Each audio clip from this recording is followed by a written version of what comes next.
Good morning, everybody, and thanks for joining us at lovely Prescott Hill Climb in the sunshine. It's a cool breeze today, but the track is bone dry, and we've got the prospect of some fantastic competition on the hill.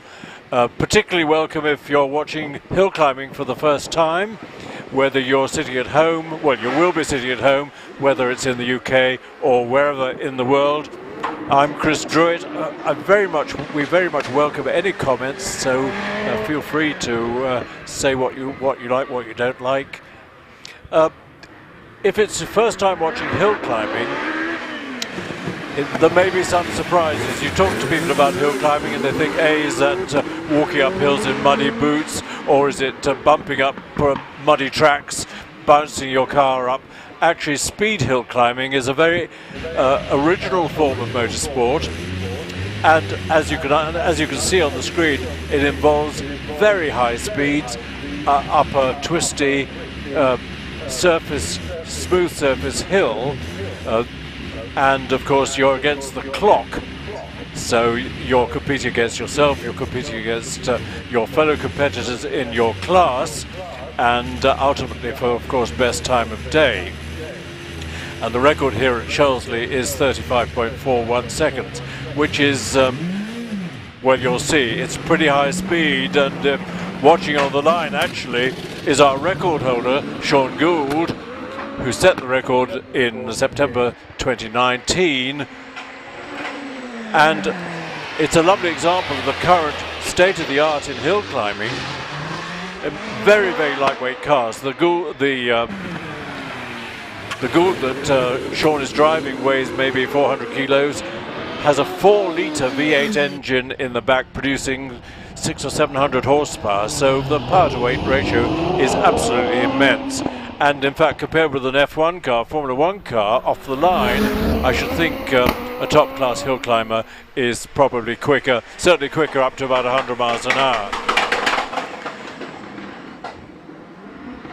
We have the entry list is divided into various classes, from historic cars through to hot hatches, minis, Renault Clios, things like that. Then we've got lots of Caterham 7s and Westfields in the little front-engine sports cars, and then we've got 5 or 6 classes of out-and-out racing cars, depending on engine capacity. So lots of mixture of cars competing. Yesterday we had motorcycles as well, which was great fun. Let me tell you a little bit about Prescott. We're located in the lovely Cotswolds area of the UK, of England, a few miles from the town of Cheltenham, and it's glorious countryside. And Prescott Hill Climb nestles in a if you like, a fold in the hills of the Cotswolds. We've got the hills opposite rising to just over 1,000 feet, and the hill climb was discovered by the Vintage Sports Car Club in 1937, and when they heard that this estate was coming on the market, and they thought, wow, this would make an ideal hill climb, but unfortunately they also decided they couldn't afford it. But they talked to their friends in the Bugatti Owners Club, who tended to be fairly wealthy young men, and the Bugatti Owners Club said, wow, this is an opportunity, and bought the estate. And so Prescott is the home of the Bugatti Owners Club in the UK, and indeed is, if you like, the shrine of Bugatti in this country. The club bought the estate in 1937, worked like crazy. The first hill climb took place here in 1938, and had half a season in 1939, and then of course things came to a halt. But 1947, I think, brought the first rerun of Prescott Hill Climb post-war, and the hill is really interesting. Let's have a look at the various stages of the hill. At the moment we're looking at the famous Orchard Corner, but here's the start line, and behind the start line you'll see another yellow line. That's the pre-start line, and just before that cars can, if they want to, spin their rear wheels, get some heat into the rear tyres, clear the engine's throat, and then they bumble up to the line, trundle up to the line, and the driver can see a red light which turns green. Unlike drag racing, which those of you in the States will know well, where you need very fast reactions to the green light coming on, in hill climbing the green light comes on, you have a second or 5 to compose your thoughts, to draw a deep breath and get ready, and off you go. After the start, we've got a timing beam. You can see one of the beam units there on the grass, and that is located 64 feet from the start line. And those of you who know hill climbing you can switch off for a second or two. What's the relevance of 64 feet? Well, from the start line to 64 feet in 2 seconds registers exactly 1 G, 1 force of gravity of acceleration. And so any start under 2 seconds is pretty quick. I think the fastest I've ever witnessed is 1.59, which is immensely quick. And beyond the timing beam, you can see the bridge, and we've got a speed trap under the bridge where that car is currently going through, and speeds have been recorded up to about 115 miles an hour under there. It's a very fast left-hander orchard bend, sweeps up from the bridge to a right-hand hairpin called Ettores, which you can just see beyond in the distance, beyond the blossom on that tree. And that extension to the hill was constructed in 1959. Previously, after the bridge, the course turned sharp right at as you can see, the bottom of the picture, and then the cars come up to a left-hand hairpin called Pardon hairpin. And in the foreground, as you can see on the screen, is what we call the kitty litter, a soft bed of gravel, into which, if cars plunge into that, they stop pretty quickly before they bump into anything solid. It takes a bit of effort to heave them out again, but it's better than having a damaged car. After Pardon, the course goes along the top road, a sweeping right, a sweeping left, and then into the S's. We're just looking at the entrance to the S's, which is also called Tom Rote Corner. Tom Rote, a great engineer, great author, and the man who effectively rescued the canal system in this country from the dereliction that it had fallen into in the post-war period. So Tom very much celebrated. He was a great enthusiast for all things automotive and steam and steamboats, and we celebrate his life with naming the exit to the S's Tom Rote Corner. We've got some action on the hill, as you can see. Competitors in the Midland Hill Climb Championship are having their 3rd practice run this morning, and then competition runs will start in about 10 minutes' time. The Midland Hill Climb Championship is sponsored by BMTR, who are the supplier of Avon racing tyres, which a lot of competitors use. And then we have a top 12 runoff at the in fact, we have 2 of them, one at lunchtime and one at the end of the meeting, for the 12 fastest qualifiers. And the top 12 runoff is sponsored by Wynn Developments. And Graham Wynn is one of the competitors fighting for a place in the runoff.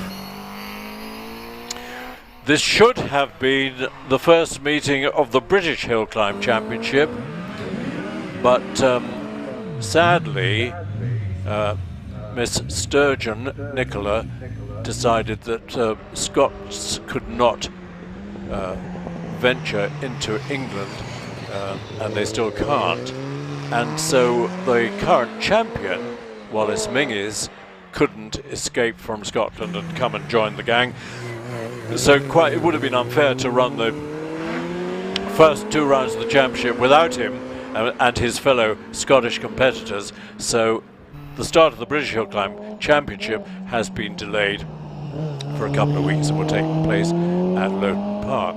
But this is the Midland Hill Climb Championship, which runs throughout the year, and people can gain points for the Midland Championship in their classes. So often the winner of the Midland Championship is not necessarily from the top racing car class. It's the person who scores the most points in their class through the season.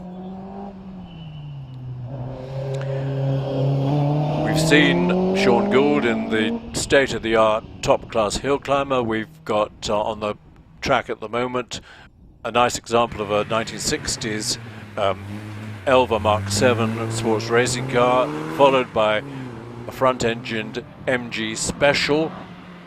Hill climbing has always been an area where people are keen to build their own cars, their own special cars for the competition, and there's a nice example. It looks like a 1950s Formula 2 car, but in fact is an MG based special.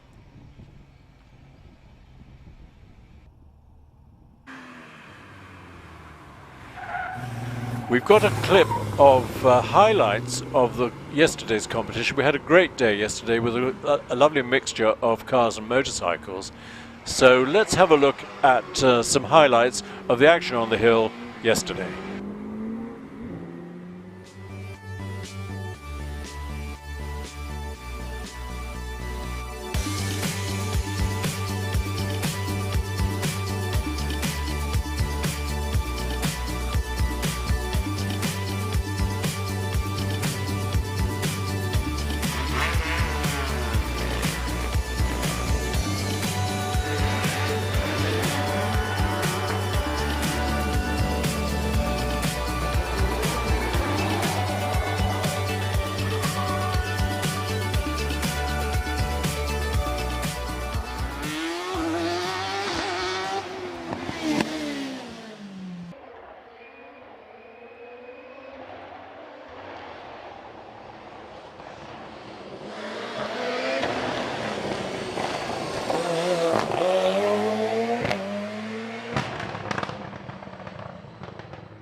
So we're back live again, but that 7-minute clip of action yesterday gives you a good illustration of the variety of competition machines that take place in speed hill climbing.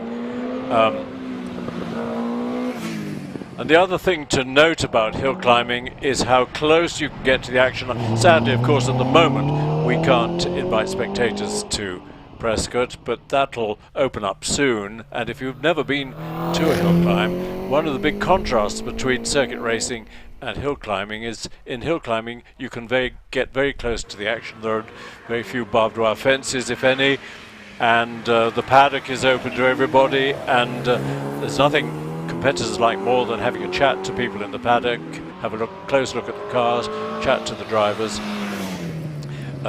It's a very friendly environment.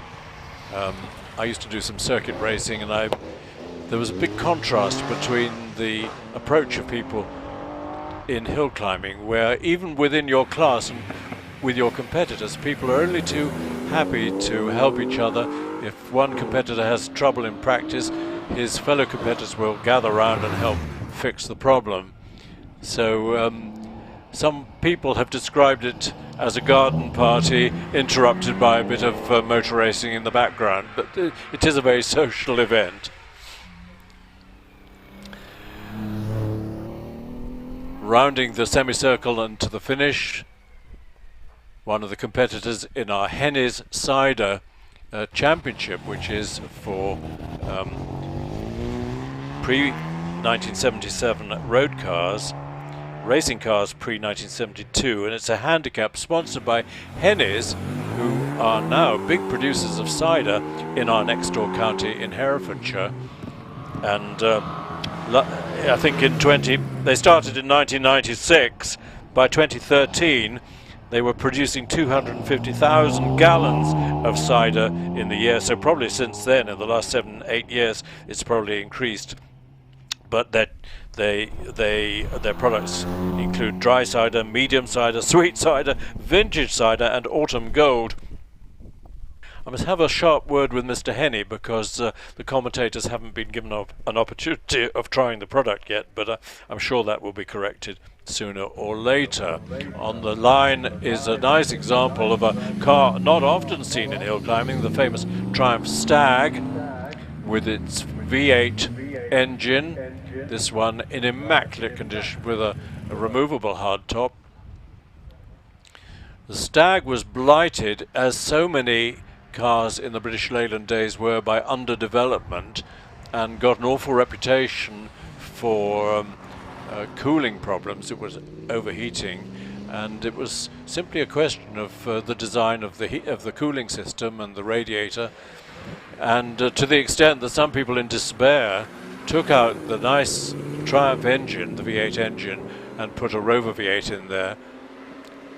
But subsequently, of course, much more has been learnt about how to cool the original engines, and a lot of Stag owners have reverted to the original, because the original ones, of course, are much more valuable than the ones with the Rover engine. Nice X-Rally Austin Healey 3000 on the hill. These guys are just completing their third practice runs, and we've got a few more to come, and then we'll be straight into the first class of the Midland Hill Climb Championship competitors. And in the meantime, it's a nice opportunity to look at some pre-72 pre-77 road cars. Lovely mixture: MGB, Reliance Scimitar GTE. We've seen a couple of those with the hatchback at the back. On the line we've got the original Scimitar, the original Coupe with its Ford V6 engine, fiberglass body, of course.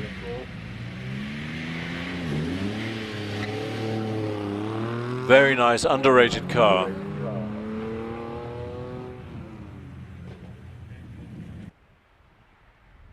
Princess Anne had a number of Scimitar GTEs, regularly kept getting stopped by the cops. She is, I think, still a pretty enthusiastic driver. She ought to have tried hill climbing.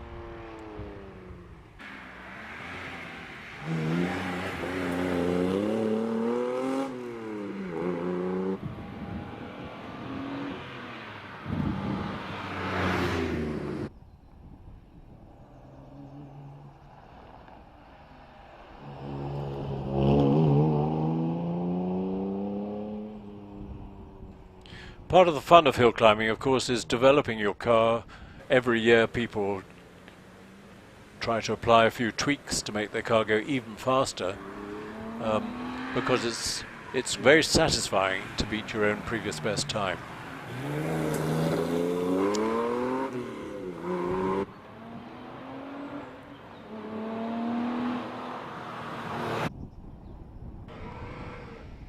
Reliant Scimitar in the hands of Terence Cox, rounding Rote corner and up to the semicircle. There's a bit of a drop-off on the outside of the semicircle, which is a bit daunting to look at, and particularly when you're competing, but actually lots of people go off there and it's usually pretty harmless. Nice MGA. Ted Elwes in his well-known MGA up towards the S's. The MGA, of course, was the last MG Roadster with a separate chassis, and a very pretty car.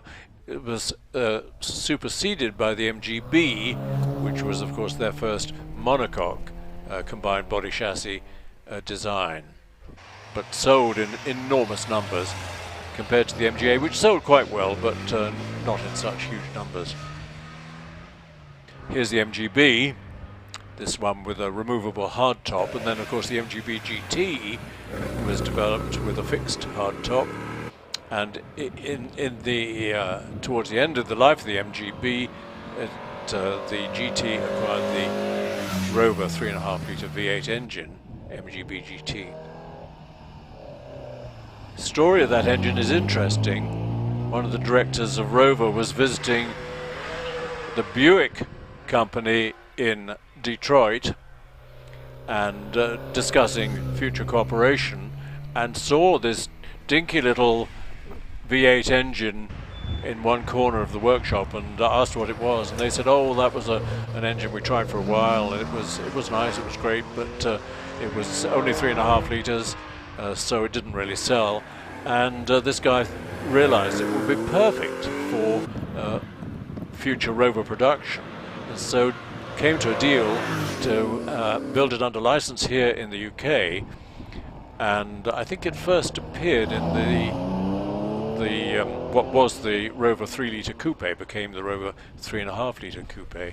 Maggie Thatcher was chauffeured in one, you'll remember.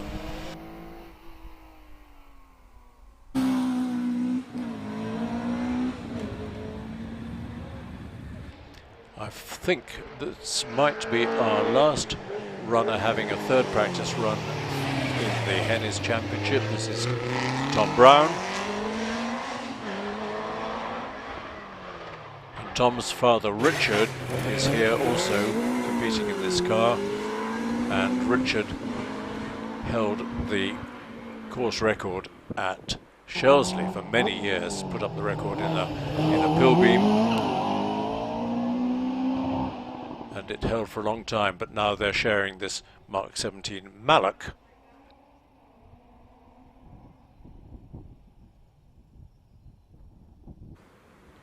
So we'll now have a little bit of a pause before we start our competitors in the Midland Championship.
commentary. We're now into our first runners in the Midland Hill Climb Championship. These are not practice, this is competition classes.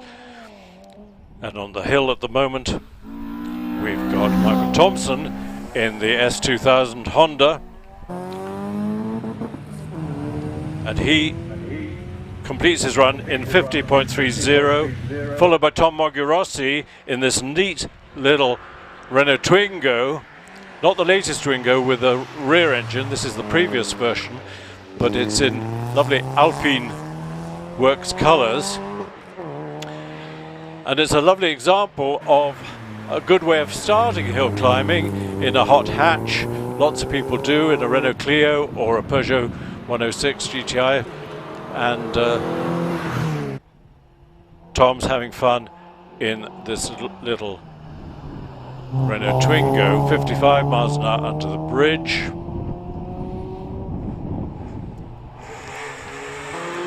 And he heads for the finish, and he's followed by this nice Riley Special in the hands of Chris Tabor. Time for Tom Mogurossi, 56.68. Look at this pretty little Riley Special. Reminds us that in August we have the Vintage Sports Car Club have their big meeting here every year, which is a huge social occasion. Lots of people come and just enjoy wandering around the car park looking at all the vintage cars. Chris Tabor heads for the finish. He's followed by Sebastian Cartwright in one of a number of Mazda MX-5s that we've got. Time for Chris Tabor, 62.85. Robert Marwood with the Renault Clio. The early Renault Clio Sport 172. This one dates, as you can see on the screen, from 1998. And so the Clio Sports gradually increased in power and performance, but the original ones, the 172, are still great fun on the road, as is the Peugeot 205. And in the 1900 cc version, if it's still in good condition, are worth a fortune now. It's become a real iconic hot hatch, the 205. Time for Robert Marwood, 52.55. That was in the Renault. James Kerr heading from the S's to semicircle. They're coming thick and fast. This is Dave Warner in a Clio 197, later version with a bit more power. And we've got a time for James Kerr of 50.15. Dave Warner heading through the S's. Here is the Peugeot 205 of Rob Wilson. He was quick under the bridge. 67 is very quick for a hot hatch. Into Orchard Corner, Dave Warner has finished with a 52.9.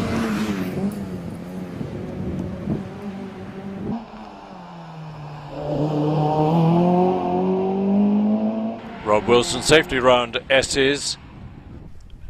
Get a nice view of him coming round semicircle and heading towards the finish. He finishes with a 50.4. He's followed by this fearsome Lotus Exige of Simon Curtin.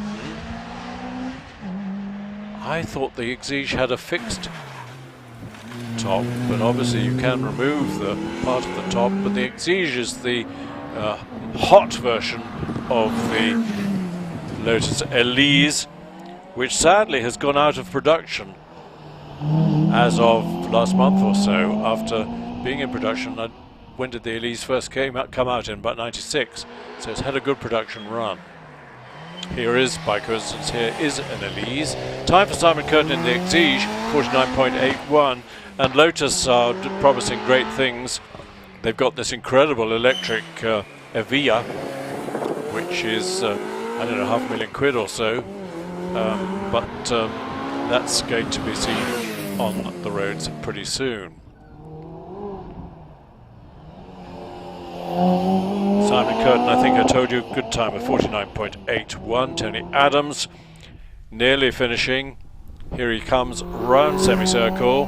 no dramas, and up to the line for a time of 51.78.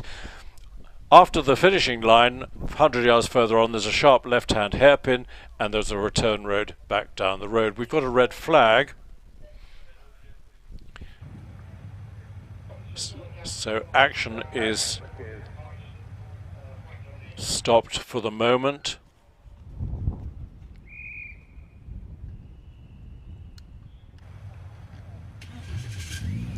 On the line, Ian Richards with another 1998 Renault Clio. We've had a 172, we've had a 182, a 192, so we're getting a good description, good bunch of Clios. 2.79 off the start for Ian. And 60 under the bridge. Orchard Corner is a very daunting left-hander. Sterling Moss used to say that it was one of his favourite corners on any racetrack anywhere in the world. Ettores with the kitty litter in front, and Ian successfully avoids the kitty litter into the S's. You can imagine when it's wet, the S's are quite daunting, and often because of the trees overhanging, they're still damp when the rest of the hill is dry, so it becomes an extra challenge. Ian in the Renault is followed by Simon Tarling in this fearsome Porsche 996 GT3 with its 3.6 litre flat 6 engine hanging right out of the back. Ian Richards in the Renault did a 53.16. And the Porsche whizzes round and on its way up to semicircle, followed by the world's best-selling sports car, the MX-5, in the hands of John Maycock. Time for Simon Tarling in the Porsche 50.03. Bet he wishes he'd been 400s quicker and got into the 40s. But there's another run later on this afternoon. Meanwhile, John Maycock in this modified MX-5, lowered suspension, probably a bit more power, fixed hard top, going really well. 72 miles an hour under the bridge is very rapid for an MX-5. Interesting car follows, which you'll see in a second, but a time for John Maycock of 48.91. We've got Trevor Hurst, Alvis on the line. I think we've got an Allard somewhere on the hill. But meanwhile, we're focusing on this Firefly Special. With its 3.5 litre straight six Alvis engine. Alvis, of course, based in Coventry. And in the late 60s, decided that making luxury cars wasn't a very profitable operation. So Alvis then concentrated on military vehicles. And with great success. Alvis also produced an aircraft engine, a radial aircraft engine called the Leonides, which powered a number of aircraft and helicopters. We missed David Loveys in the Alvis in the Allard. We'll see him later, but he recorded a time of 62.17. Meanwhile, Trevor Hurst is here we are, takes a wide line, using every bit of the road available at the S's, and he's followed by Richard York in another fearsome Porsche 997 GT3 with a 3.8, so 200cc bigger than the previous Porsche. But the great advantage of one of the great advantages of the 911 Porsche is off the line, wonderful traction, because of course you've got the flat six engine hanging over the rear wheels right out of the back, so not a lot of wheel spin. Rear car follows. This is David Meek in the Vauxhall VX220 Turbo, based on the platform of the Lotus Elise, of course, but with the Vauxhall engine rather than the Rover KV engine in the back. Different bodywork. Rarer, of course, than the Elise. Richard York in the Porsche 55.02. David Meek safely round Ettores.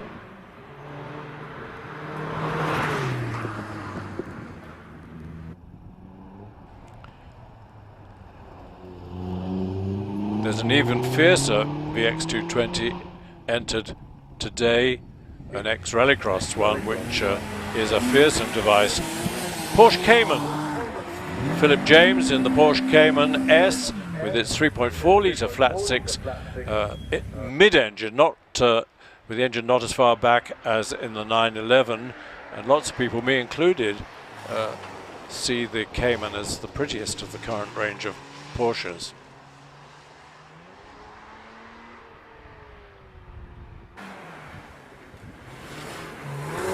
We've got a time for David Meek of 54.16. We are blessed, as you can see, with glorious weather. Prescott in the spring with the blossom on all the apple trees is absolutely perfect. So the Cayman is heading towards the finish. George Nurek takes off in his well-known Westfield with its 1700cc pushrod engine. Rapid car, 60 round Orchard Corner. Time for Philip James at 54.4. We'll focus on George Nurek, who's been hill climbing this car for goodness knows how many years. Always neat and tidy, beautifully presented car, and very competitive.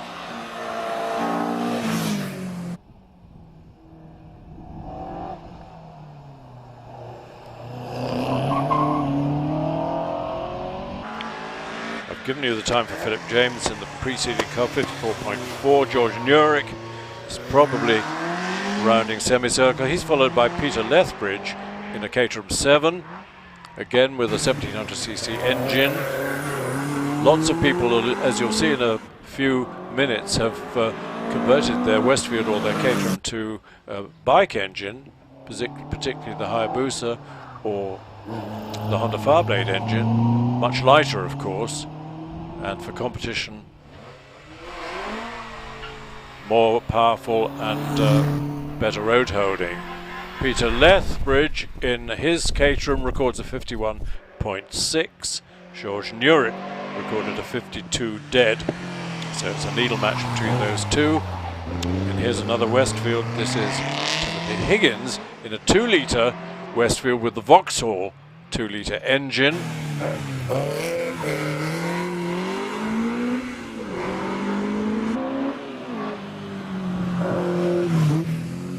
Westfield, when they first came out, got into a bit of trouble and got sued by Caterham for copying the Caterham design. So post-litigation, Westfield had to make some modifications to make it less similar. He's going fine and finishes with a 49.84. Here's Ollie Sargent in the Opel Tigra, again much modified. Tigra was a nice little sports car, both sold as an Opel in mainland Europe and as a Vauxhall, of course, in this country.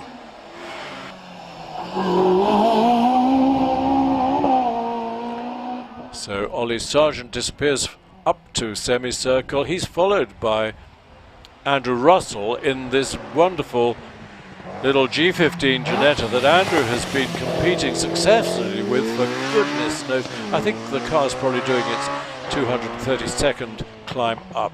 Prescott knows its own way up pretty well, but Andrew, of course, is a very skilled and competitive driver.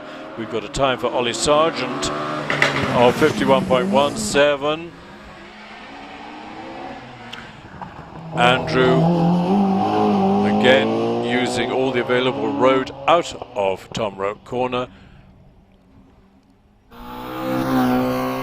And up to the finishing line, and his time is a 50.14. In the meantime, I was going to say we've got on the hill, we've got Eric Murray in this 1 litre Hillman Imp, but the Hillman Imp has decided in its impish way to stop competing. So Eric steps out, something's broken, it's a shame. He will be turned around probably and back into the paddock through the side gate.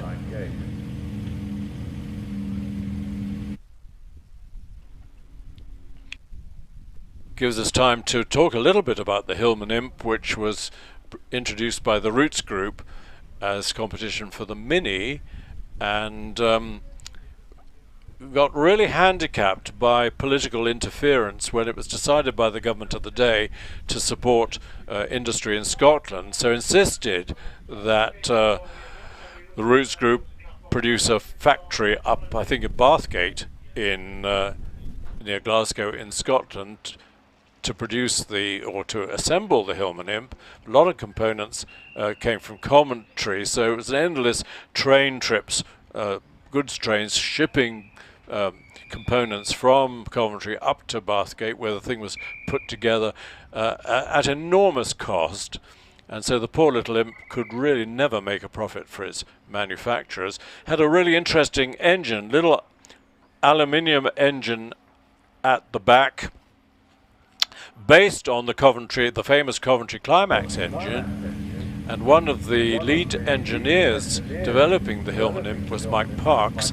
Mike Parks, who was the son of the chairman of Alvis, went on to be a works Ferrari driver, particularly in sports cars.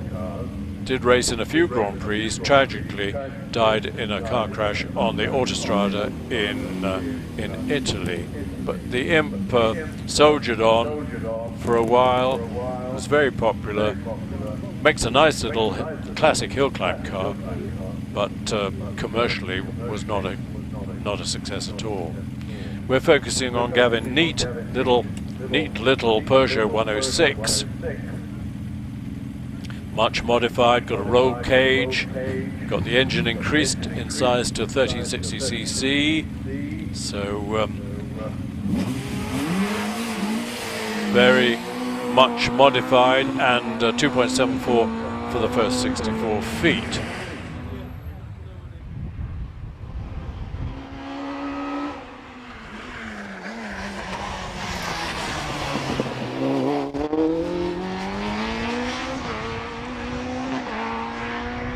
Gavin swooping downhill from Torres into and quickly round Pardon. Lots of arguments about the best line round Pardon hairpin. Do you tuck in very close to the left-hand side or swoop around the outside? Everyone has their own idea of what's best.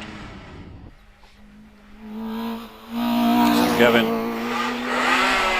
is going to record a good time, 48.44. Meanwhile, Paul Howells in this early-ish Porsche 911 RSR with a 3.8 litre engine and a massive tail at the back.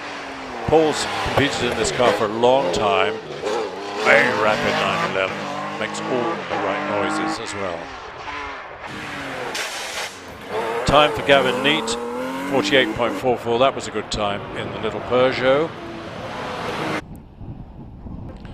Paul, I think, will also be well into the 40s. See the correct line out of the S's, using as much road as possible. Decides to go round the outside of semicircle, and Paul finishes with exactly 45 seconds. That's a very good time. He's followed by Tom Reeves in a Peugeot, much modified Peugeot 205 with the engine bored out to 2.2 litres. As you can see, a roll cage, lowered suspension. This is the class for modified saloon cars, not registered for the road. The first two classes are for road-going cars. So gradually in the Midland Championship, the classes get faster and faster, and finishes with Class L, which is the real top class hill climbers. I was telling you about a VX, a much modified VX 220. Here it is in the hands of Mike Turpin. This is a fearsomely rapid machine, and Mike drives it with great gusto. 63 round bridge, 2.31 off the start. It's looking very smart nowadays. It used to be quite well worn. It's an ex-rallycross car.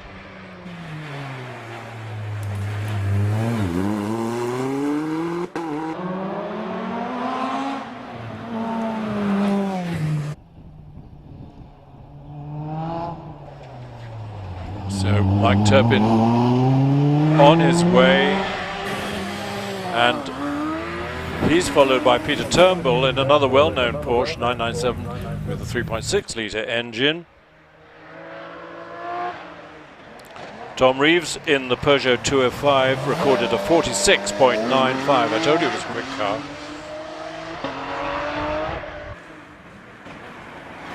But meanwhile, here's Peter Turnbull in this lovely 911. Different form of huge wing at the back.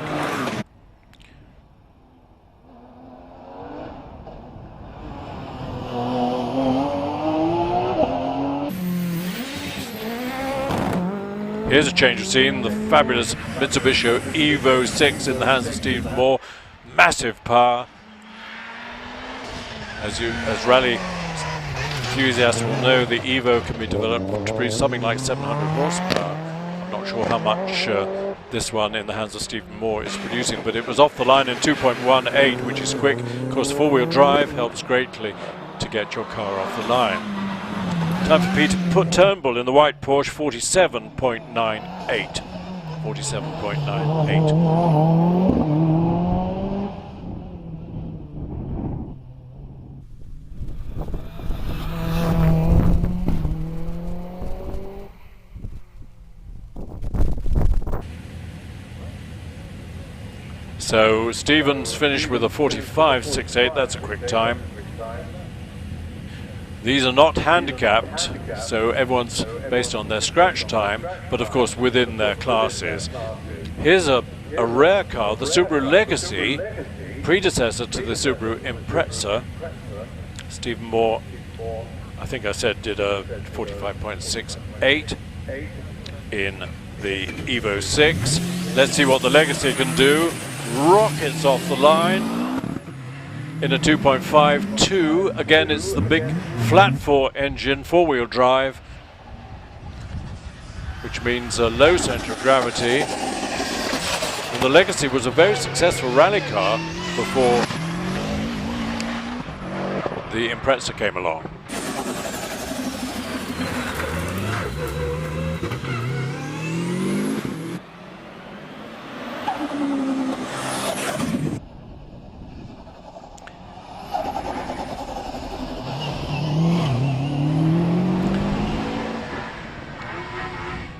Damien in the Legacy, again round the outside of semicircle. Quick time though, 45.71, just a fraction behind Stephen Moore. We move on to Phil Fisher in the Westfield.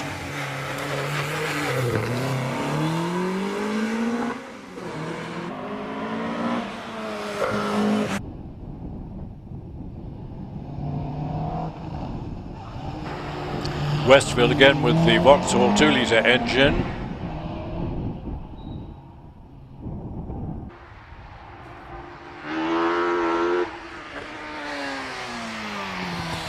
This is a class for modified specialist production cars, so dominated by Westfield and Caterham.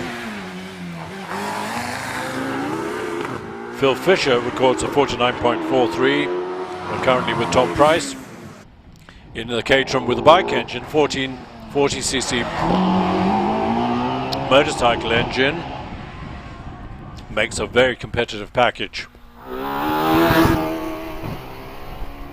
And it's a quick time, 43.77, rapid. Now, Phil Cook in another, this is the Caterham with a Superlight with Hayabusa engine, I think. So nearly 1600cc, more power. Look at his speed under the bridge, 78 miles an hour. That's very rapid indeed. Can he beat Tom Price's 43.77 to take the lead in this class?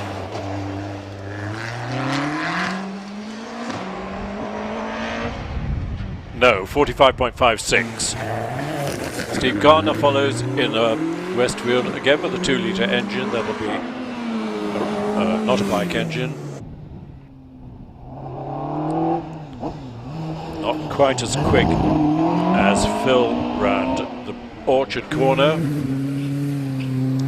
Ray Law follows in his well-campaigned Caterham 7. Ray is a lecturer at Oxford University and has competed in this car for many a year. Steve Garner finishes with a 45.78, so our Westfields and Caterhams in this class are pretty closely matched, but Tom Price is still leading the way with a 43.77. Ray Law quickly round S's. Hasn't got as much power as the other cars in the class, so it won't be in the 43s. It's not bad though, 46.57. He's followed by Simon Jenks, Caterham Super Sport. Not sure what engine this one has got, but it's quick 79. Through the speed trap after the bridge is rapid.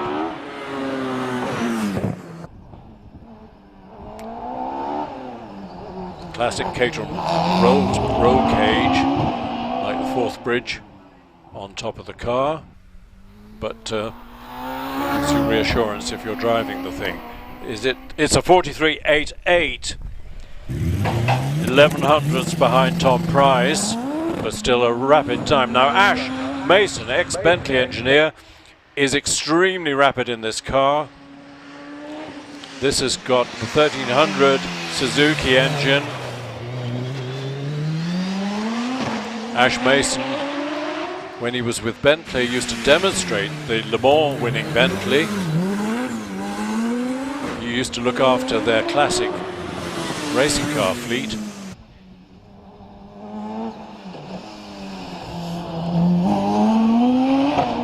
Now, can he beat the 43.77 of Tom Price? Let's have a look. 43.27, he can by half a second. Well done, Ash. On the line, Ian Sargent in the Opel Tigra that we saw earlier.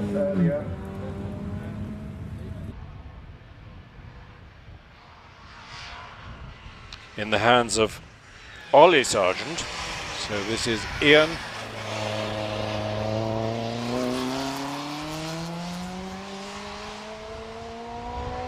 It's a family battle in the Tigra.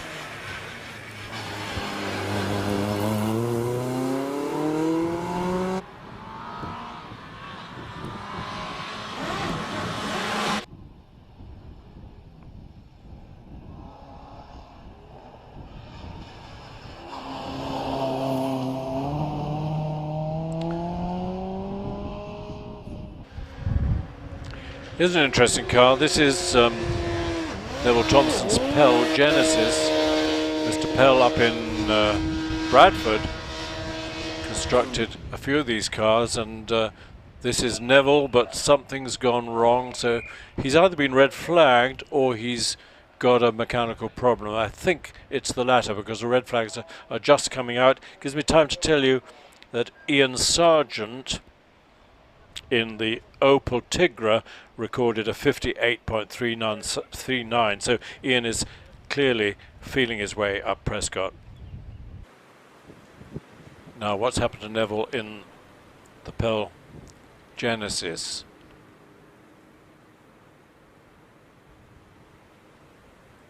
He was looking for a single-seater, and but then came across this, he was offered this car by Mr. Pell, and really loves it. It's quite a job to thread himself into it through the roll cage, but that doesn't deter him at all. So he will be coasting back down to the paddock.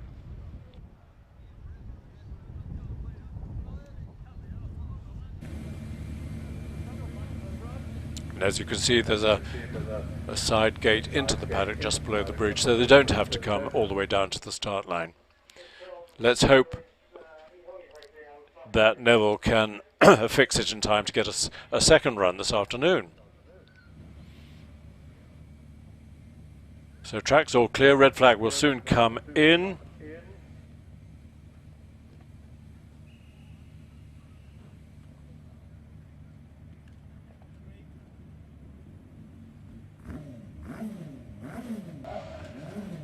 Martin Watts, interesting car, the Silver Riot. Silver made a number of kit cars, and both front engine, rear engine, four-wheel drive, two-wheel drive. This is the Riot. Lightweight, rear engine. Great fun. Not road legal, of course.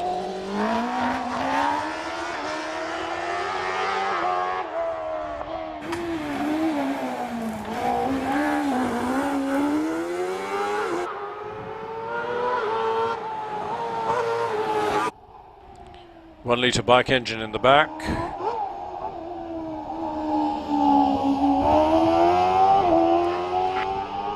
No dramas, up to semicircle. Now here's Roger Moran, ex-Hill Climb champion, in his new acquisition, which is a Skoda RS5. This car came from Bulgaria.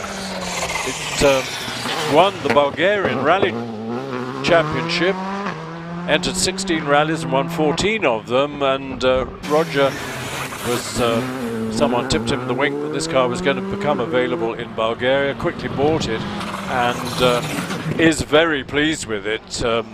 He didn't even see it before it arrived, but having looked closely at it, he thinks it's the bee's knees, and it is. 2.17 off the start gives you an indication of how quick this car is, and Roger, of course, is an extremely skilled driver. 44.71. Great time, and we'll shortly see in the top class Roger's son Scott Moran, 6 times champion, who's sharing a Gould GR59 with Graham Wynne. Meanwhile, Nigel Hinton in an NG Roadster is a kit car which we've seen with its 4.6 litre V8 engine. He's heading towards the finish, and in the meantime we're looking at Graham Lokes in this Lola 492 built for the S2000 series, but in fact now with the 3.2 litre flat 6 Porsche engine, which he's had for a number of years in the hands of Graham. Nigel Hinton's time 51.37,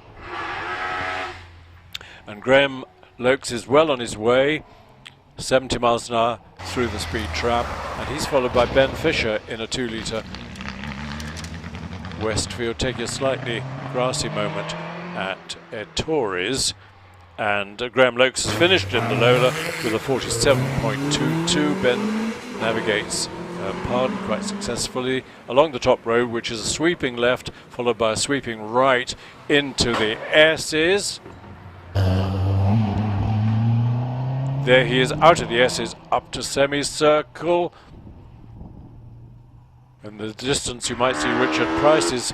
There he is with his Caterham 7, bike powered. Time for Ben Fisher in the preceding car, 50.83.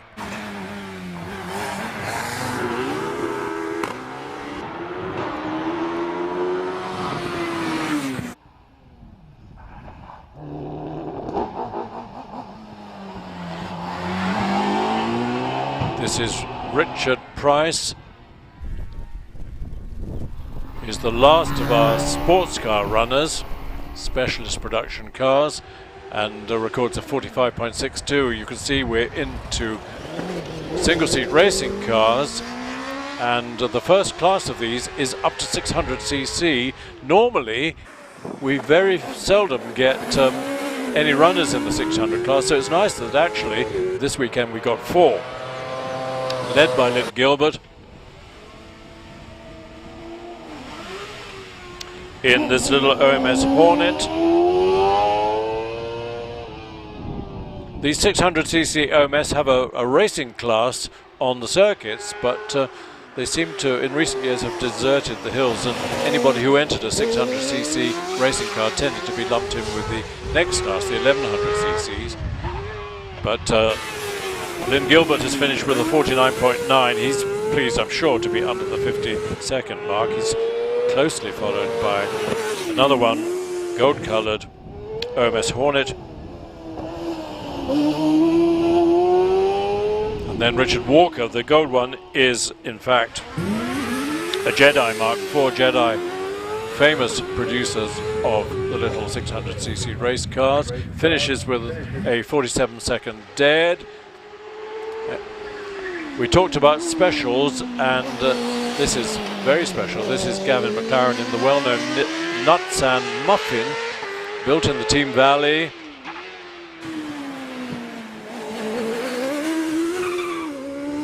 And now in the hands of Gavin McLaren. Not sure if it's his first year with the Muffin, but it brings us into the 1100cc class, and this is Richard Summers, head of the Summers family. We've got a lot of, we've got Lindsay, we've got Alex, but Richard is the boss, he's the dad, and he's sharing his car with his future daughter-in-law, Debbie, who we'll see in this car very shortly.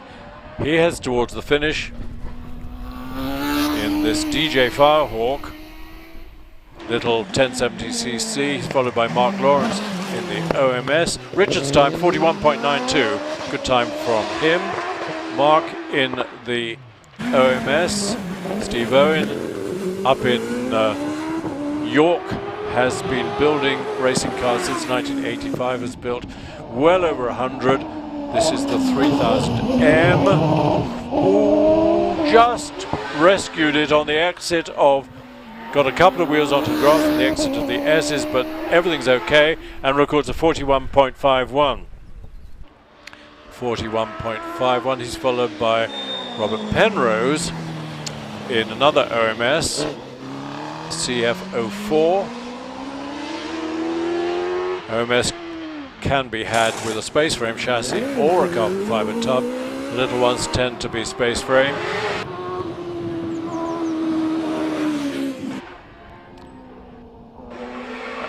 And Robert is into SEC, followed by Adam Greenan in Empire Evo. Empire, relative newcomer to building hill climb cars, but hugely successful. They've built a number of them. You'll see Empire Evos and Empire Wraiths. But this is Adam Greenan, who very often qualifies for the top 12 runoff. Very rapid. Can he get under the 40-second mark? He can. Brilliant. With a 39.07. Might well qualify him for the runoff, lunchtime runoff. He's followed by Greg Barton. Again quick, another Empire.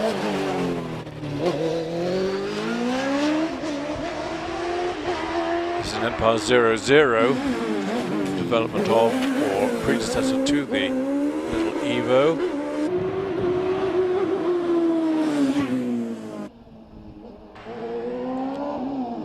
What can Gregory do?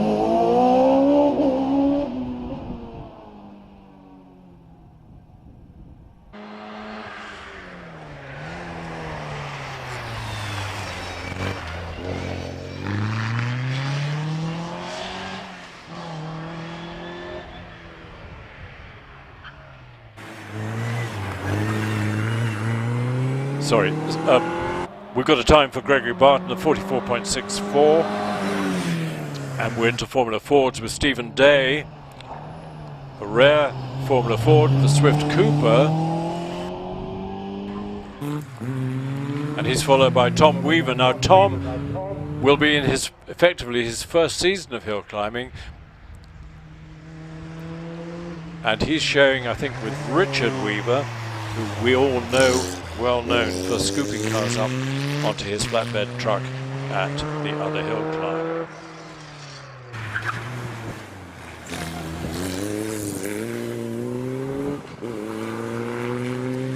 Stephen Day recorded a time of 50.20. Here's Tom Weaver in the Van Diemen, 1991 Formula Ford Van Diemen.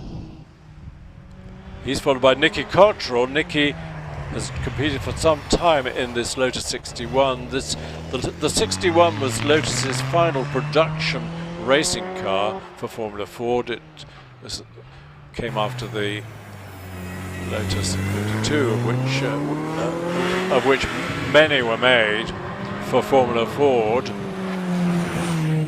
And Nicky competes in the Paul Matty Championship, which happens each year for Lotus cars, sponsored by Paul Matty, who of course deals in Lotuses from his Bromsgrove base. Here's Les Buck in another rare car. This is the Pringle Mistral, built for Formula Ford. Mr. Pringle and Mr. Bennett made 14 of these cars, I think. And I think Les is the only one active on the hills in this country now, but Les has been competing in this car for a decade or so, maybe more. We've got a time for Nicky Cottrell in the Van Diemen of 53.6. And it leads us to the 1600 class, kicked off by Alan Warburton, father and son, Alan and David, in this fabulous Gould GR59 with its Suzuki Hayabusa engine, and it's a marvel of engineering. It's most of the bike engine cars had the engine sideways across the tub, but these GR59s have the engine fore and aft with a shaft drive to a combined gearbox differential. It's an extremely clever bit of engineering because the engine is tipped down and slightly angled, so the differential has to deal with all sorts of funny angles. We have a time for Les Buck of 51.14 in the Mistral, but meanwhile Alan Warburton records a 40.79. She'll be quite pleased with that. Son David will follow shortly, but in the meantime we've got Steve Morgan on the hill in the Empire, another Empire Evo. Touch of oversteer out of the S's. 41.4. Times are coming down.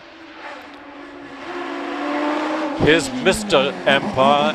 This is Bill Chaplin, who runs the business in the Empire Wraith with its very advanced aerodynamics, masses of downforce, body aerodynamics designed by William Towett, who was at one time Ferrari's chief aerodynamicist for Formula One, so knows a great deal about getting downforce, and as you can see, illustrated by the Empire Wraith. He's followed by John Stockley, but we'll pick up Bill's time, 40.96 in the Wraith. John Stockley in a Force, another newish manufacturer of hill climb cars, hugely successful Force, of which we've got a number of examples, but this is John Stockley rapidly through S's.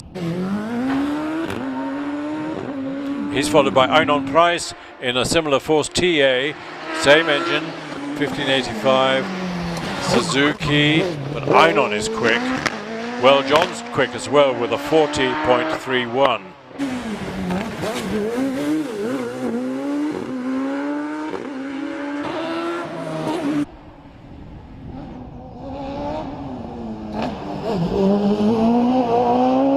Where's Einon?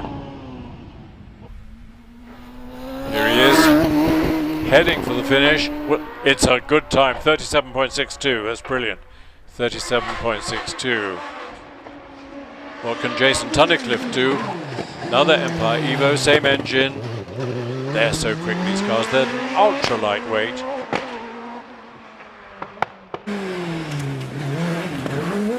Good time by Einon, I think quickest so far in this class.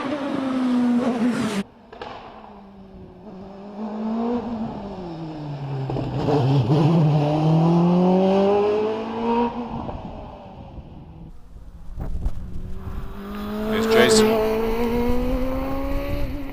41.71. Darren Gumley is quick as well in the Force TA.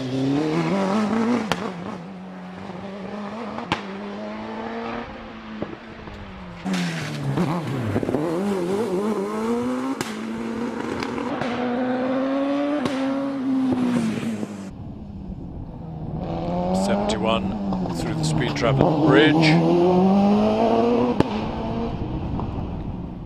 Will this be...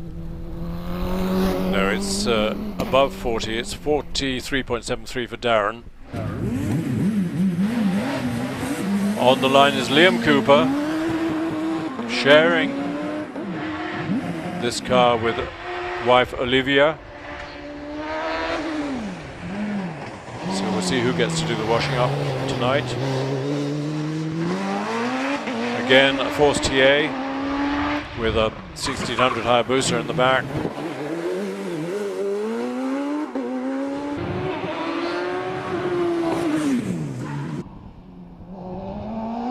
But look at his speed under the bridge, 84. I think that's the quickest we've seen today.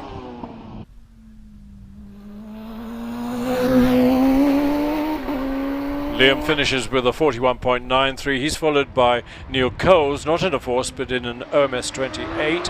Same engine. Engine of choice is the Hayabusa. Can produce prodigious amounts of power.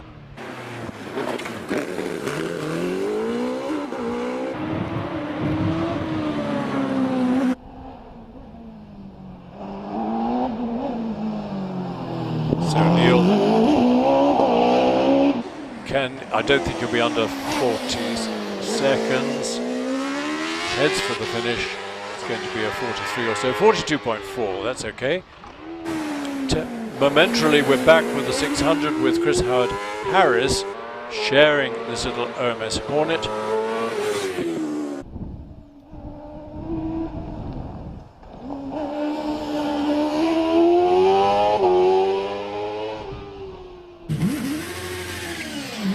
Move to the start with Debbie Dunbar sharing the DJ Firehawk with Richard Summers.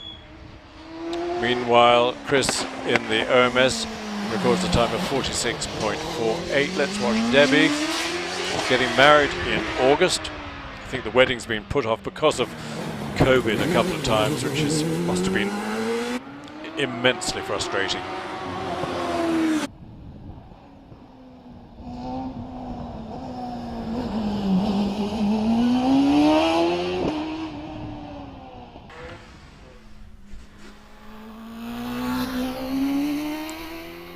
So Debbie finishes with a 42.18.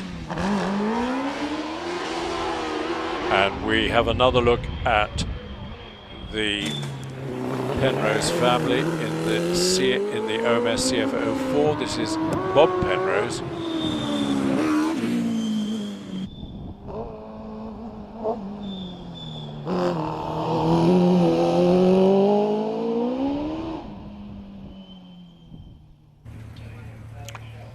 Robert Penrose competed in this car earlier. Meanwhile, Bob finishes with a 48.75. Here's Richard Weaver on the start line, sharing the Van Diemen. Richard has been dealing with hill climb cars for many, many years and decided time had come to have a go himself on the hill. And here he is in the 1991 Van Diemen Formula Ford car.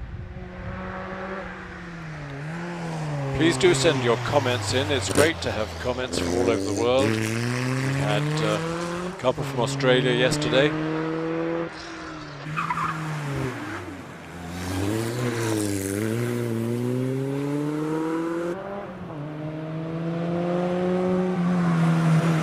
So Richard into the S's.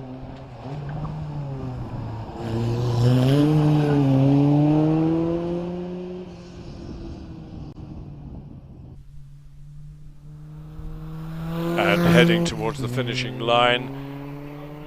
Exciting car on the start line, you'll see in a second. Richard, 50.45. Here's David Warburton. We saw Alan Warburton in this amazing Gould GR59. The whole bodywork from the nose cone right back over the engine is effectively the carbon fiber tub. It's a brilliant bit of engineering. It means the engine has to come in from underneath, but a hugely stiff chassis. David proudly carries number 10, which indicates that he came 10th in the British Hill Climb Championship when it was last run in 2019. David should be under the 40-second mark by a margin of or so. Well, just, it is a margin, isn't it? 39.97 for David. Here's Charles Hall, circuit racer, having his first ever hill climb in this lovely Empire Wraith that we've seen previously in the hands of Zach Zammit. And Charles is really getting the hang of it in no time at all. This is his first visit to Shelsley, and my goodness, he's quick. Look at his start, 2.01. If he sticks with hill climbing rather than circuit racing, he's going to be very much a force to be reckoned with, and records a 38.65. That is brilliant. We go back a class to Kevin Craven, who's sharing this DR14 Swallow with Jonathan Evans.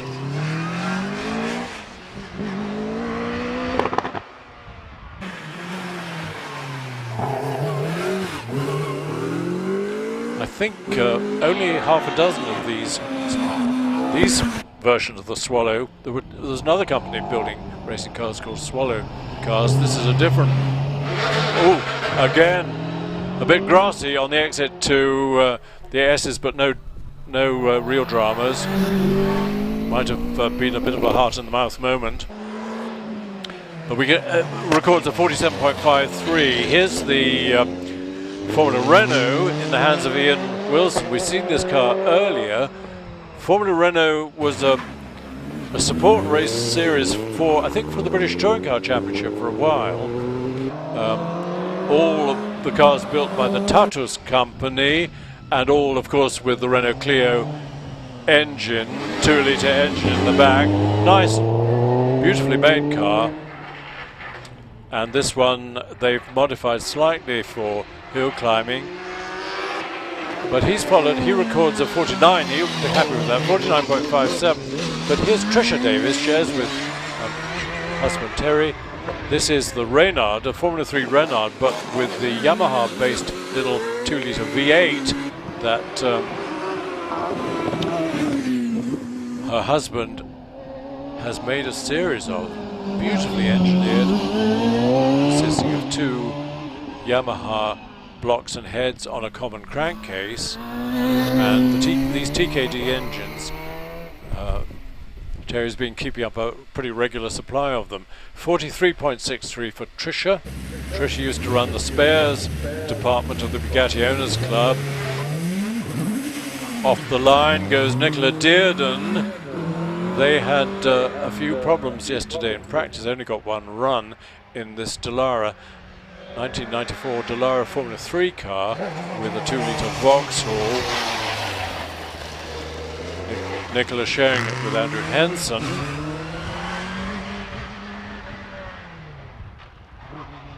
A number of these Formula 3 Dallaras have been converted into hill climb cars with a great mixture of engines, one of which you'll see has a very famous engine in the back. I'll describe it when we get to see it. But meanwhile, Nicola threading her way around the S's.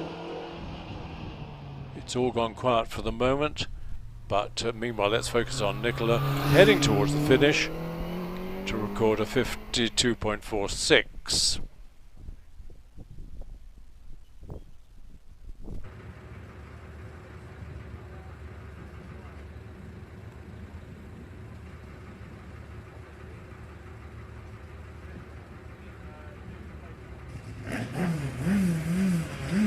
We've got another Dallara coming to the line.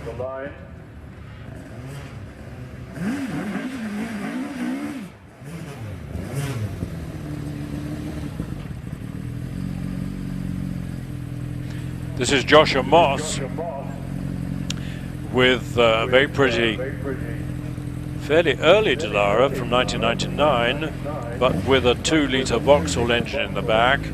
Dallara tended to modify their cars every 3 years or so, but all the Dallaras, Formula 3 Dallaras, look pretty similar. Josh had a slightly hesitant start, well, it should have cost him a tenth or two, but he's well on his way now, and quickly round Orchard at 83 miles an hour. Takes a nice late entry into Ettores. Little downhill swoop and then uphill, of course, to Pardon Hairpin.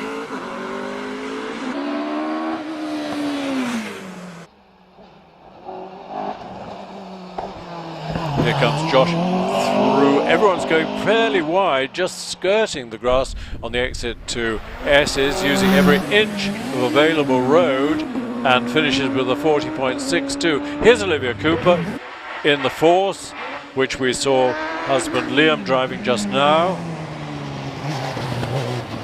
Daughter of Richard Brown, former Chelsea Walsh record holder, who is here in the Mallock sharing with his son Tom.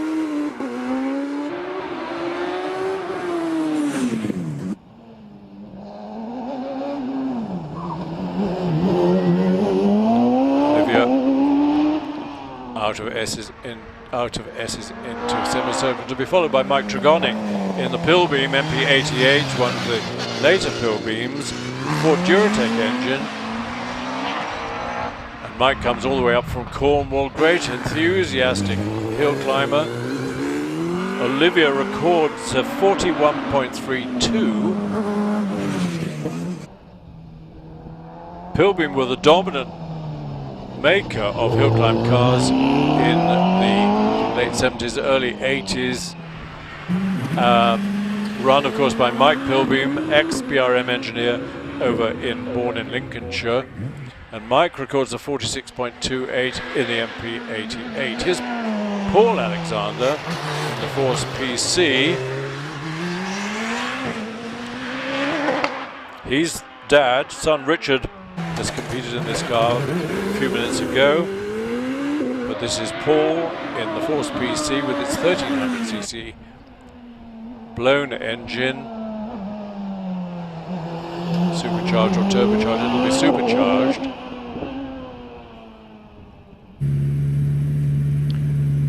He heads for the finish. Meanwhile, on the line, Simon Moyes in another of these delicious Gould GR59 blown 1300cc engine.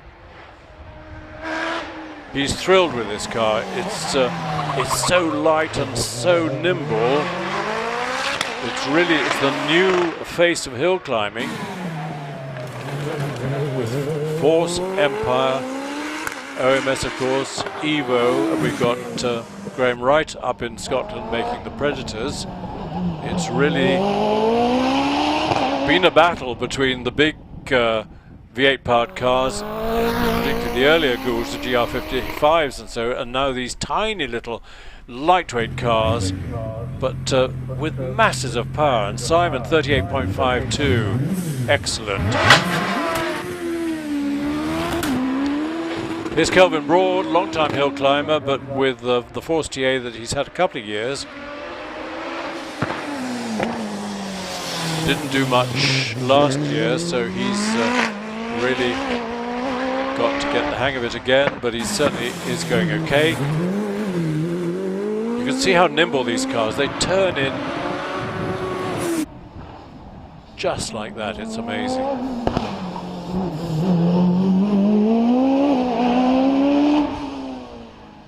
And Kelvin, can he get under the 47-second mark? No, quite, 40.33. Good run from that Kelvin in the Force TA. On the line, John Chalmers, son-in-law of the great Roy Lane, in the Formula 3. Our first message: please keep this live stream going when COVID is over. Well, the nice thing when COVID is over is we can have spectators, but we do understand that people who can't get to Prescott and other places would love to have it on live stream. We'll do our best, Rob. John Chalmers in the Ralt, the Formula 3 Ralt, which of which I think 3 were produced, and then Dallara went round the teams offering big incentives to dump their Ralts and buy Dallaras instead, and that effectively was the end of Ralt trying to produce Formula 3 cars. But the benefit is that John has got this lovely chassis. He's tried all sorts of engines in it. It's now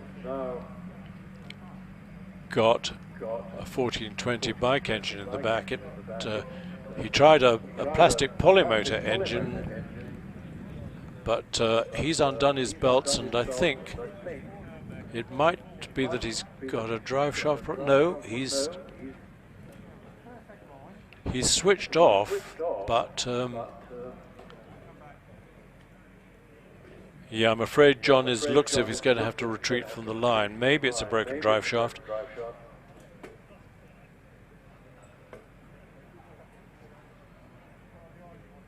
That's a shame, because it's a really nice car, and John is an extremely competent driver.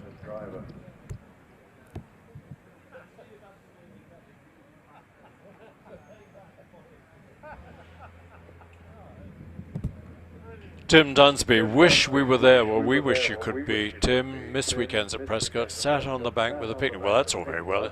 No. Missed weekends at Prescott, sat on the bank with a picnic. Yeah, exactly. Great advantage of Prescott is because it's in a deep valley, there's lots of panoramic viewing. You can see the spectator area on the left there, and usually that's full of cars and people getting a brilliant view.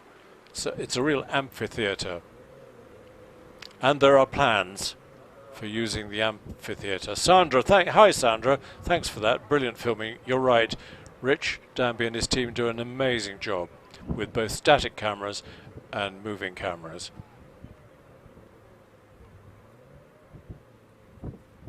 Phil from Melbourne again, looking fine. What are you doing up in the middle of the night? I wouldn't say hill climb is a cure for insomnia. That wouldn't be right, because it's pretty exciting stuff. So we'll find out, if we can, what happened to John Chalmers in the Ralt. This isn't him coming to the line. The caption, I think, needs correcting. I think it's Pete Tatham. Number 275. It is Pete Tatham in the OMS 25.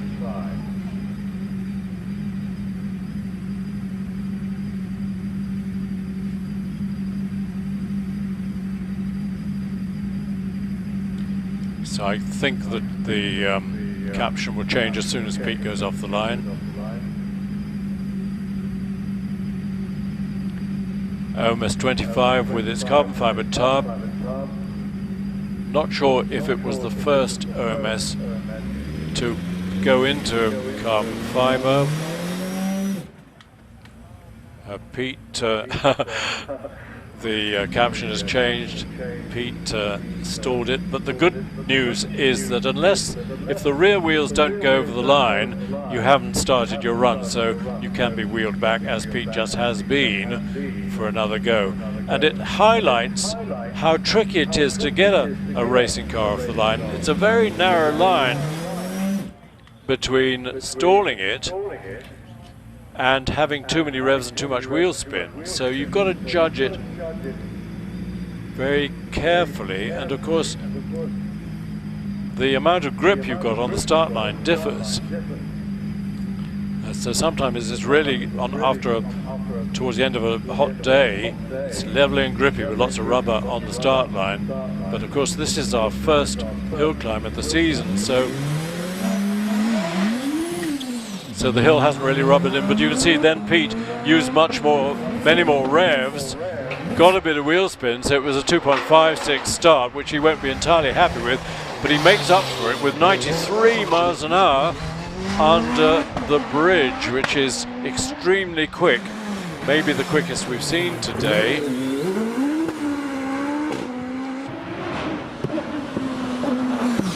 But Pete's going fine into, had a touch of oversteer into the S's, heavy braking.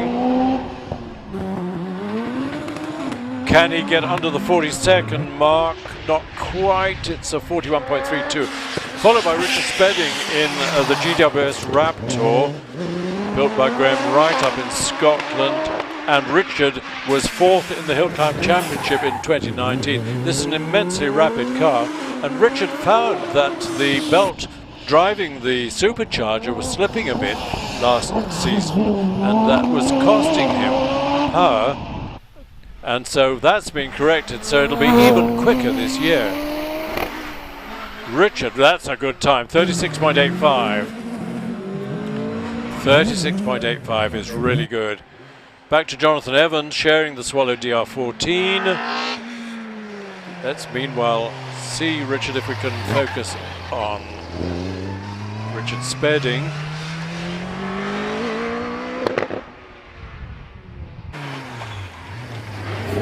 He's finished, 36.85, we saw that, And then Jonathan Evans in the Swallow follows Richard at a rather gentler pace, but going neatly and tidily, middle of the road, and heading towards the finish.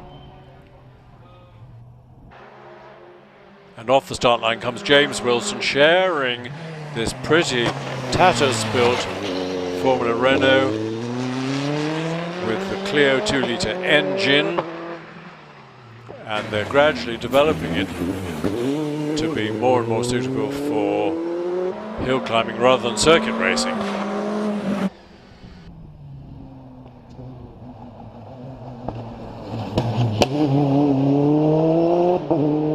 Undramatic, quite quick, it'll be in the mid to late 40s. Meanwhile on the line, Terry Davis, manufacturer of the wonderful TKD little V8 engines based on motorcycle engines. We saw Trisha in this car earlier, I think she did a 41. It's usually quite a needle match between Trish and Terry, but his engine's much in demand. Early ones based on the Yamaha, and I think he subsequently built other V8s based on Suzuki bike engines. Let's follow Terry. Again, it's an ex-Formula 3 Reynard chassis. Don't think Terry's as quick as Trish this time, 43.06. We saw Nicola Dearden in this 1994 Dallara. Now it's being driven by Andrew Henson. Andrew Dunn, I think, from Lancashire. Vauxhall powered Dallara. He's followed by Ian Tucker in the OMS 28.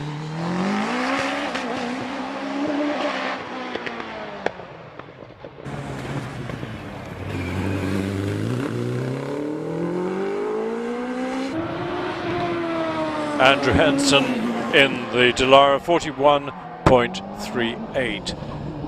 We're following Ian Tucker from the S's up to the semicircle. Not a, well, hardly a cloud in the sky.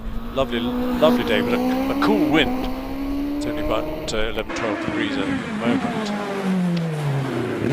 Ian Tucker, 48.04. He's followed by Lee Griffiths, another OMS 28.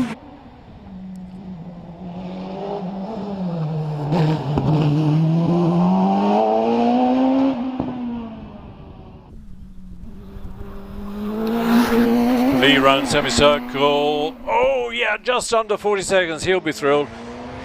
500ths to the good. Here's Mrs. OMS, Lynn Owen. We saw Steve in this car a few minutes ago. This has got the 2.7 litre V8 PowerTech engine, similar to the one Trevor Willis has won the championship with 3 times. They're getting used to the power of this engine, which Lynn told me is pretty impressive. Takes a bit of getting used to. Good run, 44.89. Now Bernard Kevel. OMS 28. Bernard shares this car and is frequently qualifies for the runoff.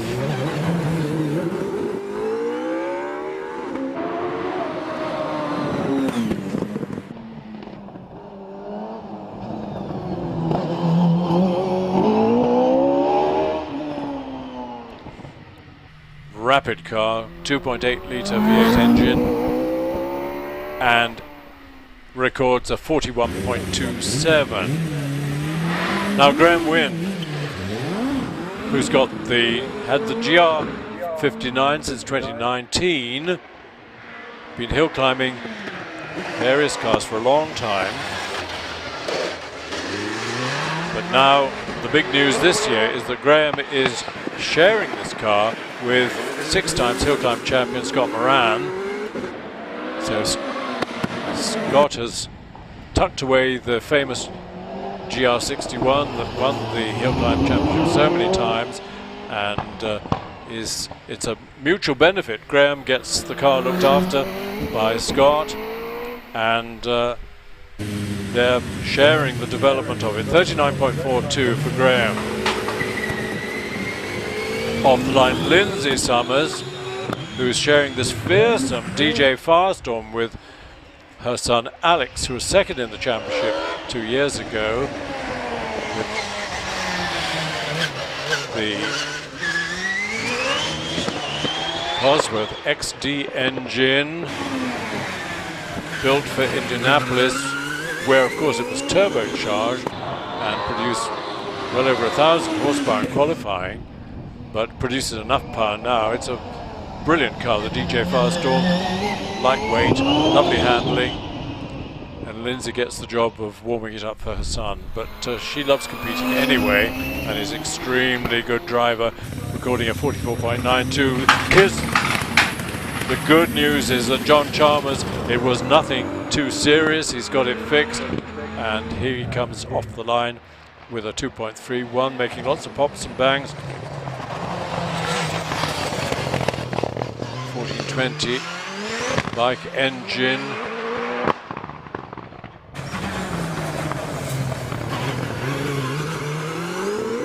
In this X-Formula 3 Rort.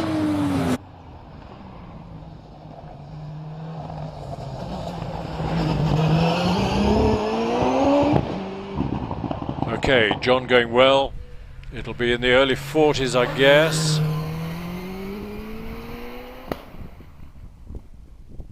It's a 42.63. Now then, here's an interesting car on the start line. This is Jack Cottrell in another Formula 3 Dallara, but this one powered by a Cosworth XD ex-IndyCar engine that used to belong to the Newman-Haas team, so we could say this is an ex-Paul Newman engine.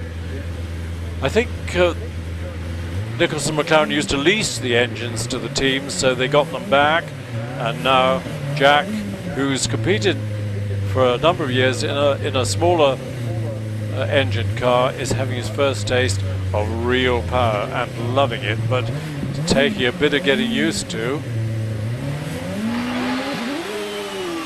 Excellent start, 2.49, couple of gear changes, and then 90 miles an hour through the bridge speed trap. Jack is enjoying this so much. It's a new experience, and he's going well already, but I think through the season, as he gets more and more used to the car, he'll be a real contender.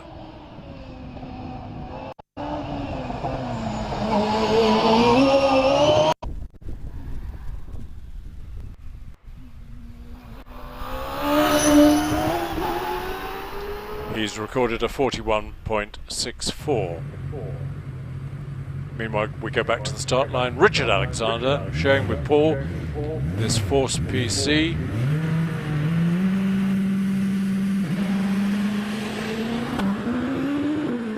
Good start, minimum wheel spin, just got it pretty much right.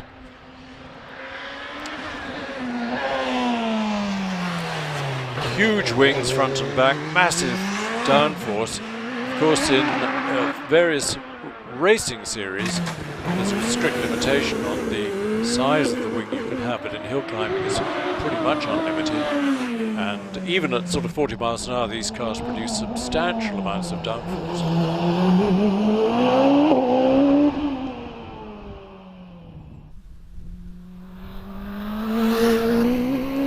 So Richard heads for the finish and completes his run in 41.89.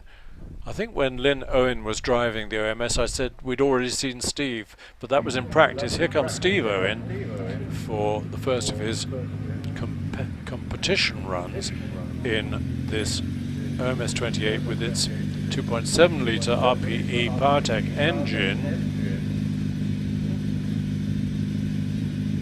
So real power this year for Steve and Lynn.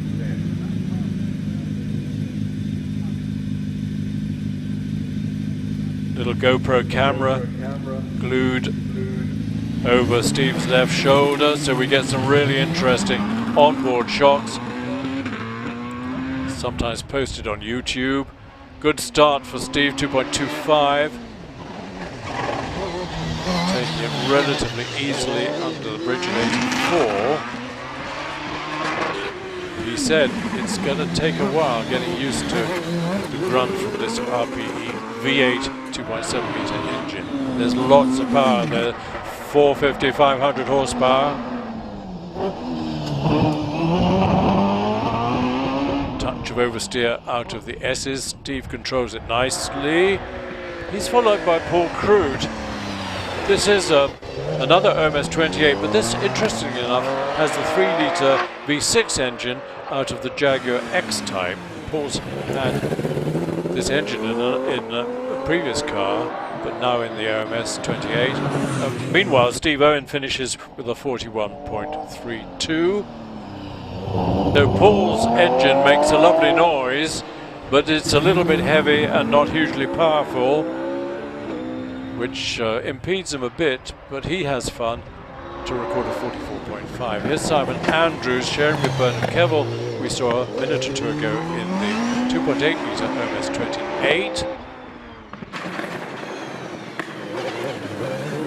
Paul Crude 44.5. That's a good improvement on his practice times.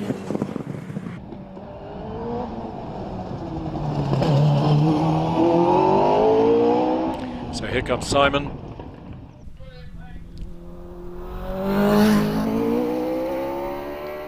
He records a 40.66, which I think is fractionally quicker than Bernard Kevill's time.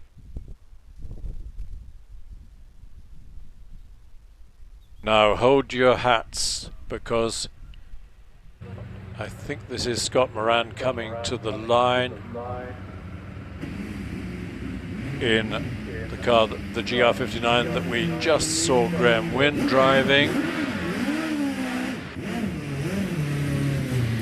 The moment, Scotty is equal with Tony Marsh in having won 6 British Hill Climb Championships.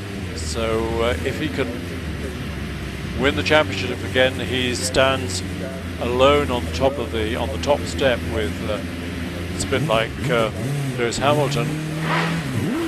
But it'll take a little while for Scott to key himself into the GR59 compared with the GR61X that he's won the championship with 6 times. That's been mothballed. It'll come out as a historic car one of these days. 106. That's, I think, our first run over the ton under the bridge. Scott is a very, very skillful and courageous driver. Son, of course, of Roger, Hill Climb champion that we saw in the Skoda. 37.52. Scott puts down a marker. And he's followed up to the line by Sean Gould in an identical car, both powered by the 4 litre Judd engine, so producing enough power, 500, 550 maybe, in a car weighing not much more than 400 kilos. It's nice here in Scotland. Well, I bet it is. I wish I was at Prescott. Well, it'll be great when the border opens. I think it opens tomorrow. So it's really just by one day that Wallace Mingus has been refused exit to join the party here. Well, thanks for that, Alan. Now, Sean Gould came to the line and has been wheeled back from the line, so the car appears to have a problem. Chris McPhail, absolutely enjoying fabulous coverage. Thanks, Chris. Here's a fascinating car.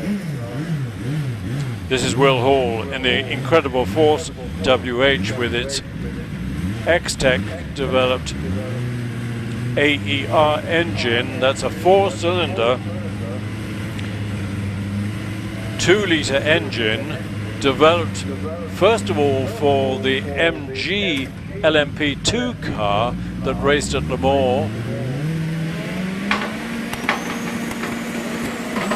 It's got a new turbo this year, and wow, Will 2.04 and again 100 miles an hour at the bridge. This is a very quick car. The engine can produce something like 800 horsepower under 2 litres, which is almost unbelievable. And Will came 6th in the championship. He's developed this car over a number of years. In the early days it was extremely difficult to get it off the line without stalling, but gradually the electronics have been tamed, and Will is a contender for the championship. 36.97.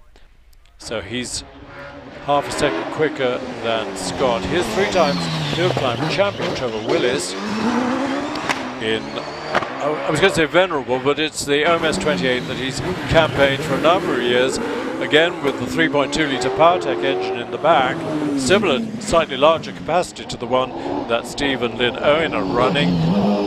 Trevor is a brilliant driver, neat and tidy, immaculate line always, and brave. So 36.82 puts him on the top of the step at the moment, just ahead of Will Hall's 36.97. And here's David Uren, 3rd in the championship. Last time it was run in this, I was going to say venerable, but the earlier type of Gould, the GR55,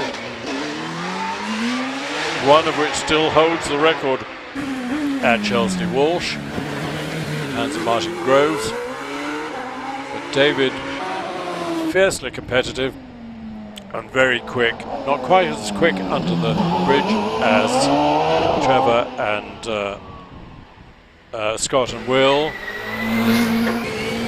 but it's a 37.32, slightly quicker than Scott Moran's time. Alex Summers, 2nd in the championship in this fearsome DJ Firestorm with its Cosworth XD engine, producing enough power, he says. Well, enough power to get him 2nd in the championship.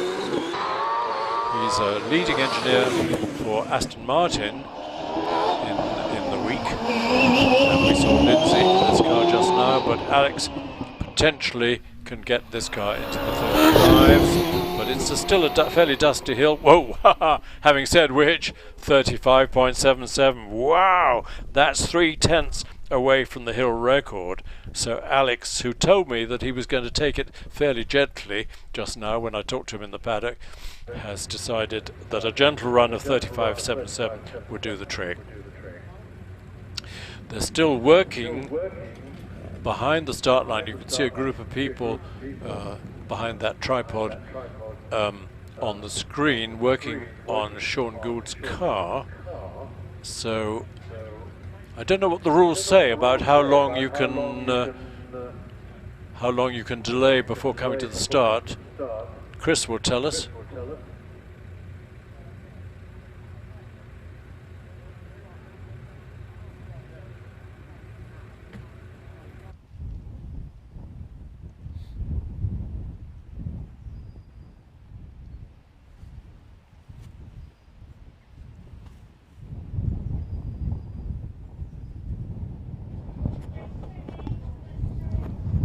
Gary G watching from the Côte d'Azur, wishing we were there. Well, some of us wish we were on the Côte d'Azur, although I think our weather here is probably as nice. Members of Bugatti Owners Club and missing being able to attend. Great coverage, loving the extra cameras. You're right, we've got 2 or 3 more cameras than we had last year, so we've got the camera at the semicircle, getting the head-on of the cars, another camera there following up to the finishing line. It really does make it a full picture. It was a bit frustrating last year when the live stream really ended with cars going into the S's. So Tony Wood is multitasking, watching both Prescott and Monaco. Yeah, of course it's classic Monaco, isn't it? Sundays don't get any better. Yeah, but there's also, Tony, there's gardening to do, there's a house to be cleaned. But you're probably doing the right thing. We are going back in the program a bit to Robin Holder in the Mazda Roadster. So we're back to the Hennies Championship. Some runners in the Hennies who have come out. I think we didn't get a first run yet, but Robin Holden well on his way in this little Mazda Roadster. The MX-5, what was it called when it first came out? Unos or something, had a funny name. And that's what it's, I think, still called in the States. But we know it as the MX-5.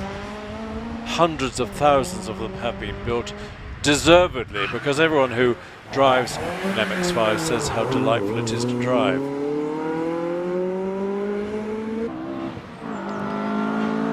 And we got classics as well. We've got some classics exemplified by this lovely V19 Chevron in the hands of Richard and Amanda George, who've been campaigning this car for many years. This is an ex-Eggenberger team car in Switzerland. Spent its early days Swiss climbing Alps in Switzerland and Europe. But Richard and Amanda have had this in this country for a long time. And it's one of the few V19s that still is on its original Cosworth FVC engine. Absolutely original, absolutely immaculate. And don't ask me how much you have to pay for it, but it would be a lot. Always a needle match between Richard and Amanda. Richard heads for the finish and records 49.47. Now here's an interesting car on the line. This is the Chevron BT30X in the hands of Andy Tippett. This car's got an amazing history. It was a sort of prototype chassis produced by Brabham, and then Mike McDougall was keen to get into racing and went to see Brabham and said, "What have you got?" And Jack said, "Well, you can have that old chassis that's sitting in the back there." And Mike McDougall and Bob Jennings campaigned this car in the late 60s with a 2.5 litre Climax engine. And then 1974, I think it was, no, it was hill climbed until about 1982, and then it was tucked away, and Andy Tippett found it. The 2.5 litre Climax engine had been replaced by the 3.5 litre Buick V8, which is a much more manageable and less expensive engine. But the chassis was destined to be used in the Spanish Grand Prix at Barcelona on the Montjuic circuit. That notorious Grand Prix, which first introduced wings on the cars, front and back, on the ends of long stalks, and they were so dangerous they endlessly broke, and there was a massive accident in that Grand Prix. But the front uprights on this car, you can still see the holes that Brabham put in those front uprights, which were designed to hold the stalks supporting the wings. So it's a car with lots of history.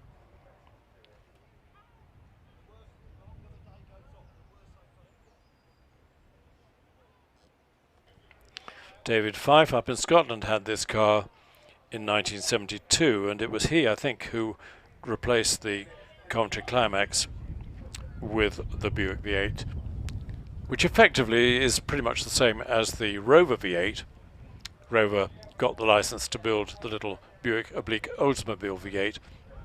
I think I told the story earlier about the director of Rover visiting Buick, seeing this engine sitting on the floor, asked them what it was for. They said, "Well, we don't use it anymore."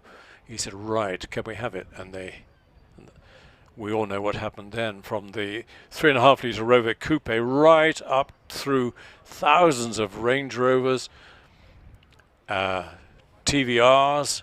So many cars have used the fabulous little Rover V8 engine. Brilliant engine.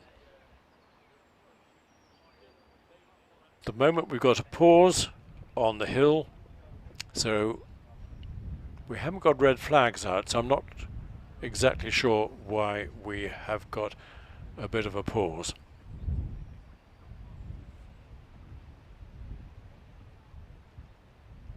Paul Garrett, nice picture of, what is that? Is that a Hawker Sea Fury?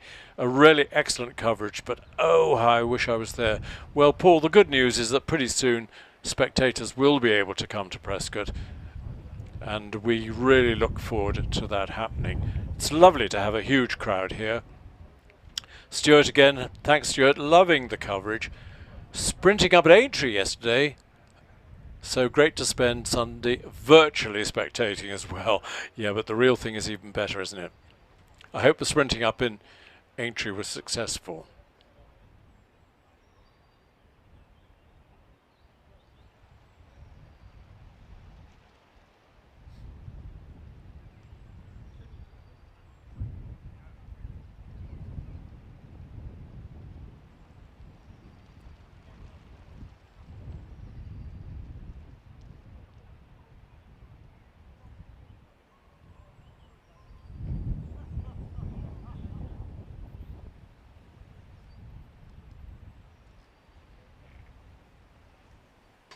So, Gregor Tabor, greetings from, cheers from Poland. Thanks, Gregor. Nice to hear from you. And it's terrific news that people are watching our live stream all over Europe, all over the world, including Guernsey. Great work on the broadcast from John Bisson. I think our live streams last year had an average of about 4,500 viewers. A lot of whom, of course, will never have seen a hill climb before, will have thought, well, hill climbing, that's bouncing up a muddy track to try and get to the top. Not at all. It's real speed.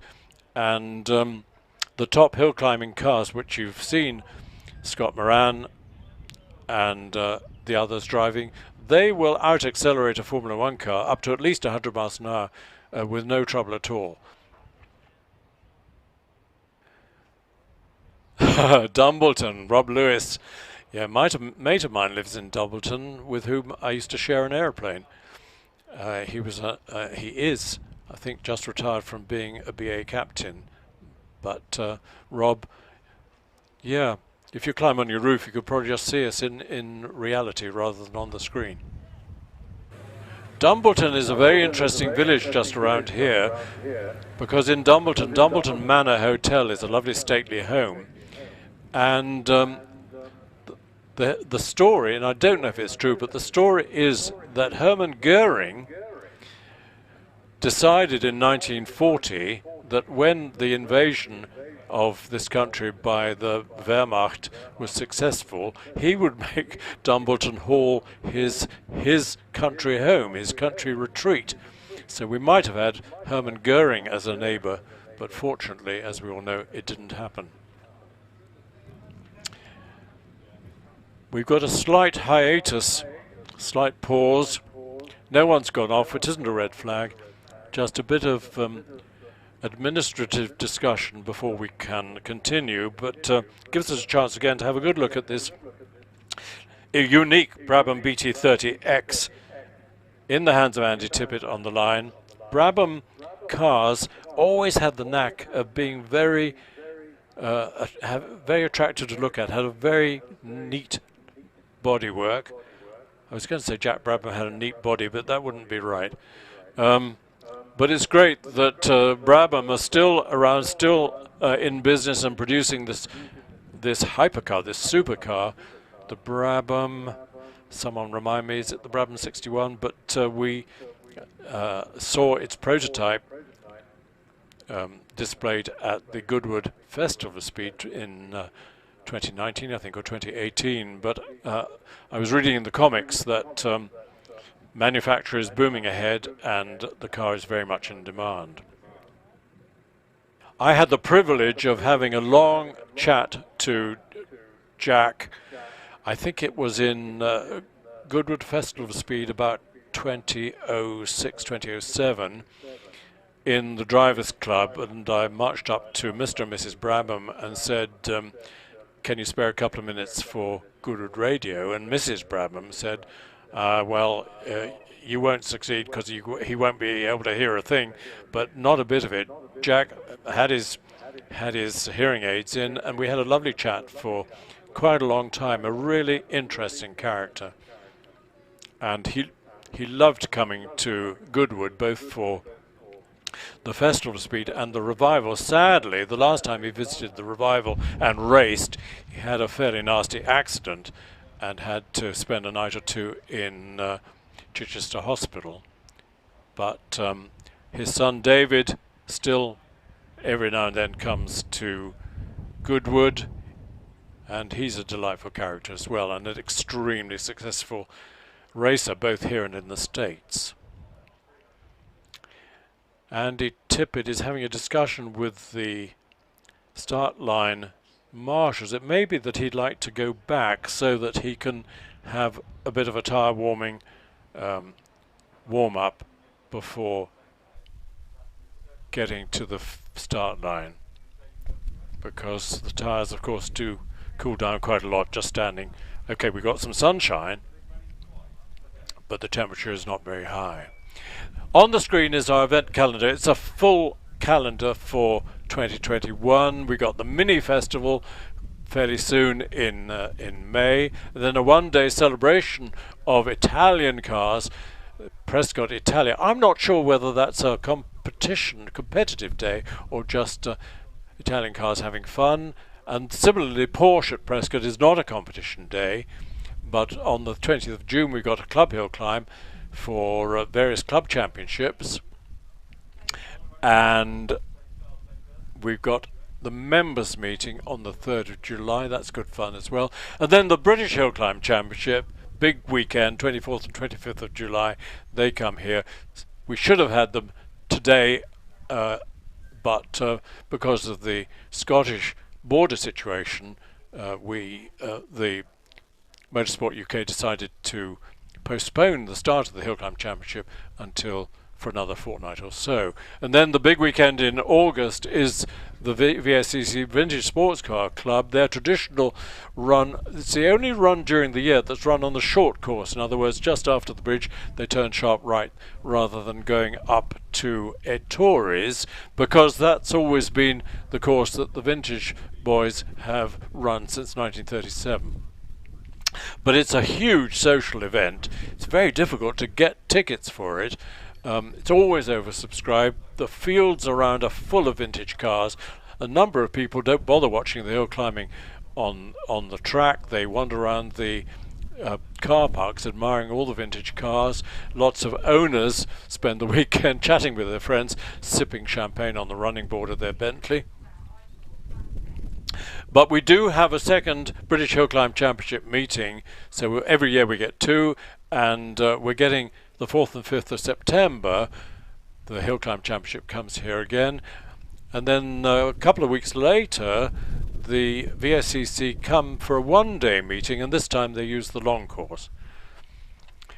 And then in October our season finale is the Autumn Classic celebrating American cars, and that's great fun. It's Americana with burgers and Coke and yeehaw and Indian motorcycles and Harley Davidsons and classic American cars. It's a brilliant day, and we always have a great crowd for the season finale. And then it's the winter again, which is hibernation time.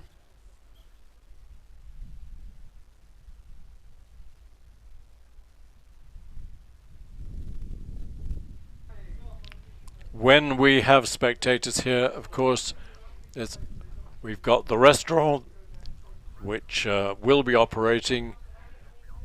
We've got outlets for all sorts of food and drink. You won't go hungry or thirsty if you come to Prescott.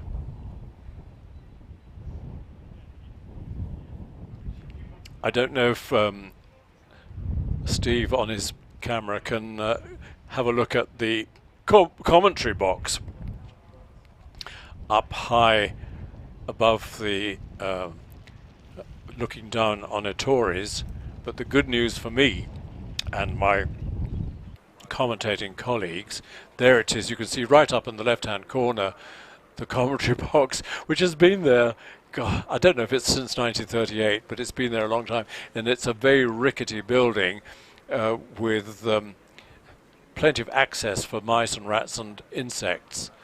And so the good news is that thanks to the Friends of Prescott who raise money for developments here at the hill climb, we're getting a new commentary box up there, which is great news. Not sure when it'll be done, but hopefully sometime this year.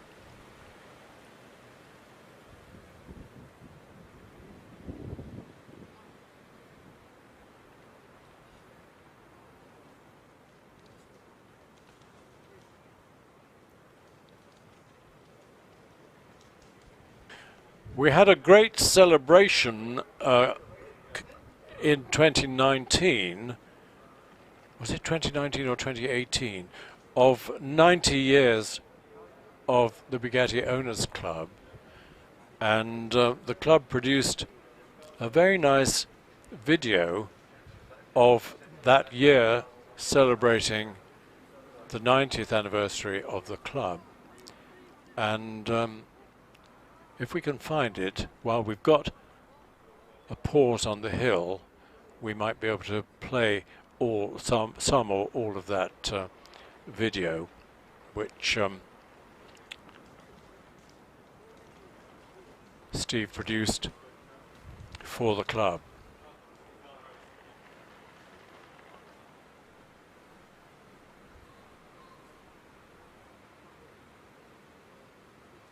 But it looks as if we're about to restart, so we'll save that for a bit later on. Yep, Andy Tippett getting summoned up to the start line in the BT30X, so we're back in action. We haven't heard what the problem is with Sean Gould's car. Just we're keeping our fingers crossed that Sean is able to reappear. But meanwhile, here comes Andy. All the right noises from the Buick V8, 3.5 litre V8. The Rover version can be bored out, I think, to about 5.1 litres before fresh air appears inside, but the original Buicks and Oldsmobiles tended to stick at 3.5 litres.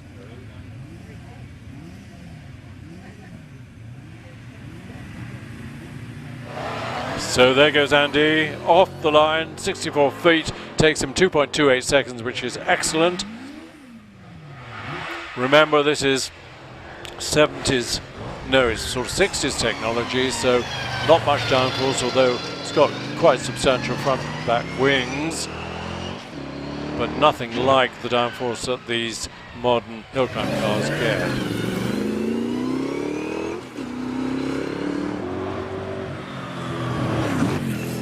Andy actually has asked me to say that if anyone watching is familiar with this car and knows more about its history, he would love, there are some holes in its history that need filling in, so he would love to know more. He finishes with a 46.11. He's followed by another lovely Brabham, the BT35 of Mike Bainbridge. I think it's a Cosworth BDA in the back, but I haven't tackled Mike to find out. But you see what I mean about the lovely shape of the early Brabhams. They all had very pretty lines. So Andy Tippett, I think we got did I tell you Richard George? Yes, did a 49.47 in the Chevron B19. Mike Bainbridge finishes in his Brabham with a 48.5. Here's Carol Nichols in the Nike. Now the Nike was built, the Nike cars, well particularly the chassis, were built down in Devon by Carol's father, Ken Nichols, which is why they were called Nikes, N-I-K-E. And Carol, a few years ago, was determined to find and drive one of her dad's cars, and this is it, the Mark IV. And Carol is very keen. She travels all around the country competing in this car as a homage to her dad, who was a lovely guy. He was working right up until the day he fell off the twig. And so it's a great tribute to him that his daughter is keeping the flame alive.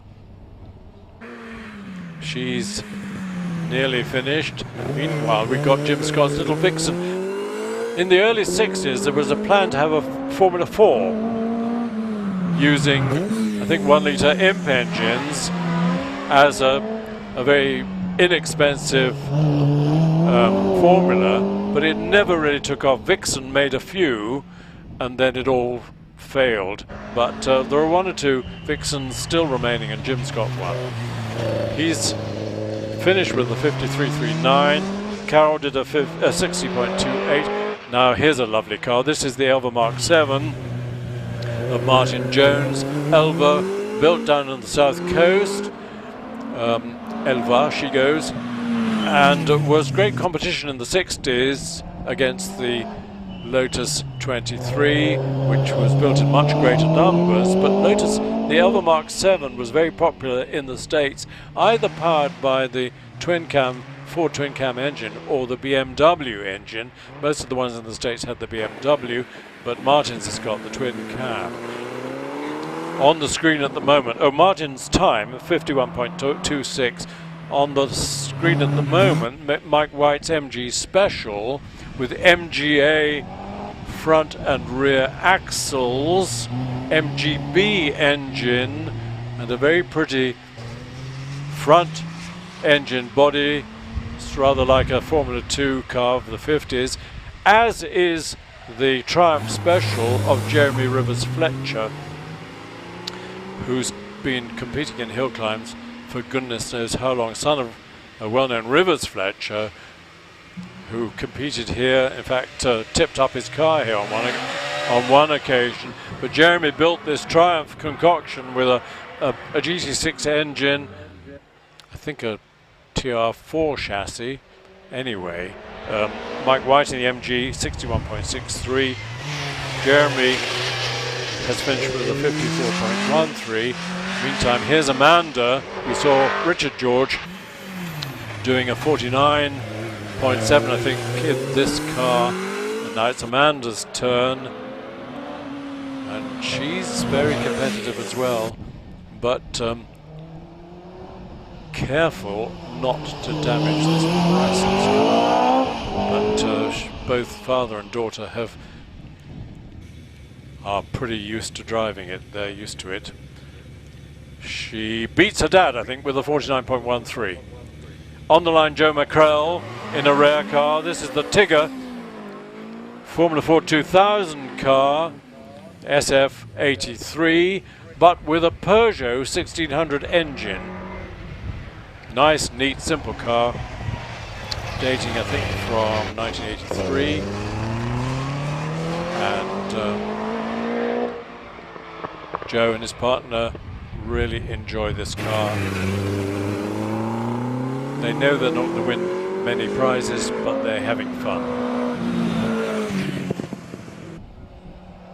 The Tigger Company, founded by Tim Schenken and Howden Ganley from New Zealand, built single-seaters, built sports racing cars, built lots of Le Mans cars, very successful, and then they decided to stop.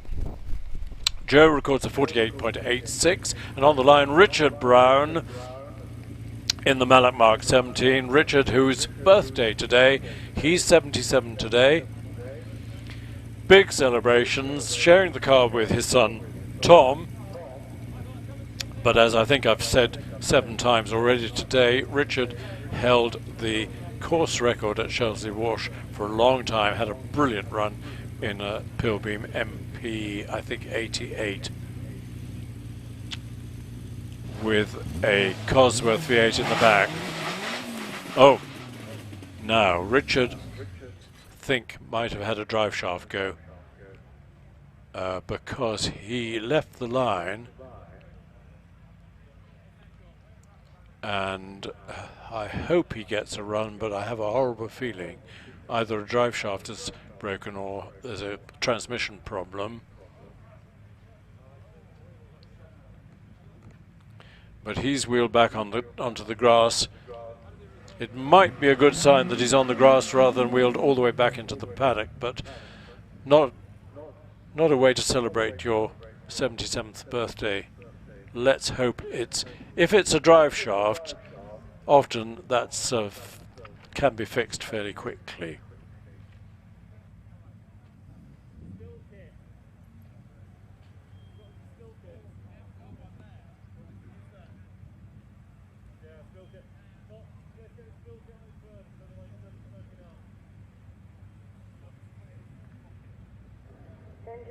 With the cars in class P, P3, P4, you're ready with your cars. Thank you.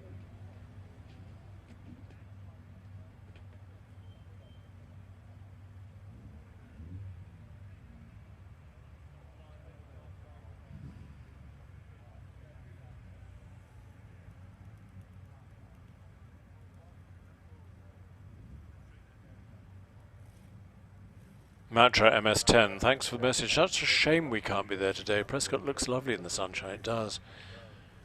This makes up for it. Oh, well, I guess it almost makes up for it. You get the sights and the sounds, you don't get the smells, and you don't get the close look at these cars. Now, I'm afraid Richard's car has done a whoopsie and has had a wee-wee on the line, and that's oil.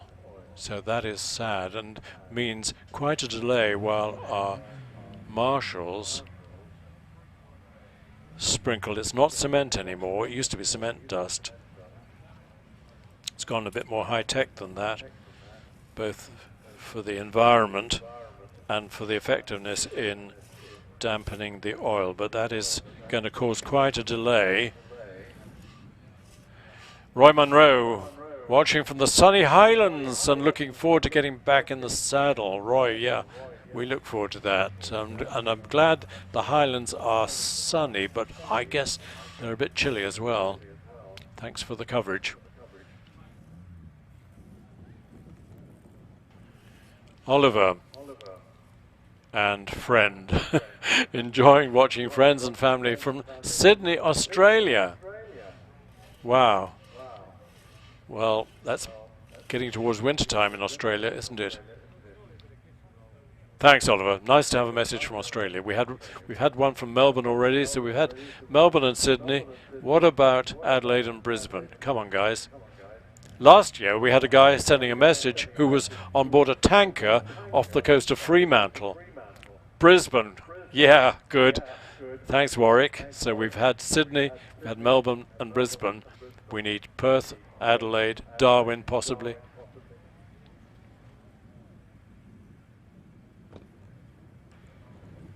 Brisbane's had a hard time recently with floods and things. Peter Morley, here we go. Hi guys, Peter Morley, Perth, Western Australia. Running an OMS CF10 over here. Prescott's on my bucket list, yeah. Did Doon in 2019 after the Isle of Man. Great trip, great coverage. It's lovely that OMS have exported cars to Australia. Hill climbing is big in Australia. Is it the Rob Roy Hill Climb near Melbourne? Used to have an annual, well no, a challenge between Prescott and them. They would come over here, borrow a car. It was a Morgan on one occasion. 6 of them driving the Morgan, and then our guys, 6 of our guys would go over there, and I'm not sure if that's going to continue, but nice to hear from Peter Morley.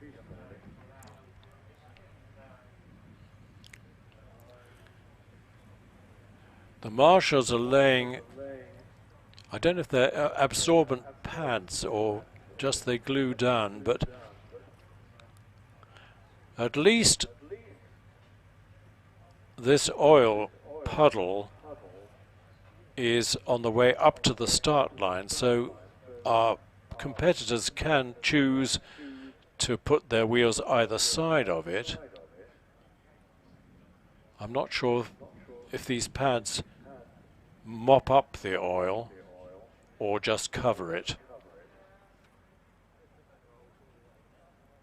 But what bad luck for Richard Brown to have, I don't know if it's a big hole in the side of the engine, but it's lost a great deal of oil.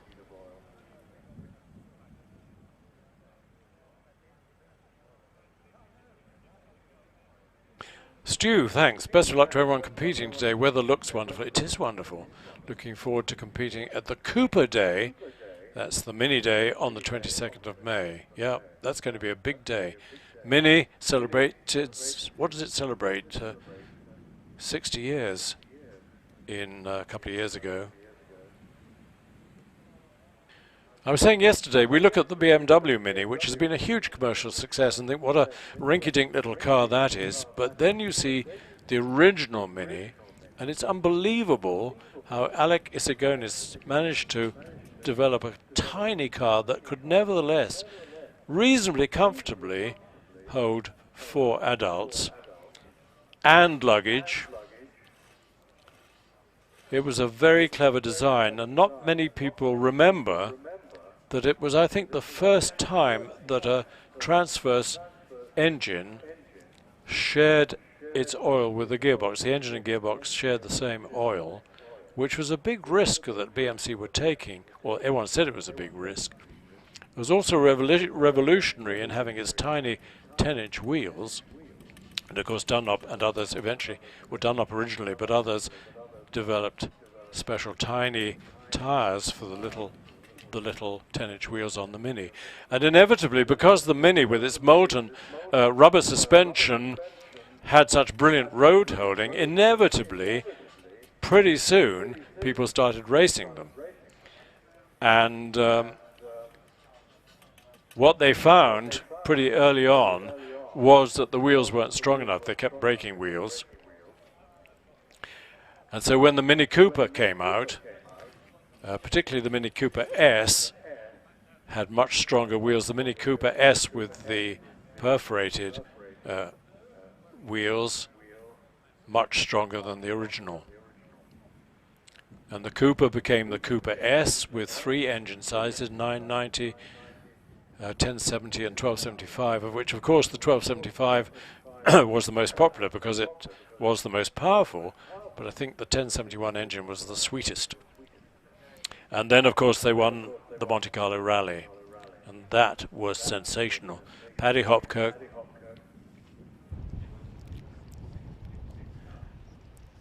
and even more sensational, was it a couple of years later, they got eliminated because the French managed to find a reason to disqualify them. I think it was something to do with the wrong headlights. And surprise, surprise, the winner was a Citroën. But of course Mini got more publicity from that than from winning the thing in the previous years.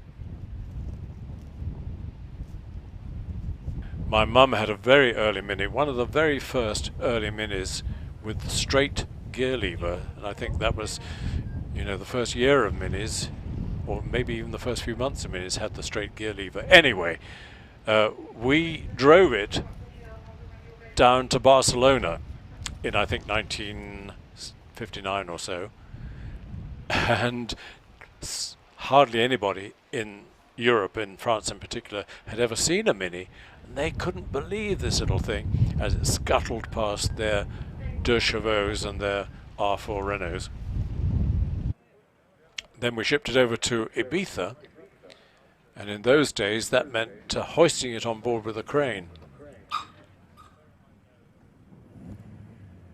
And Ibiza in those days had no roads.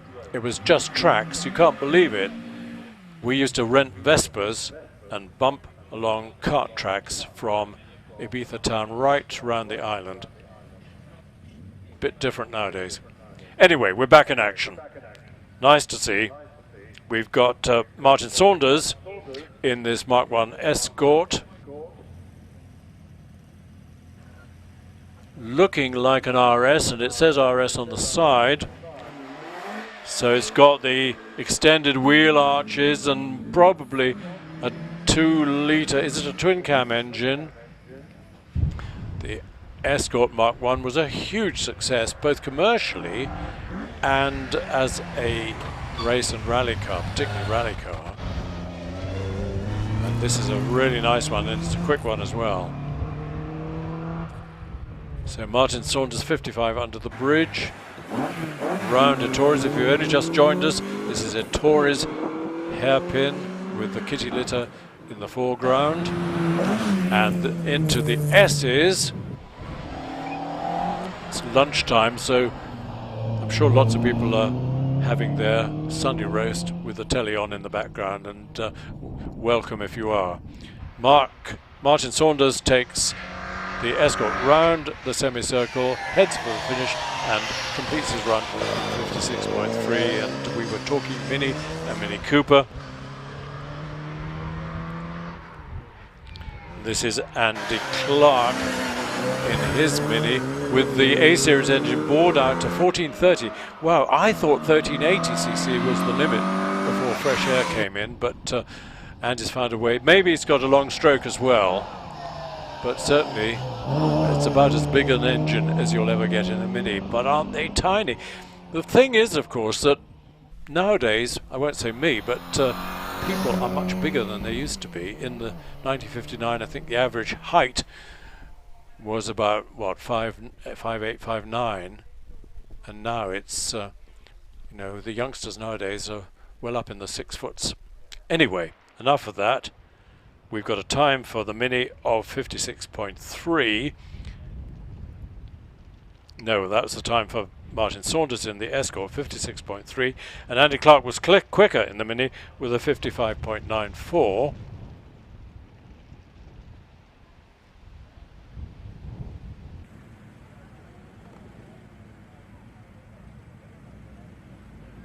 And we have a little bit of a pause while we've got some houses. We've got a couple of houses up the course. We've got Pardon House, which is just on the right of the track, on the exit to Pardon.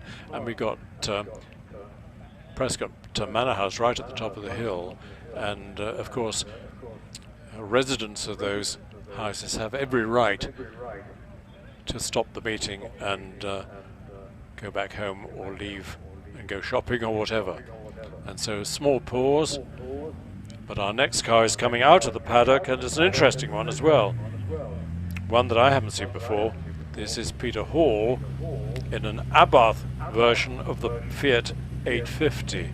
We've seen the Abarth version of the 500, the Cinquecento, the 650, but this is the 850. But he maintains the Abarth, the racing Abarth tradition of having the engine cover open at the back, which I think is for engine cooling purposes, but we could also say there was aerodynamic purpose as well, but he's going to have to wait because we've got a red flag.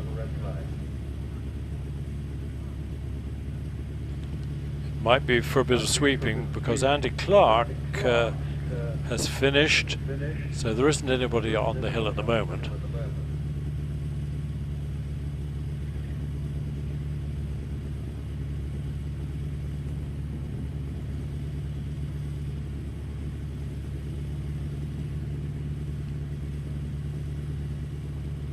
Yeah, of course we're waiting for that residence car to clear the hill. Maybe it's going all the way up to the top.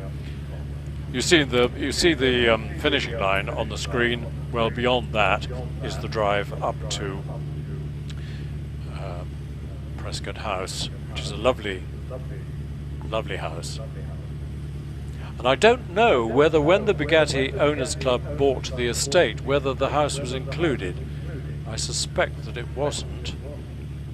But if it was, they quickly sold it. But that car has disappeared, and now we'll have the little Abarth 850 started up. The standard, the Fiat 128, do you remember the Fiat 128, which I think came after this, was almost revolutionary, that the engine would rev to about 8,500 revs. So downhill on the autostrada, it had the little thing screaming away. Peter Hall leaves the start line. 44 under bridge. This is the class for, I think, pre-72 road-going cars. So our classics. And it's great to see an Italian interloper in the shape of this little Fiat.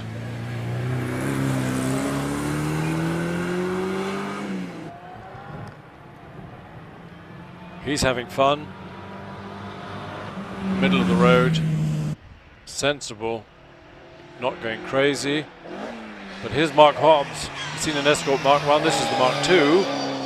Probably not seen as quite such a pretty car, but equally effective on the circuits and the rally stages. 2-litre engine again. Car in the hands of Mark Hobbs. Fiat has finished with a 70.47. Meanwhile, Mark in the red Escort is safely round the S's. And off the line, no, I said 1430 was as big as you could get an A-series engine. I was wrong. Matt Clark's is 1460. So that's a big engine, but it's a really original Mini. It's actually, I don't know if it's actually an Austin 7. They used to, when they first came, they were a Morris Mini Minor and an Austin 7. And then very quickly, of course, they were christened Minis.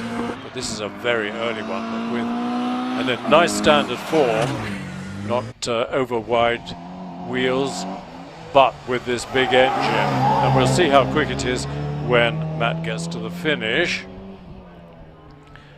Mark Hobbs recorded a 53.3 in the Mark II Escort. Matt Clark has finished with a 50.96, so it is a quick car, that little red Mini. Here's Simon Braithwaite with another Mark I Escort. It's an RS 1600, the genuine article, which means flared wheel arches, a twin cam engine, and rapid.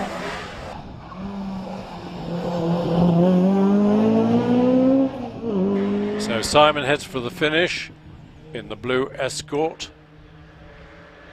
Meanwhile, Richard Jones, longtime competitor in this pretty early Porsche 911 L-Reg. Well, the 911 first came out in 1963, although when it first came out it was called a 901. And then Peugeot objected. They said, we have the rights to all cars with an O in the middle, and Porsche had to change it to 911. Peugeot forgot that Bristol had the 401, the 403, the 405. We saw Richard Jones off the start. He's well on his way and finishes under 50 seconds with a 49.5. Mike Henney, Mr. Cider, in a fixed head Lotus Elan. Not only fixed head, but fixed headlights as well. Saves a lot of problems. Those rotating headlights on the Elan were an endless source of amusement and frustration.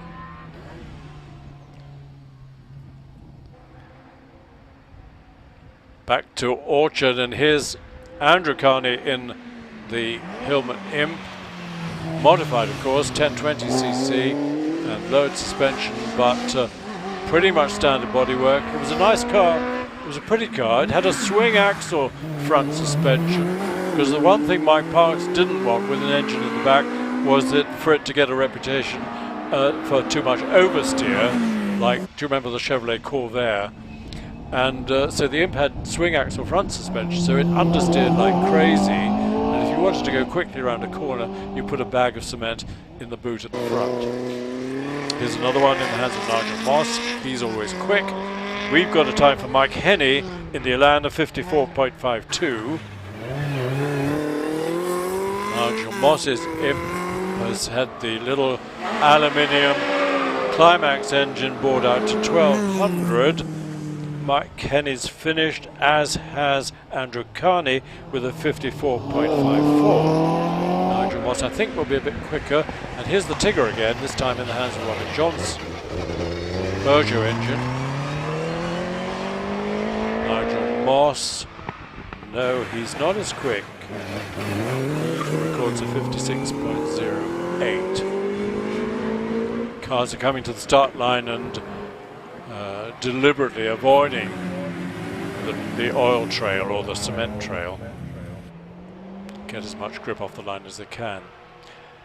Nigel Moss in the M5608. Robin Johnson, the Tigger, is well on his way, as is Steve Fenner on this nice MGB. Slightly modified, no bumpers, special wheels.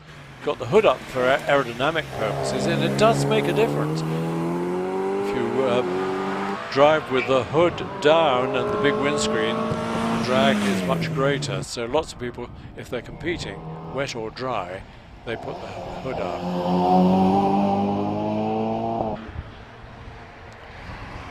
We're coming to our scimitar contingent, kicked off by John Louch in the GTE with the hatchback. Meanwhile, Steve Fenner in the red MGB 53.55. GTE, hugely successful car for Reliant, powered by the Ford V6 Essex engine.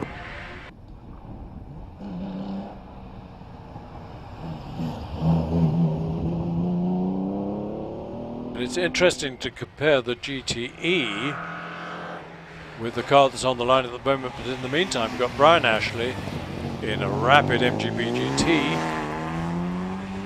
John Louch in the Scimitars finished with a 53.57. The MGB runs at Torres and heads much lowered suspension. You see hard springs, and we have a look at Gary Cox, not in a GTE, so it doesn't have a hatchback. This is the original Milan Scimitar Coupe. Again with the 3-litre V6 engine. The first one or two came out with a 2.5-litre engine, then quickly got promoted to the 3-litre.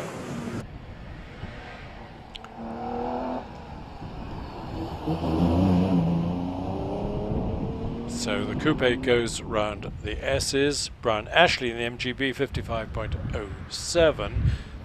And here's a car we don't see hill climbing very often. This is the lovely Triumph Stag, with its removable hardtop in place and powered by the 3-litre Triumph V8 engine, overhead cam engine, effectively two Dolomite Sprint engines on a common crankcase.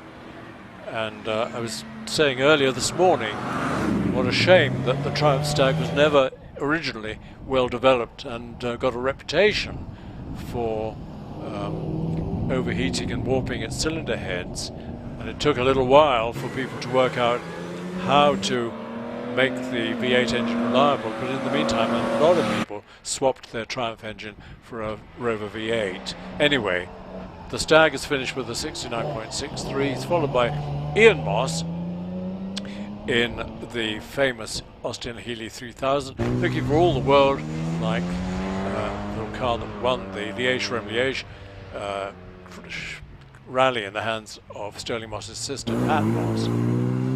This is Ian Moss, no relation as far as I know, but finishes with a 58.32. Charles Bolton's MGB, which he's raced for a number of years, is deceptively quick. He's taken a lot of the weight out of the car, drives it with some gusto, and heads for the finish. Meanwhile, Roger Beard brings a very pretty Scimitar Coupe round at Torres in a lovely colour. I'm not sure how you describe that colour. It's a sort of bronzy grey, but it's nice. The time for the MGB Charles Bolton was a 56.46.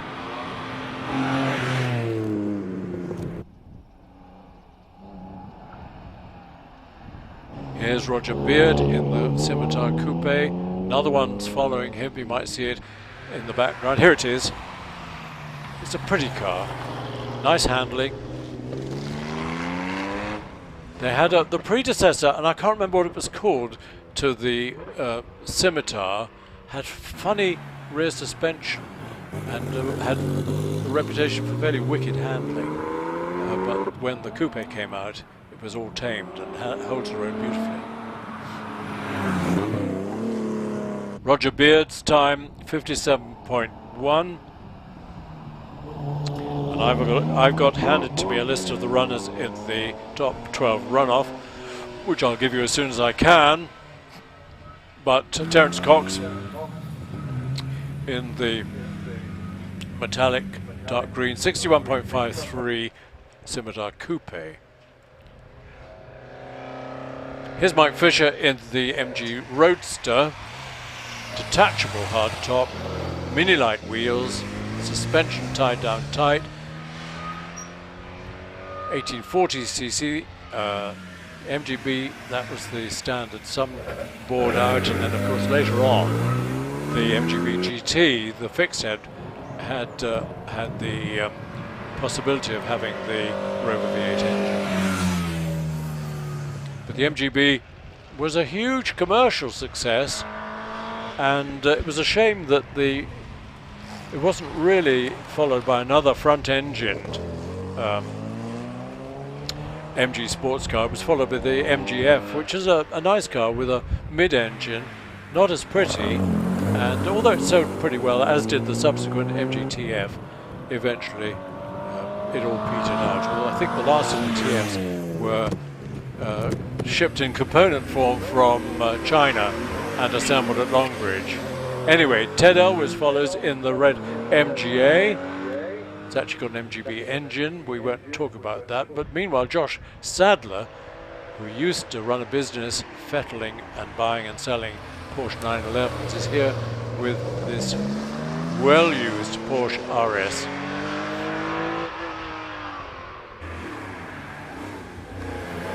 And I think Josh is our last runner before we get to our runoff.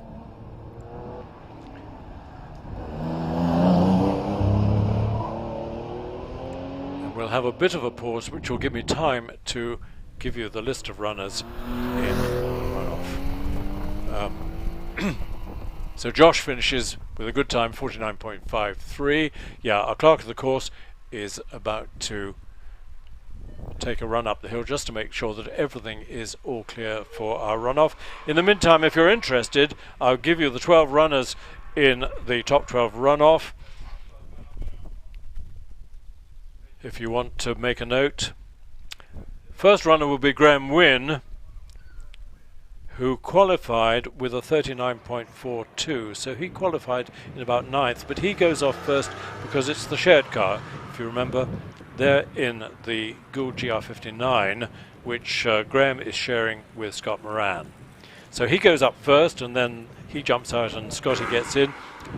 But following him comes John Stockley, who had a good run to qualify 11th with a 40.31. Then David Warburton in the GR59 Gould, 39.97. Qualifying 4th was Lee Griffiths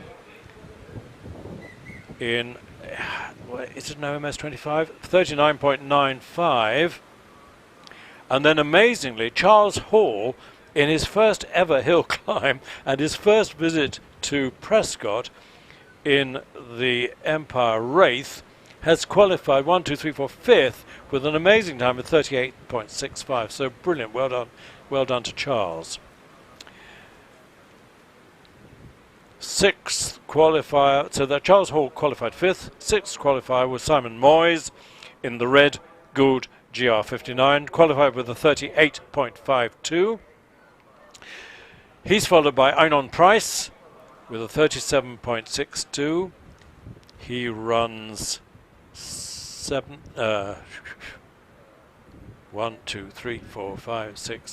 8th Einon Price.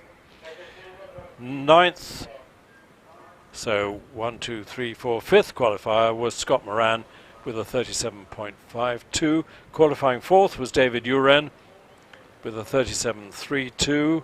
Our 10th runner will be Will Hall, qualified with a 36.97. Runner-up, Trevor Willis, 36.82, and then Alex Summers, a storming run to qualify quickest, therefore will run 12th with a 35.77. So we're heading towards the climax of our morning runs with our top 12 runoff, except that after the runoff we've got a treat in store, and our treat is Bugattis. And I know I've seen a Type 51. There should be 2 Type 51s. We were going to have Tim Dutton in a Type 43. That's the 4-seater version of the Grand Prix Bugatti, but I have a feeling Tim isn't coming. We're hoping that we've got 3 Bugattis, 2 Type 51s, and a Type 59, the amazing, exotic, really the last iteration of the 1.5-seater Grand Prix Bugatti. But in the meantime, we're focusing on our runoff because approaching the pre-start line is Graham Wynne in the GR59 Gould that Graham acquired in 2019. Didn't run at all last year, so he's really bedding it down and getting used to it again. This car with its 4-litre Judd engine, the sort of engine that would race in LMP1 at Le Mans. So, assuming that it happily ran 24 hours flat out, a few climbs up Prescott isn't going to bother it too much. Produces, I don't know, around 600, 650. Maybe more, in a car weighing 400 and something kilos, but feather light. Power to weight ratio is just amazing. Sean Gould took his to a runway, an airfield runway recently, and the thing whistled up to 185 miles an hour before it hit the limiter in top gear. Sean reckons it's an easy 200-mile-an-hour car. Graham has stored it on the way to the line. I don't think he was actually attempting a start, but it just illustrates again, these cars don't have flywheels, of course, just illustrates again what a fine line it is between too many revs and too few.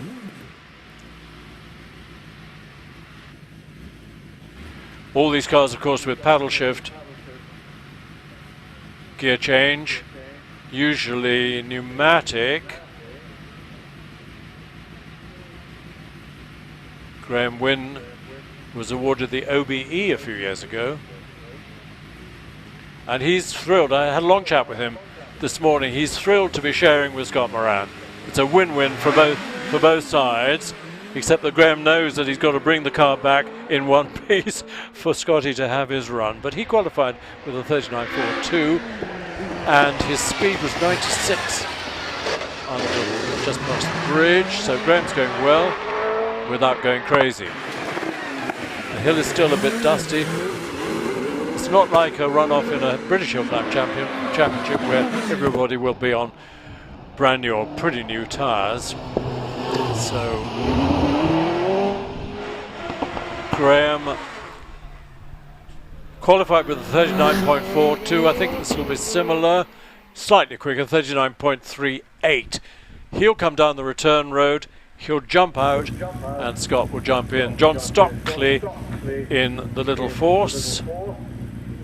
When I say little, It's got a 1585 Hayabusa engine, so masses of power. I think the Hayabusa can be tuned to produce somewhere around 400 horsepower in a featherweight car. He's quickest off the line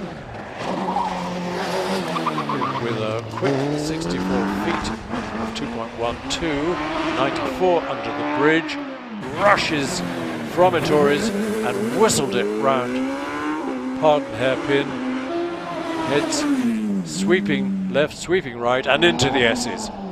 Comes John. Beautiful line out of the S's. Not unnaturally, he's not matching Graham's times. Because, of course, remember Graham qualified with a 39, and John finishes with a 40.3, which is 100th quicker than his qualifying time of 40.31. To the line, David Warburton in this amazing Gould GR59.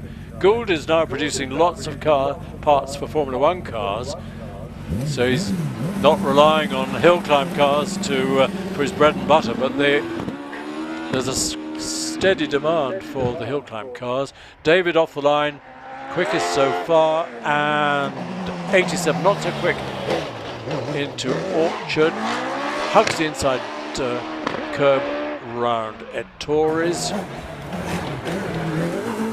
and zips it round Harden. It's scary to see them coming into the S's so quick. David, the moment isn't matching Graham's times. He'll be a 39.54, just a fraction behind Graham Wynn. So David Warburton currently in second place. Next up was Lee Griffiths.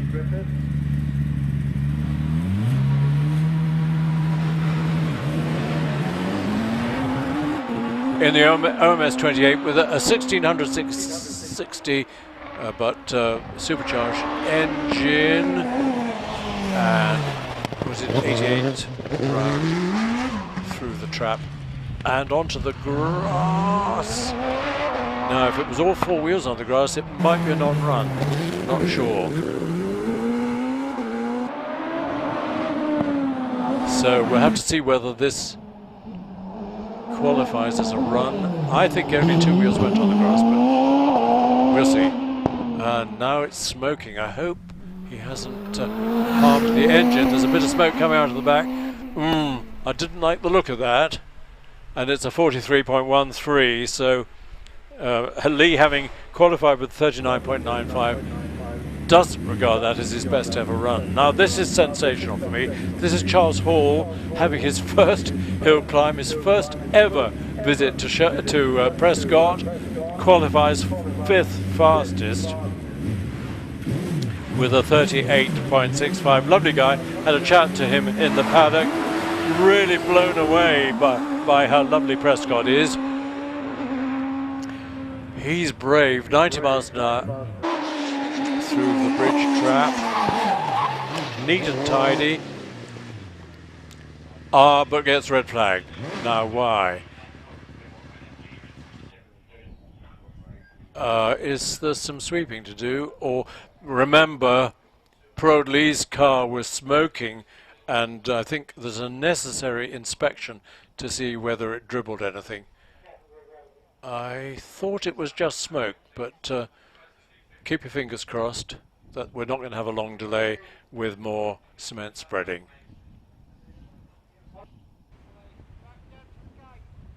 At least it gave Charles another practice start. He'll either coast back down to the paddock. I think that's the most likely thing. Yes, that's what he's going to do.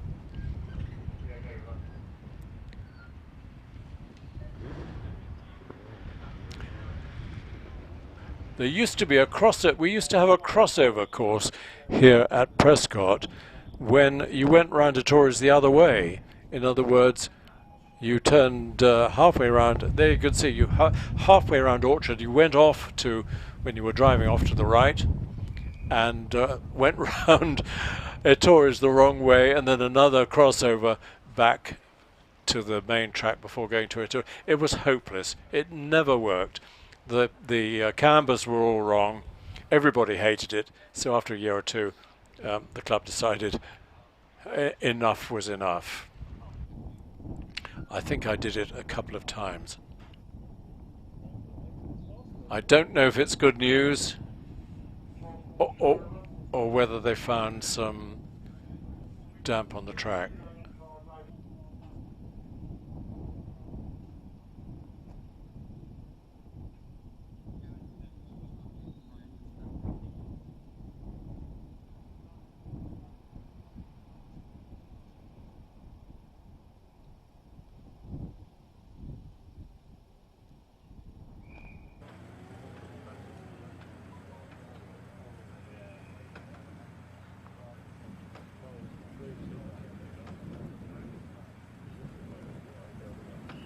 I think the good news is that the track is okay.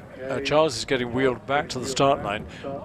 Sometimes you have to get pushed back into the paddock and come round again. But of course, this is the runoff, so it's important that it's done in qualifying order.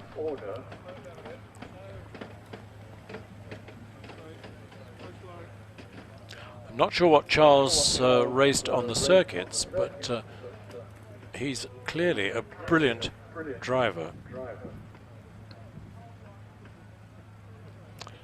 So he'll have an opportunity to start the engine and maybe do a couple of burn-up runs to clean the rear wheels or rear tires. He's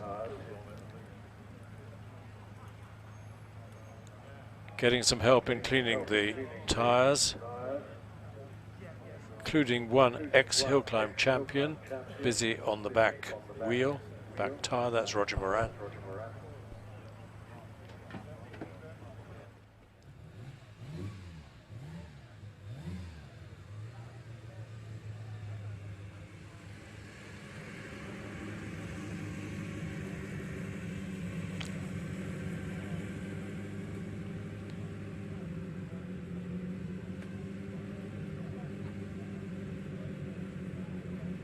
I know I'm repeating myself, but remember, this is Charles's first visit to Prescott.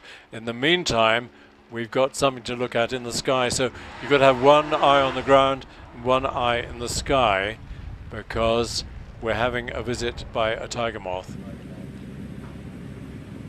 And the tiger moth is here. It's flown by George Brown. It's celebration of his dad's 77th birthday, spoilt only by the fact that poor Richard came to the line and his Mallock bust an engine. In the meantime, let's focus on the ground with Charles Hall. Amazingly quick start, 2.02, that's incredible. And whistles 95 miles an hour round, but slightly gets it wrong at Ettores. That might have cost him a tenth or two. And accelerates very hard out of Ettores. Unfortunately, he's put some gravel on the track at Ettores, so there'll be a bit more sweeping to do. Nevertheless, let's keep an eye on Charles's finishing time of 38.67, 0.02 slower than his qualifying. And now we look upwards and see George flying the Tiger Moth. Tiger Moth was the basic trainer de Havilland Tiger Moth DH61, built all over the world, and the basic trainer for Royal Air Force pilots, really until the Chipmunk came along in the 50s. The great thing about a Tiger Moth is that it's not an easy airplane to fly. It's a bit like learning to drive on an Austin 7. If you could drive that, you could drive anything. The same is true. It's easy to fly a Tiger Moth badly. It's not easy to fly it well. But George is flying it neatly.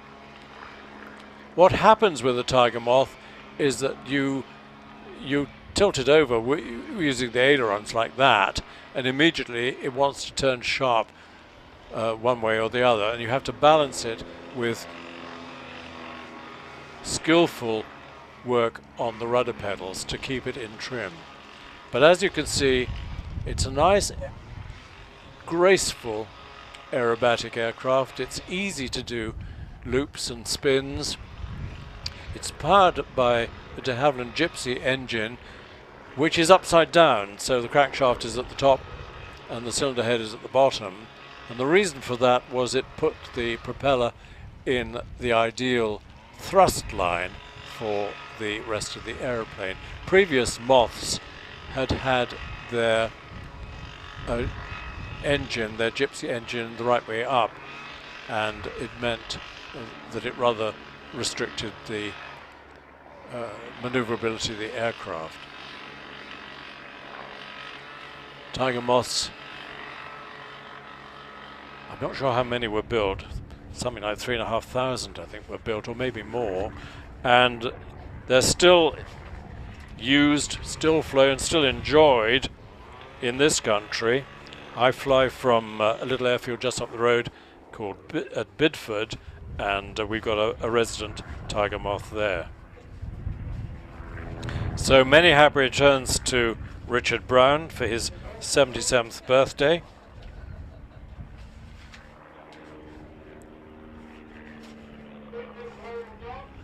And that Gypsy engine, which first appeared in the late 20s, was still being produced in six-cylinder form in the 50s. The de Havilland Dove, which was included in the Queen's flight, that had four Gypsy Queen engines, pretty much the same engine, designed by a brilliant engineer called Bruce Halford, not Bruce Halford, Mr. Halford, who designed some of the very early jets.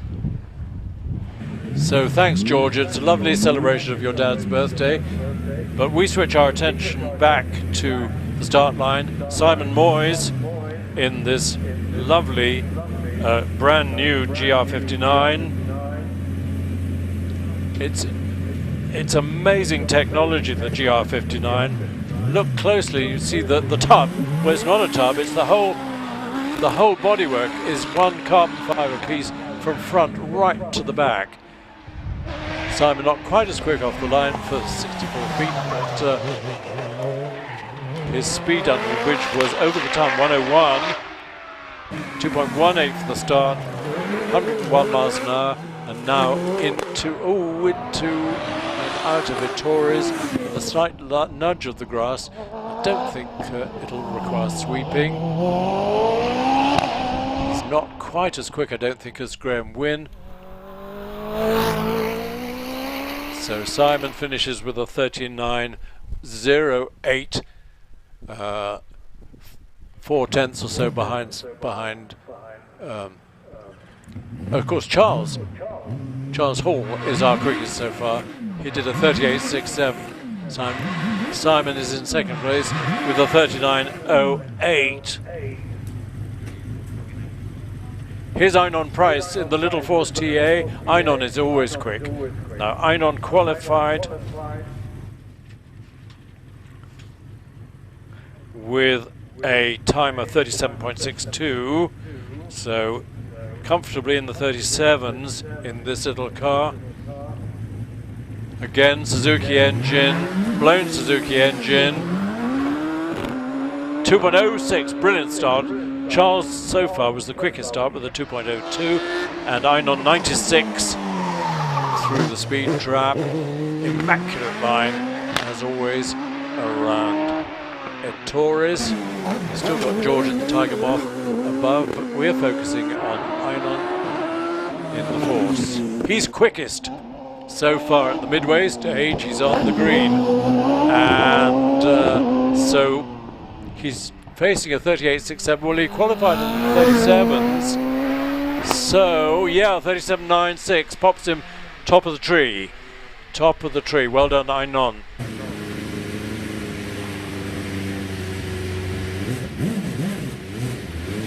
But on the start line, Scott Moran. We've seen this car in the hands of Graham Wynne, recording a 39.38. Scott's been the Hill Climb champion 6 times. What he doesn't know about climbing Prescott isn't worth knowing, but he's got to get used to the Gould. It's a very different proposition to the GR61 with which he won all those championships. So not quite as quick off the line. It was at 2.2, but again 101, same as Simon Moyes, 101 at the bridge speed trap. But he's up. He's quarter of a second up at Pardon, and almost half a second at Midway. So he's leading at the S's by half a second. I think this should be into the low 37s. It's 36.96. He'll be happy with that. 36.96. Might not be a winning time, but it's progress. Big progress. Out of the paddock comes David Uren. He qualified 4th fastest with a 37.32 in the Gould GR55. Earlier technology than the GR59, but with the lovely NME Nicholson McLaren engine, which Nicholson made for Indy racing, leased to the IndyCar teams. But of course at Indy it was turbocharged. This is naturally aspirated. Good start, 2.24. Not quite so quick, 93. A tiny bit of oversteer under the braking for Torres, but okay, no time lost I don't think. No, he's up a bit. He's a 100th of a second quicker than Scotty at the moment. Dead heat. Quicker again. Hundredths in it. It's talk about nip and tuck. But he's dropped a little bit at the semicircle. So 37.75 for David into second place. Brings Will Hall to the line.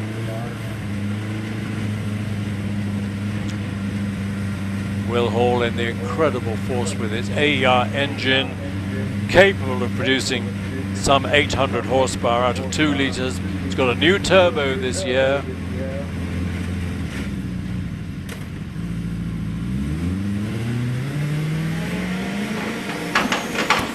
It's not easy to get off the line. Will has always had this difficulty. So Ian Dayson rushes up with the remote starter. So, you know, it may be just a matter of 100 revs or so difference between getting it right and stalling it. Luckily, the back wheels didn't go over the start line, so Will happily gets another go. Yeah, traction control popping away means 2.01, quickest 64 feet so far at 103 through bridge. This is a massively quick car. Will was 6th in the championship. He's already more than half a second to the good. Midway, he's 3/4 of a second. S is 3.73. Dropped a little bit at semicircle, but it's a 36.28. Pops Will Hall into top spot with a 36.28. Now what can Trevor do? Well, Trevor can do a lot because he's won the championship 3 times.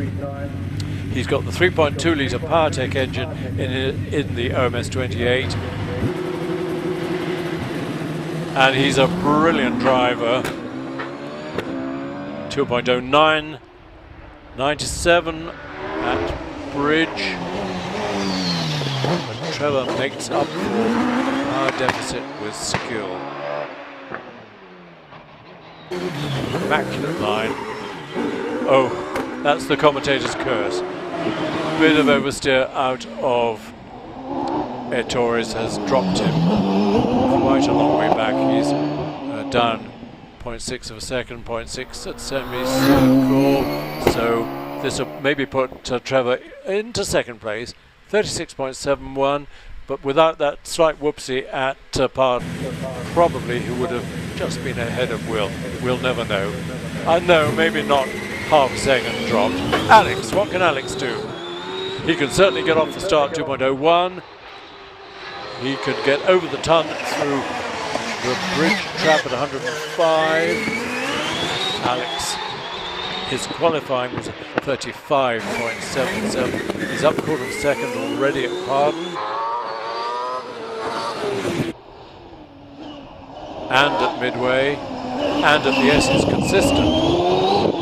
Now, fierce acceleration up to the semicircle, round semicircle, clinging on, gritting his teeth, and it's a 35.87, a tenth of his qualifying time, but nevertheless plenty quick enough to put him on top spot.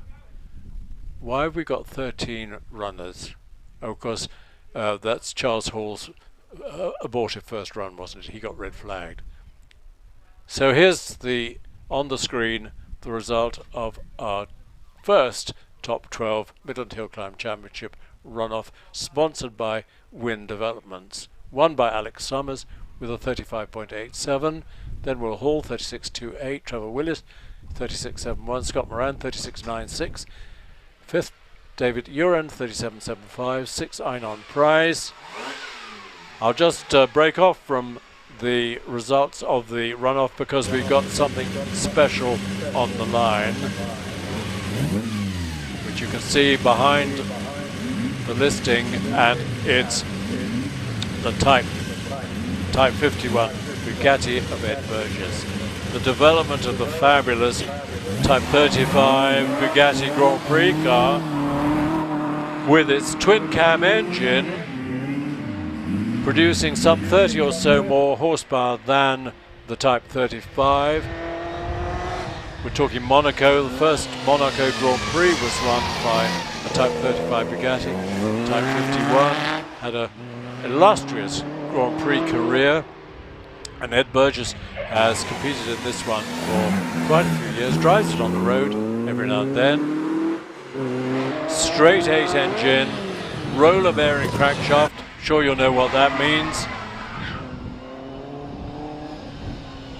And Ed safely around the S's, and we'll pick up an even more exotic car than the Type 51 in a second. And here it is. This is the fabulous is an overused word, but this is the Type 59 3.3 litre straight 8, the last 1.5 seater or 2-seater Bugatti Grand Prix car. Sadly didn't have a good Grand Prix career because it quickly got overtaken by the might of Mercedes-Benz and Auto Union, but it was a fabulous car. It was timed at one Grand Prix at 159 miles an hour, which was impressive. Unfortunately, the Mercedes in the same race was timed at 179 miles an hour. Here's another Type 51, and it has a Colin Bullock. This is road equipped with mudguards and lights, so you could drive your Grand Prix car to the race, take off the lights and things, and you've got a full Paco Grand Prix car. In the early days, the roller bearing crankshaft needed re-rollering about every 2,000 miles or so, but nowadays with modern oils, they last much longer. The crankshaft takes to bits. You drop it out of the bottom of the engine, and it can be split. Colin Bullock's time 60.31. Rupert Mark's time in the Type 59 58.87. And if you ever get a chance to look closely at a Type 59, do look at the wheels, because the wheels are something special. And if we can get a picture of the Type 59, we'll tell you a little bit about the Type 59 wheels. Maybe we'll have a look when it's on the start line. But these are the tradition of the Bugatti Owners Club is that at every meeting the Bugattis get 2 practice runs just before lunch and 2 competition runs just after. So back on the start line is Ed Burgess. Look at these wheels as well. These are the cast aluminium wheels that incorporate the brake drum in the wheel. So if you want to adjust the brakes or put new brake shoes on, you could just took the wheel off and there they were.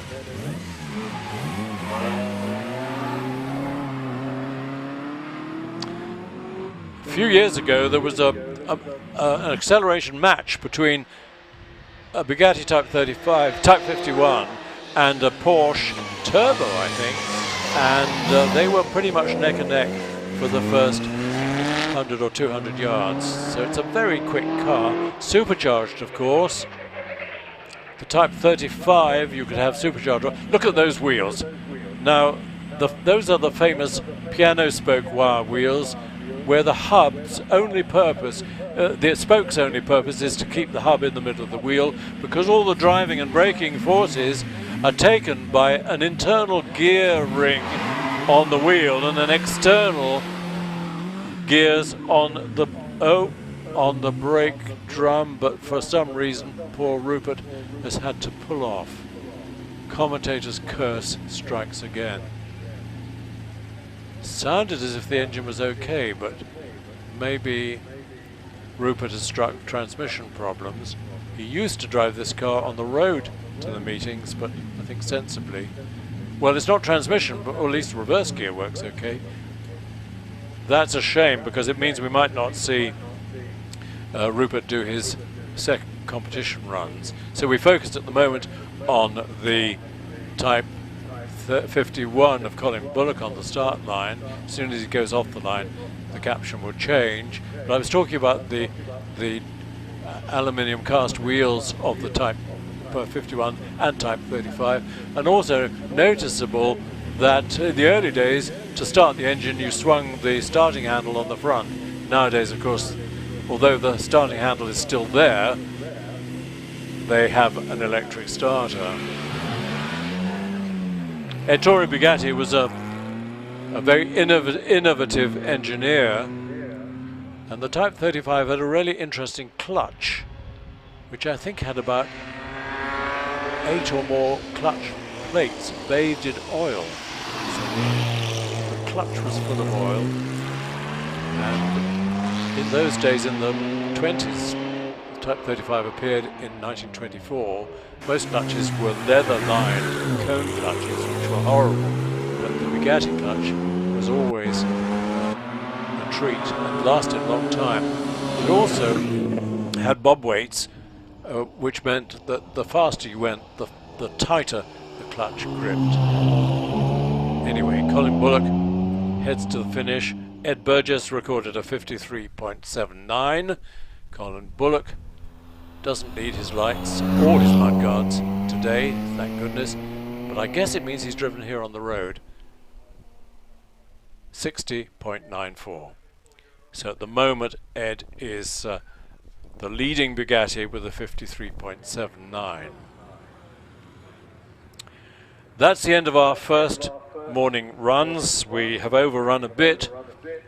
It's now 2 o'clock, but we've got various snips to show you during lunchtime that have been pre-recorded, and I will shut up for the moment, and I'll be back with you when we start again, which will probably be at 2:30, but I'm not sure. I'll find out.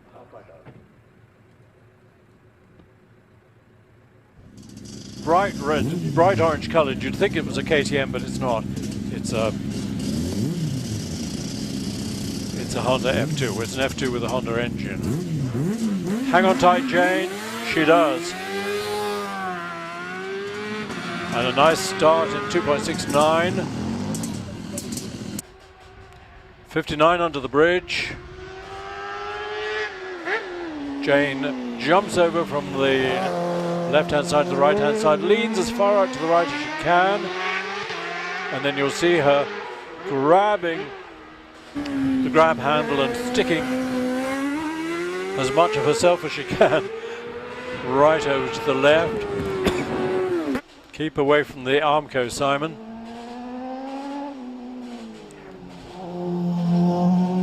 They qualified with a 51.3.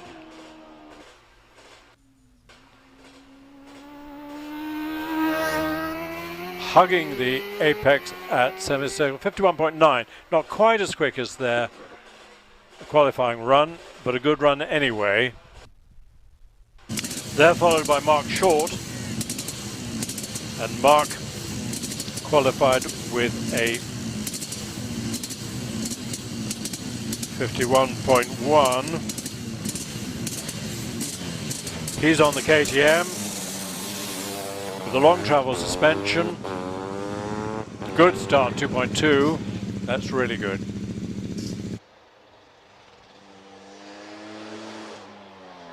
Round Orchard at 62. Tentative boot down just to, and again it always does that little wheelie hop, accelerating out of Ettores.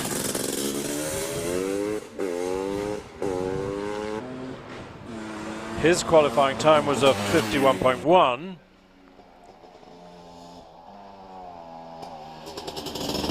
Looks as if he's a little bit down at the midway marker, but he's up again at the S's.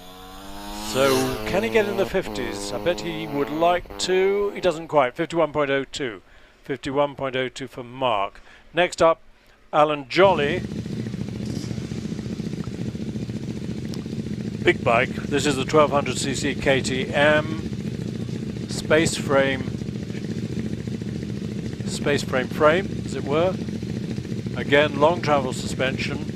I don't think he clicks the front suspension right down, but you can do that. We'll watch and see how many people do that. Alan was in the 50s with a 50.92 first run.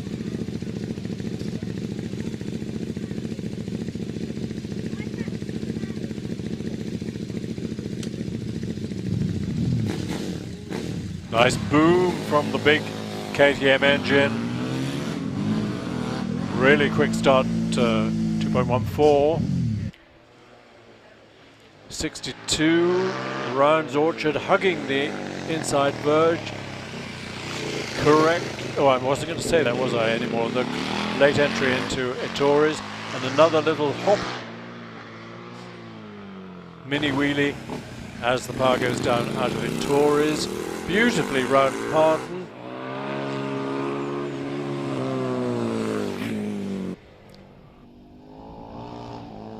Alan would be very pleased to have another run in the 50s.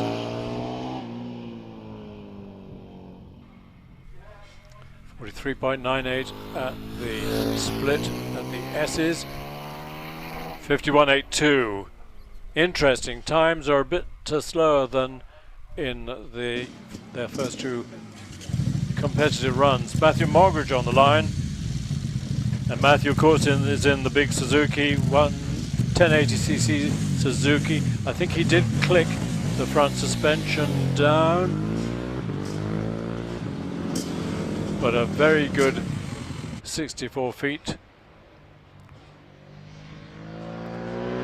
Not quite so quick round Orchard. Gets a little wiggle on from a locked rear brake on the way into Ettores, which will annoy him. That probably cost him maybe a couple of tenths, maybe slightly more. But it's very difficult to get your braking right. You don't want too much front brake, otherwise the thing plows straight on.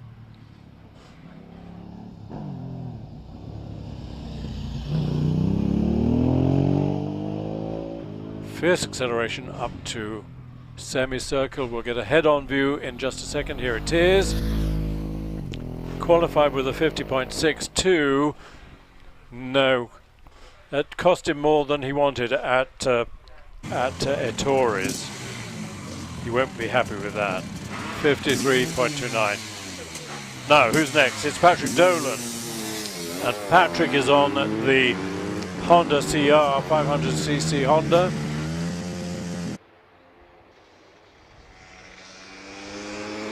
But he's quick round Orchard, 66, gets his braking right for Ettores. keeps the front wheel pretty much on the ground, accelerating towards Pardon. It's a fairly wide entry into Pardon and a wide exit to keep the speed up, keep the momentum up.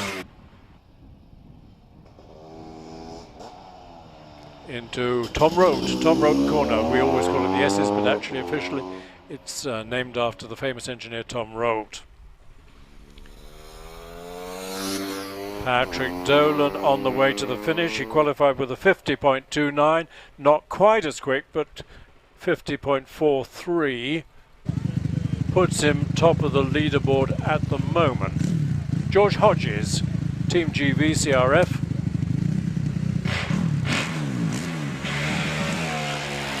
Rapidly off the line, 2.07, that's the quickest 64 feet we've had in this runoff. Now Patrick qualified, George, I beg his pardon, qualified in the 40s with a 49.18. So this is a quick bike and rider combination.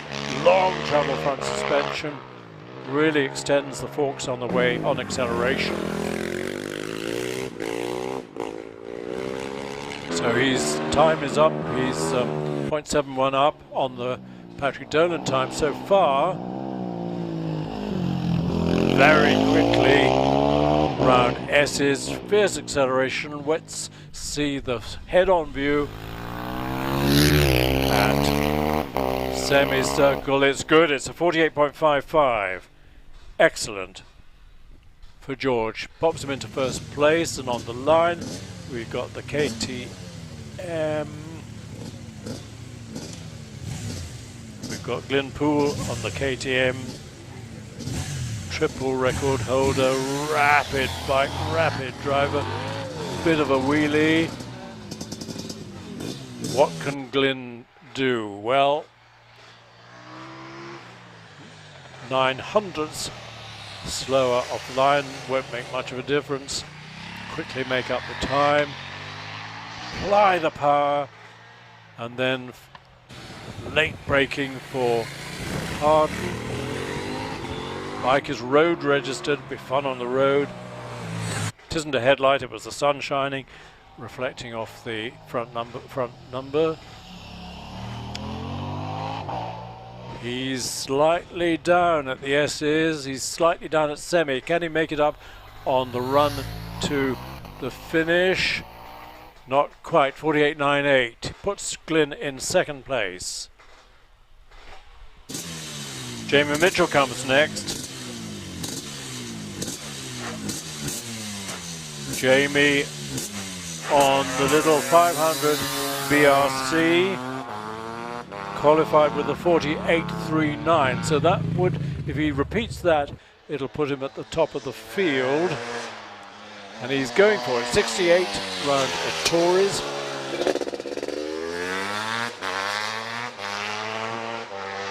Long travel suspension, didn't lift the front wheel, hugs the inside at Pardon. He's half a second up at the midway mark. He's more than half a second up at the S's. This will be a quick run. Remember, he's chasing 48.55. Can he do it? Last corner and up to the finish. Yes, 48.18. Jamie pops his bike into top place with a 48.18. Bit quicker than his quickest qualifying run. Now, Tommy Hodges qualified with a 48.39. He's got 48.18 to beat. Well, he's quickest off the line so far. And he again is doing 68 round Orchard, gets his braking. Yeah, last second braking, gets it right. Wheelie down the little slope and late braking into Torres. Hugs the inside curb at Torres. He's up by 3/10. Down, not down, but his lead has dropped to 0.23, but up again in the S's. This should pop Tommy at the top of the tree. Let's see, 48.18, 47.42, excellent. So Tommy's definitely on the podium with a 47.42. What can our quickest runner do? Well, Tom qualified with a 45.94. So if he repeats something like that, he's way in front. He carries the number one, so he won the championship last year. Can he beat 68 round Orchard? 73. Wow. This is quick. Oh, hangs. No, no, no. That's late braking, too late braking into the kitty litter. No harm done, but cross. Dropped it slightly, but I think both rider and bike are okay. Lifted out of the gravel. Yeah, he's just angry with himself. Bad luck, Tom. Gilles Villeneuve said, if you ain't crashing, you ain't trying. So it's how you find the limit. Yeah, ambulance arrives and isn't needed, I don't think. I think Tom's okay. Might be swearing a bit. So here's our runoff, won by Tommy Hodges with a time of 47.42. Second, Jamie Mitchell, 48.18. Third, George Hodges, 48.55. Fourth, Glyn Poole, 49.98. Fifth, Patrick Dolan, 50.43. Sixth, Mark Short, 51.02. Seventh, Alan Jolly, 51.82. Eighth, Simon and Jane Foster on the trike, 51.9. And ninth, Matthew Mogridge with a 53.81. Sadly, Tom Short didn't complete the run. So congratulations to Tommy.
So back into action at Prescott. Welcome if you've just joined us.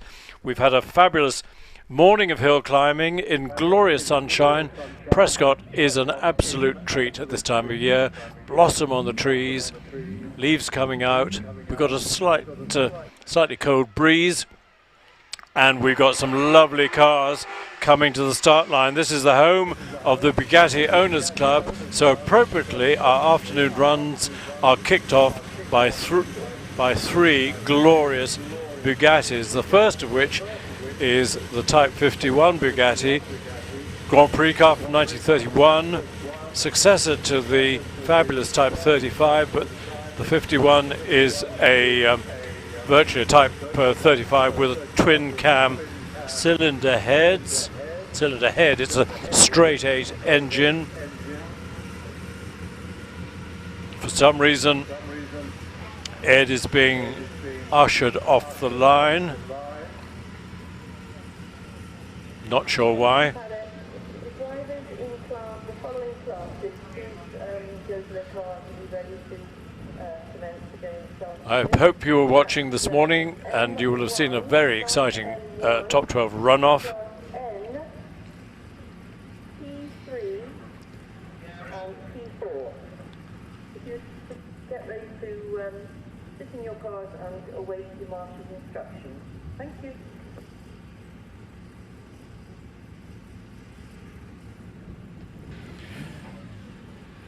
So we have to check with all our marshals posts before a car can take off the line. We've got marshals all the way up the hill, all connected with their radio, and so each one checks in saying they're ready to go, and then the red flag will come down and Ed will come back to the start line looking. You can't see at the moment, but we've got two Bugattis lined up. I don't know if Colin Bullock is going to take a run in his Type 51, but the good news is that the fabulous Type 59 Bugatti of Rupert Marks, which pulled off just after the start line for his second practice run, we thought, oh dear, something's broken, but I'm glad to see that Rupert is already lined up at the exit to the paddock. So we've got at least two Bugattis. We celebrated club's 90th year with a brilliant meeting here at Prescott. We had 100 Bugattis here. Sadly, of course, it poured with rain, but didn't really dampen the spirits of the place. But the challenge was to assemble 100 Bugattis, and the club achieved that.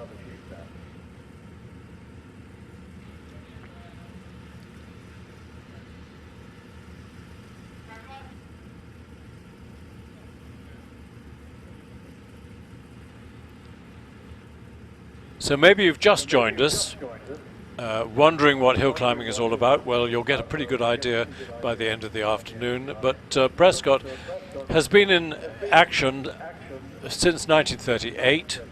It's the home of the Bugatti Owners Club UK. It nestles in a fold of the Cotswolds, glorious countryside, near Cheltenham in Gloucestershire. If you're looking at a map of the UK, sort of southwest-ish, just north of Bristol.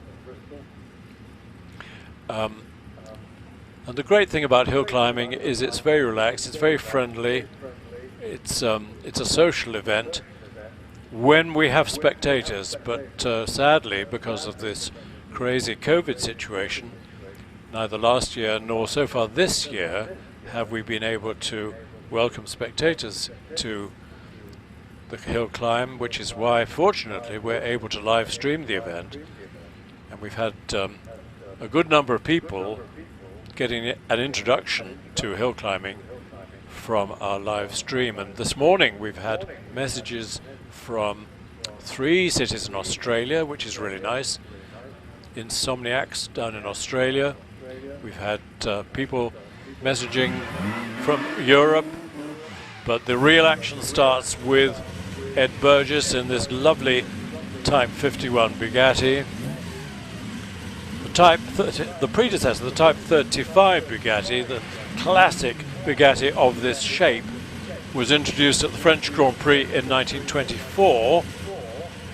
They all retired, I think, with tire trouble, but that was the start of the Bugatti Type 35, effectively being a production Grand Prix car. And then Ettore Bugatti saw the American Miller cars at the French Grand Prix and had a close look at their twin cam heads and said, hey, that would be good, and didn't copy it but produced his own version, and out came the Type 51. For the anoraks among us, the easy way to spot a Type 51 from a Type 35 is by the twin fuel fillers behind the driver. The Type 35 only has one. Engine is a straight 8 engine with a roller bearing crankshaft, very sophisticated.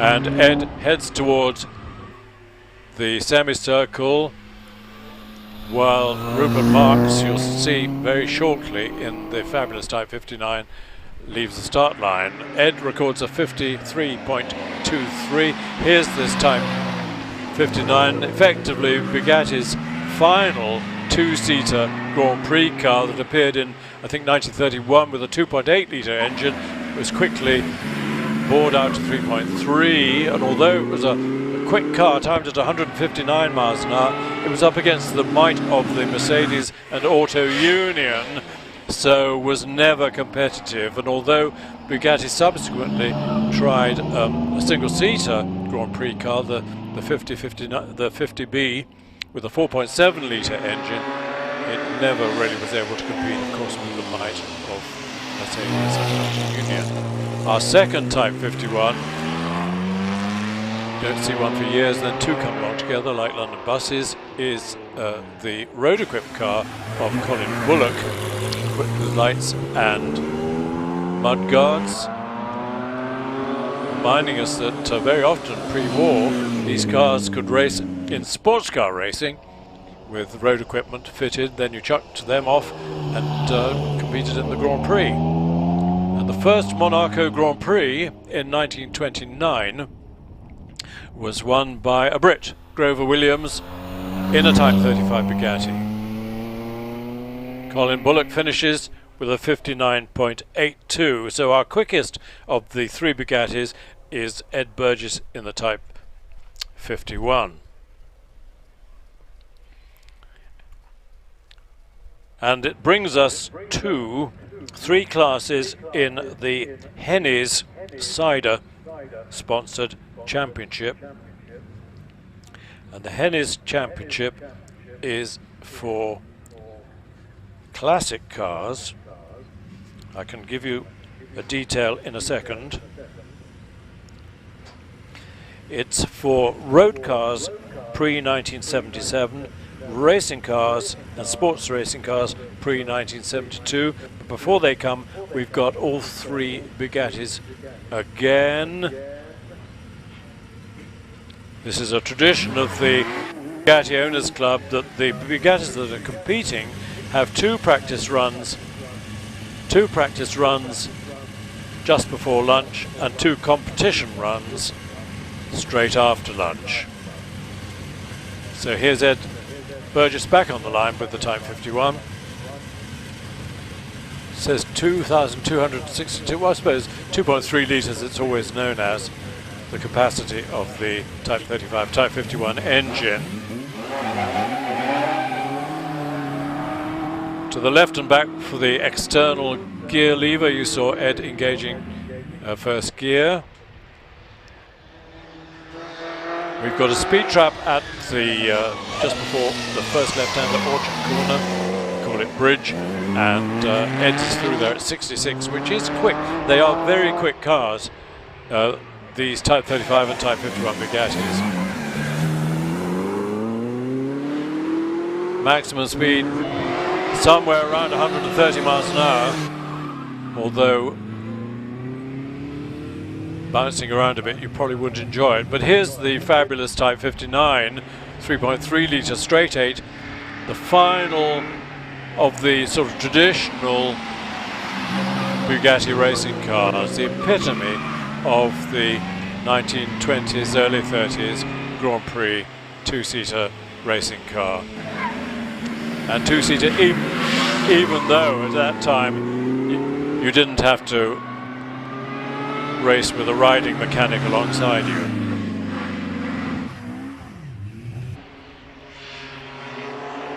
Rupert Marks, has he finished? Not quite, he's nearing the top.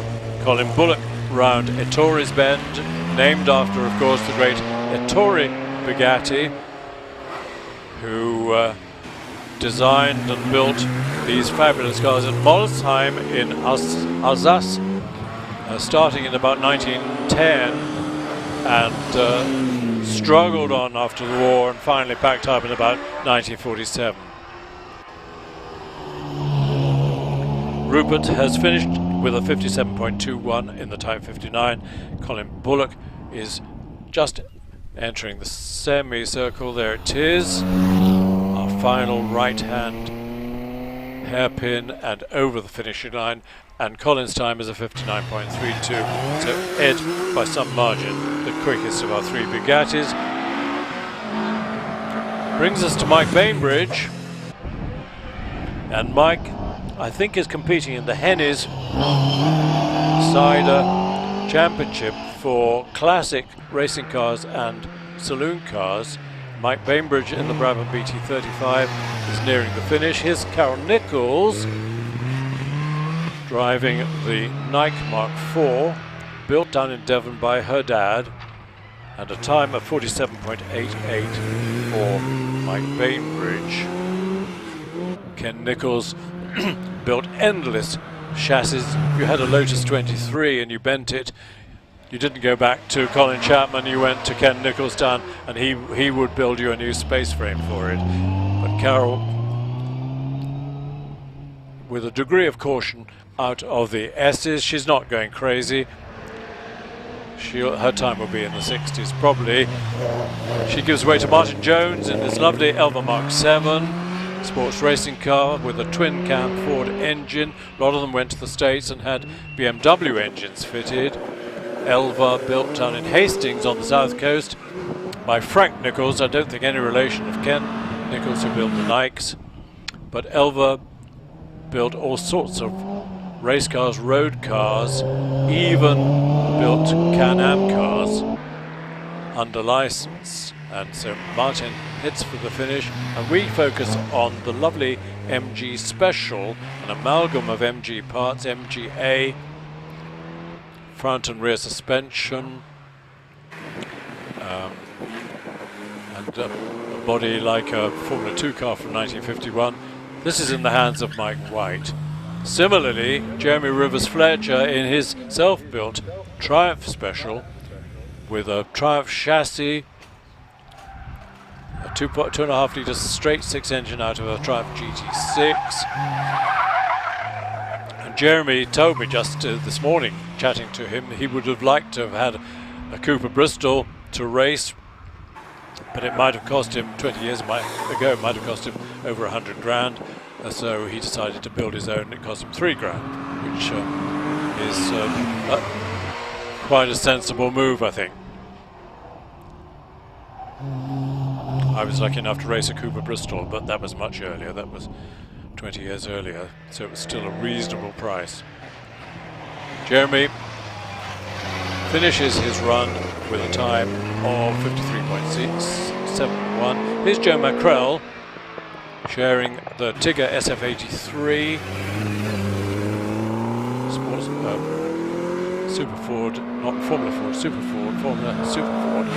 But strange enough, this one actually has a Peugeot engine, 405 block M5 heads. So it's a 1600 Peugeot powering the Tigger. Tigger made lots of racing and sports racing cars. Raced at Le Mans a lot. Time for Joe, 50.38. So that's, I think, the racing division of our Hennies Cider Championship. Who are Hennies? Well, in our next door county, Herefordshire, Mr. Henny, since I think 1985, has been making cider No, I beg his pardon. He started in 1996, and in 2013, by 2013, he was producing 250,000 gallons of cider a year. And I can't tell you what they taste like from personal experience because we're still waiting for the commentator's sample. Meantime, Martin Saunders with the Escort Mark 1 on the start line. Looks like an RS 2000, that's what it says on the side, and it's got the flared wheel arches and probably a twin cam engine, but it's pretty quick, and it's in the hands of Martin Saunders.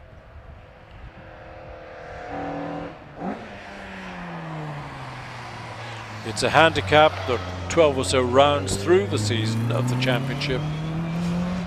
People score points.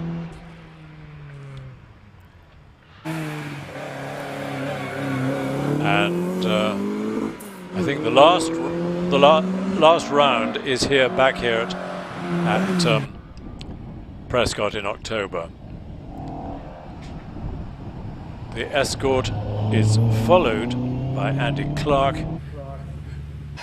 who is in this lovely Mini 1430cc, so it's overboard BMC A series engine, but in the classic Mini racing colours of British Racing Green with the white roof and the 2 white stripes on the bonnet, as raced in period by the likes of John Rhodes and others.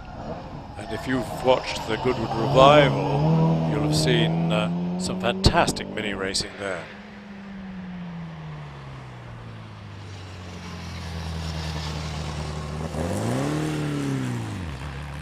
This is the saloon version of the Hennis Championship, and it's kicked off by Peter Hall in this really interesting Abarth, Fiat Abarth 850, development by Carlo Abarth of the bog standard Fiat 850, and characterized as a lot of racing Abarths were by having the boot lid open at the back, or the engine cover open at the back.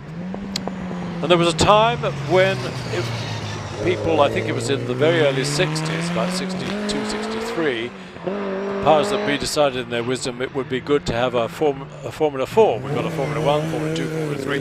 Why don't we have a Formula 4 for little racing cars powered by the Hillman Imp engine? Unfortunately, it never worked. Vixen made a few, they had a few races, but really Formula Ford took over and dominated because it was cheaper, easier to run, and so Formula 4 faded out. But we're left with 1 or 2 Vixens competing on the hills, and Peter Hall's got an example. Jim Scott's got an example, and he's finished with a 53.52. Here's the next iteration of the Ford Escort. We've seen the Mark 1, here's the Mark 2. In the hands of Mark Hobbs. Again, flared arches and 2-litre engine.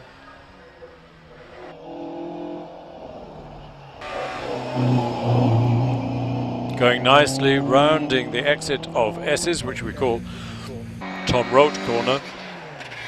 Now this will give you a surprise. Here's an ordinary looking little Mini.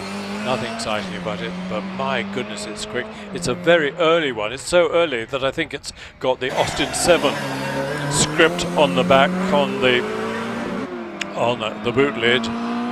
Very quickly, in sort of 1960, they changed from Austin 7 to Austin Mini. Mark Hobbs in the Mark II Escort 52.8. Matt Clark in the Mini on his way. And another Mark I Escort, the RS 1600 this time. Nice looking car in the hands of Simon Braithwaite. Matt Clark has finished with a 50.79, so quicker than the RS 2000 Escorts. Simon whizzles round the S's, followed by Richard Jones in a fairly early Porsche 911 with the engine bored out to 3 litres.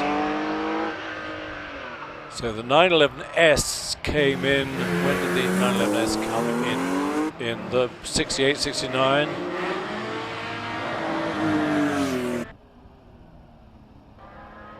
Great advantage of a 911 is the flat six engine behind the rear wheels, so the traction off the line is terrific.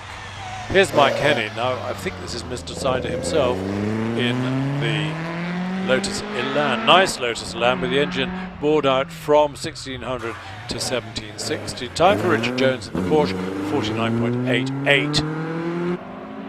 But the Elan was such a revolutionary concept by Lotus. Remember, the Elite was quite a complex car. It had a monocoque fiberglass body and chassis and was quite labor intensive to build, whereas the Elan, with its simple backbone chassis, was much easier to put into production. Revolutionized Lotus in terms of quantity of output, powered of course by the Ford twin cam engine. Mike Henney has climbed with a 52.2. The Hillman Imp, we got a couple of Hillman Imps. Here's the first one, Andrew Carney. Was a sad story really. The Hillman Imp, destined to compete with the Mini, hobbled by political decisions to involve a factory up in Glasgow. Nice idea to give employment to people in Bathgate, but imposed enormous costs on the Roots Group, shipping cars up and down the railway line and components, and financially pretty disastrous. Andrew has finished, but the clock is still running, so we've got a glitch in the timing gear which might cause a bit of a pause. We've got Nigel Moss on the line in another Hillman Imp with the engine bored out from 1 litre to 1200 cc. Gives us time to look at the Imp. Engine at the back, engine all aluminium based on the Coventry Climax engine, developed by a team at Coventry led by Mike Parks. Mike Parks is the son of the chairman of the Alvis Company, but Mike Parks, I'm sure lots of people will know, went on to become a works driver for Ferrari. He was a brilliant driver. He was tall though. He's well over 6 foot, which meant that the Ferrari that he raced in F1 had to have a long wheelbase chassis to accommodate him. So Mike's greatest successes with Ferrari were in long distance sports car racing, Le Mans, Targa Florio, and those 1,000-kilometer races. And he was a brilliant engineer as well as being a brilliant driver and a lovely bloke. Tragically died in a car accident on the Autostrada in Italy, driving a Lancia. I think Andrew Carney in the first of the Hillman Imps might get a rerun, although it looks as if the timing gear is working. Nigel Moss waiting for the green light.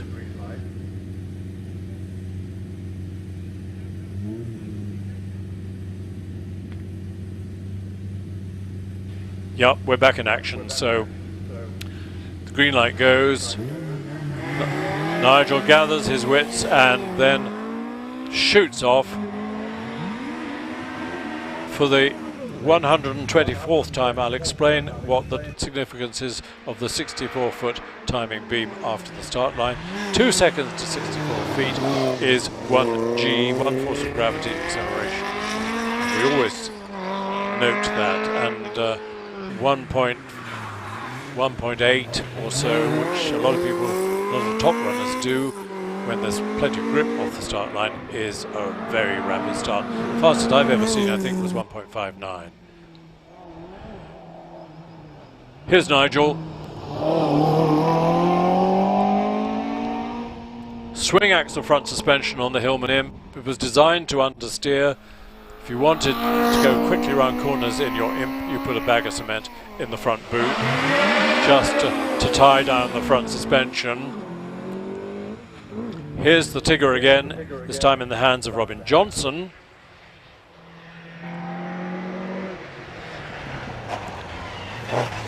round through the bridge speed trap at 68, rounding in Torres. I keep naming the corners again because people keep switching on, maybe who've never seen Prescott before. So this in front of us back there was in Torres. This is the S's, now named after Tom Rote, great engineer, rescuer of the canals in this country from dereliction. Robin in the Tigger, rounding semicircle with its drop off on the outside, which looks daunting but isn't too bad, and finishes with a 48.12. Yeah, Steve Fenner, we didn't see him off the start, but he's in a much modified MGB. And the good news is that Andrew Carney in the pale blue imp has had another run. The glitch in the timing gear clearly fixed. We've got a time for Robin in the Tigger of 48.12, I think we heard that before. And here's the MGB, wide line, using all the road out of the S's. This is Steve Fenner. Quick MGB, 53.15. Here's Andrew Carney in the pale blue imp. So he's had an extra practice run up the hill, and this one is the real one with the timing gear working. It's a swift little car. 62 under the bridge isn't bad for a 1 litre imp.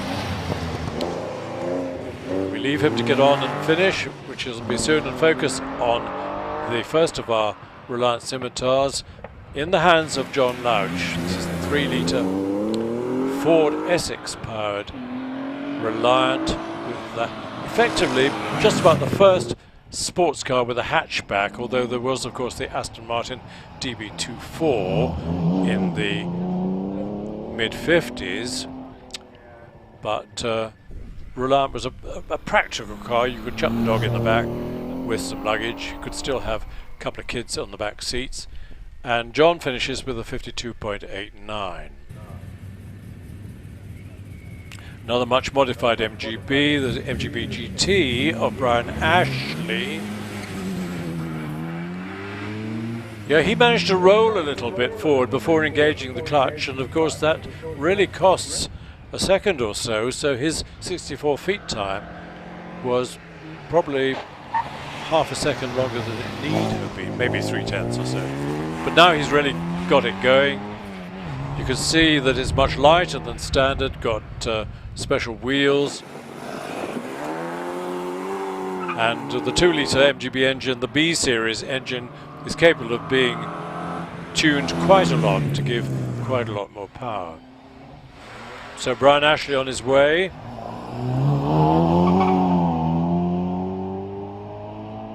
.52.89 for John Louch in the white Scimitar GTE, and preceding the GTE from Reliant was the original Reliant Coupe. Here's a nice example in the hands of Gary Cox. Similar engine, 3 litre 6-cylinder engine, but then Reliant quite rightly thought it'd be a good idea to extend it to a hatchback, have more luggage room, more space for a couple of kids in the back. Maybe not quite as pretty as the original coupe, but sold in much greater numbers than the coupe did the GTE. But it's quick, 49.92. Gary will be pleased with that. Here's the Triumph Stag in the hands of Alistair Clark. It's not really a hill climb car, it's a lovely touring car. Would have been even lovelier if Triumph had spent more time and more money developing the engine, but in true British Leyland style they chucked it into production, into sales, half developed, and it immediately got a terrible reputation for the engine overheating and warping the cylinder heads or blowing head gaskets, and sales of course slumped. But with a bit more time and trouble, it was pretty easily cured, and in recent years with different gaskets and different radiator, it's perfectly reliable, and the Triumph Stag is now rightly regarded as a classic.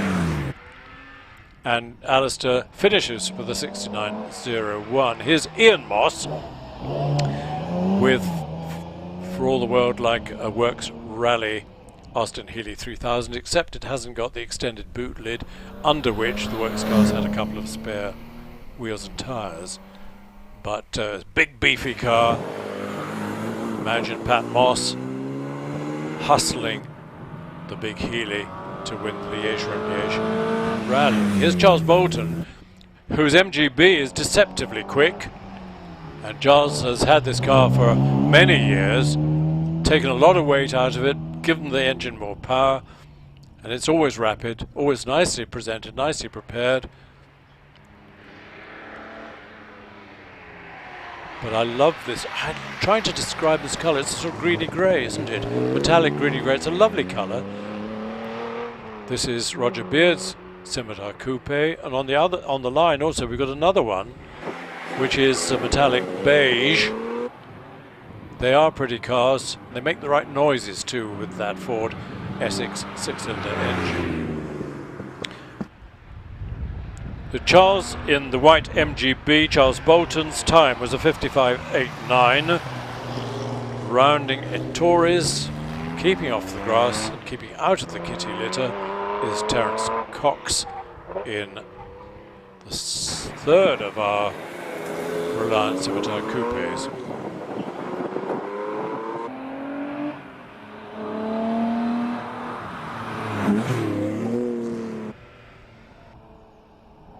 I wish I could remember the name of the Reliant that came just before the coupe. It wasn't so pretty, and it had notoriously bad handling because of a rather muddled rear suspension. But Reliant got it right with the coupe. Now here's Ted Elwes in the MGA that he's had for donkey's years. It's always beautifully prepared, nicely driven. Has an MGB engine. The MGA was the final MG sports car with a separate chassis. Came out in about, what did it, MGA 1956-57. Body was inspired by the Mille Miglia Fraser-Nash, which raced at Le Mans.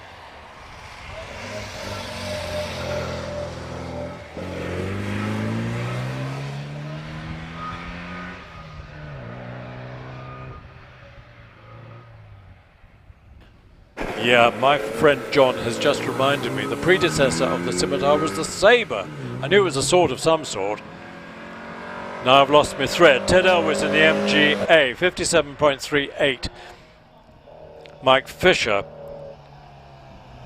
with you now in another MGB Roadster, again much modified, fixed hard top. Engine much developed, and now we focus on Josh Sadler, long-time seller, buyer, fettler, repairer of Porsche 911s from down in Oxfordshire. Time for Mike Fisher, 62.31, so some few steps behind Charles Bolton in a similar car. Meanwhile, we focus on Josh. This car has what the antique dealers call a certain patina, which means it's scruffy, but who cares if it's quick, and that's great. RS 3506 of Josh Sadler records a 49.18. That's a good time.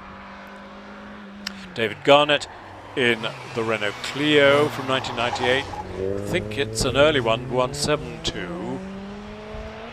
But it's been a lovely progression of Renault Clio sports from the 172, 182, 192, and there's even a brand new one which has been very well received by the magazines. A nice car, you'll see in a few minutes in the distance, is Simon Durling's Sunbeam Alpine, not Sunbeam Alpine, what am I talking about? Alpine, the famous little Alpine A110 from the 60s. It looks delicate, it was a tough little car, but hugely successful in European rallying, and Simon's had this for a couple of years.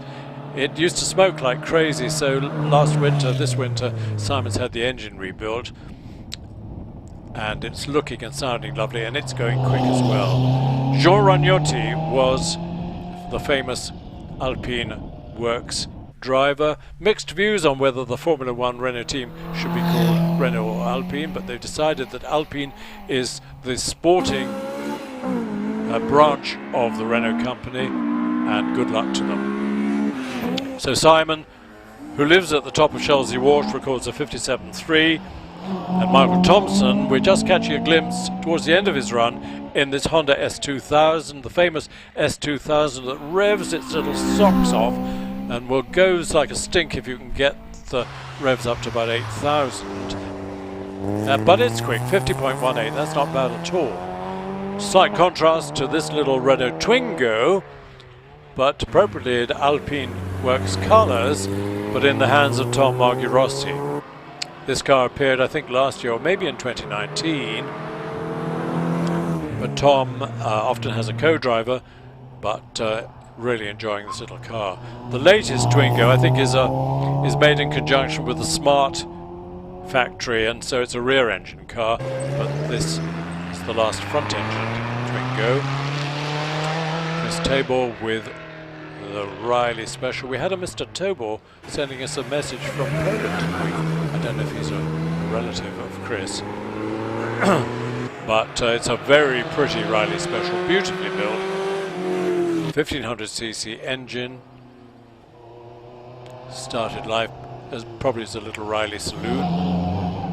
If you come here to the vintage meeting, there are endless Riley Specials.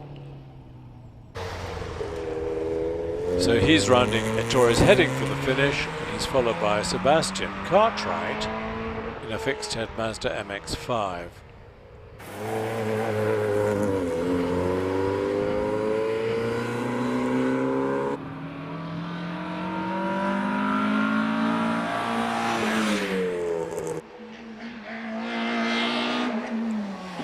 Following him is another Sports Clio. This is the 172, this is the early one as well.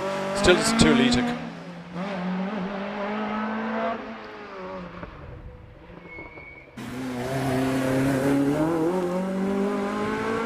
We're into the early classes of the Midland Hill Climb Championship contenders.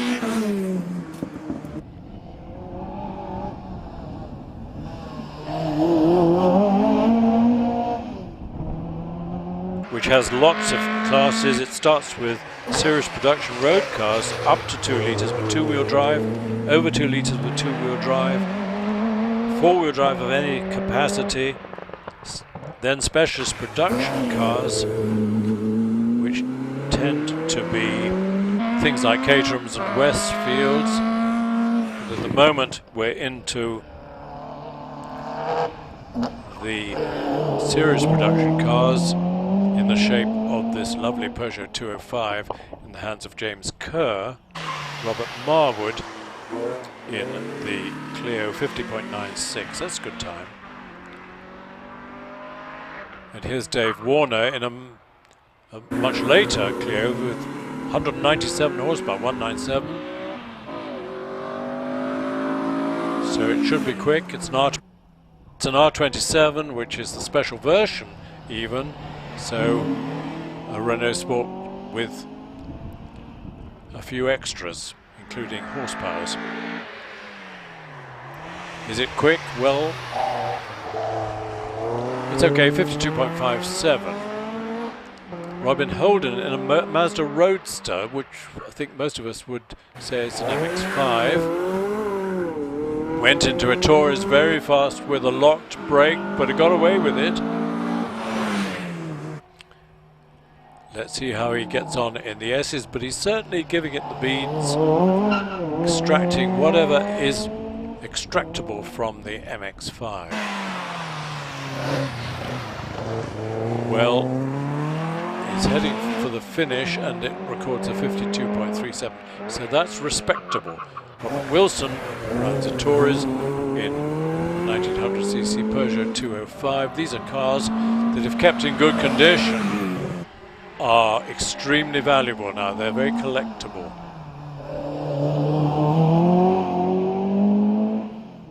Really one of the classic hot hatches.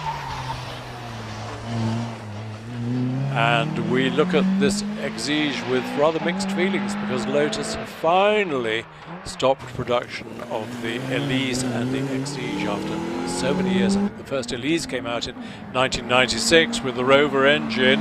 The early Exiges also had the Rover engine, and then both models went on to Toyota in 4-cylinder and V6 form, but the Exige was a quick car. Here's, talking of the devil, here is an Elise. This is Tony Adams' Elise 1800, which I'm assuming, although it's the Mark II body shape, has the Rover engine, K-series engine, which was a brilliant engine, light, cleverly designed.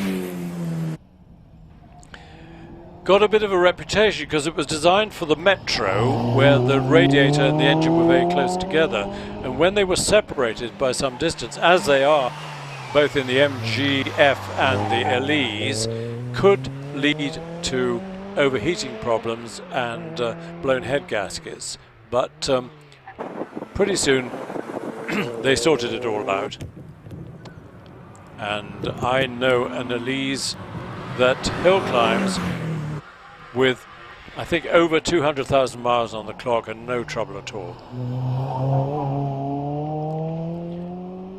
Tony Adams, 51.46 in the red one. We just missed Ian Richards in the Clio 182 because we're focusing on Simon Tarling in this fearsome Porsche 996 GT3. The GT3 has always been Porsche's ultimate road car, and this one with the 3.6 litre engine.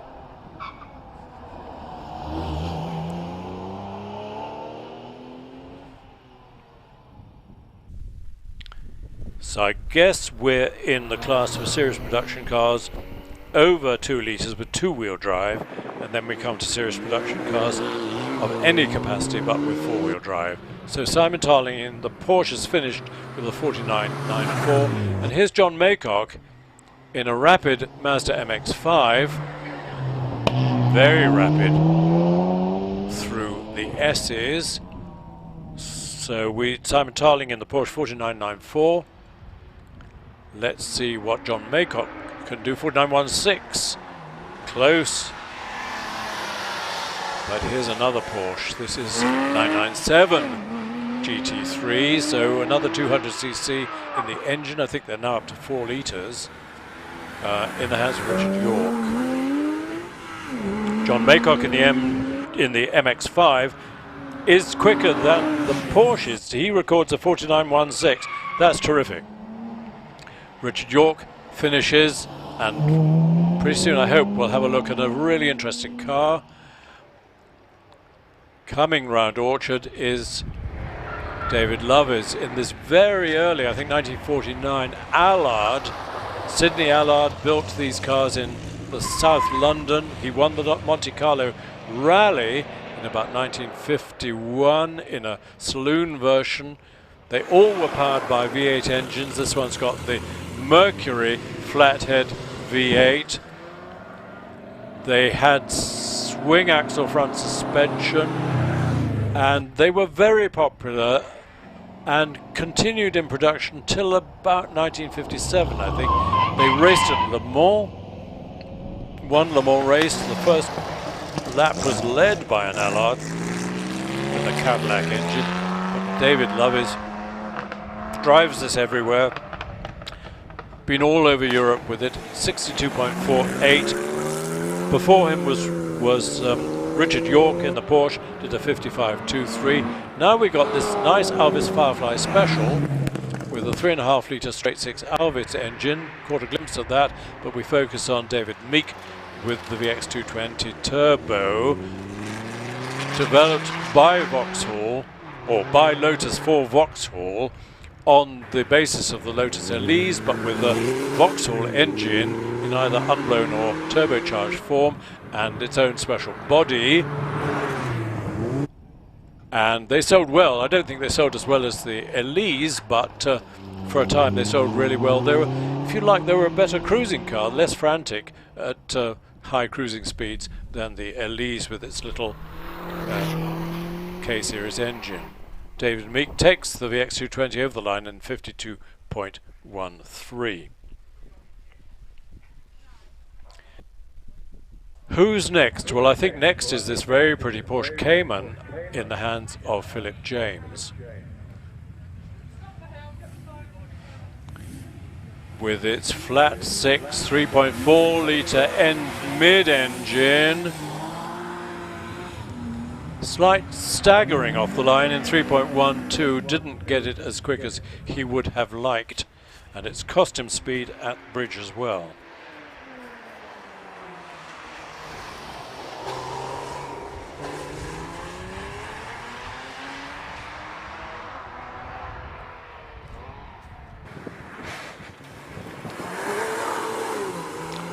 This car dates from 2011. You wouldn't think it was a 10-year-old car. Looks as good as new. Put a personal number plate on and no one will know. There's one on the hills with a much modified engine producing massive horsepower. So Phil in the Cayman getting towards the end. Meanwhile, George Nurick in the little 1700cc pushrod Westfield that George has campaigned for many, many years. He knows it like the back of his hands. Knows Prescott like the back of his hand. He's well on his way into the S's. So we are into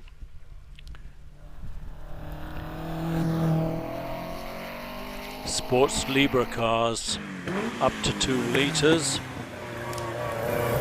Mostly Caterhams and Westfields. And George Nurick in the blue one, 52 seconds exactly. We're following Peter Lethridge in the Caterham 7 with again with a 1700cc pushrod engine. And he's followed by Tim Higgins in the Westfield with the Vauxhall 2 litre engine. Can be tweaked to produce 240 or so horsepower. It's a good engine, the VX engine. And so in the lightweight car like Westfield, great fun on the road, very rapid acceleration.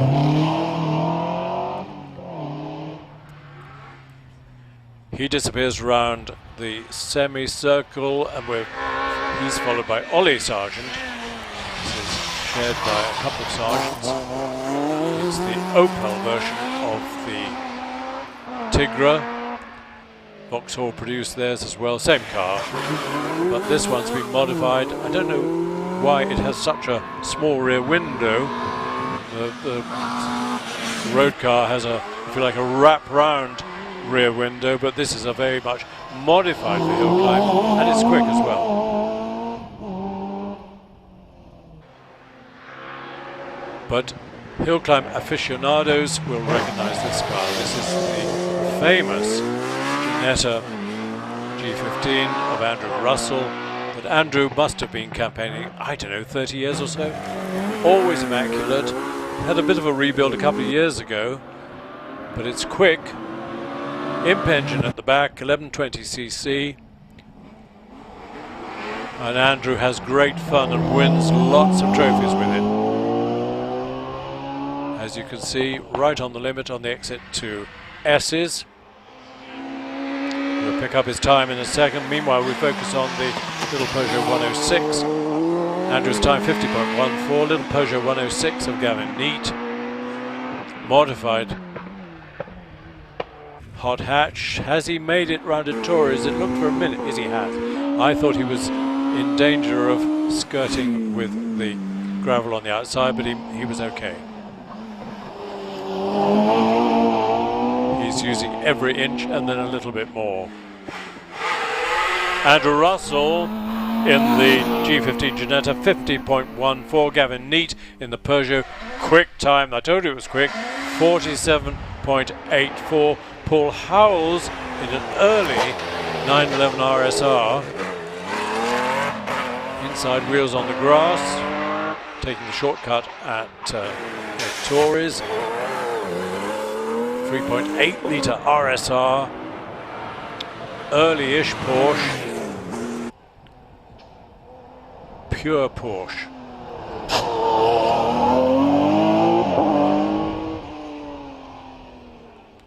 He'll be well under 50 seconds. He'll be in the mid-40s. It's a quick car and a quick driver, 45.3. Here's another quick car, 2.2 litre Peugeot 205. Tom Reeves. Again, not road legal, much modified. Roll cage, as you can see. 2.2 litre engine, bought out from the 1900. And you can see how quick it is by 74 miles an hour through the bridge trap. Heads towards semicircle, while Mike Turpin in this massively powerful Vauxhall VX220 that was modified for rallycross.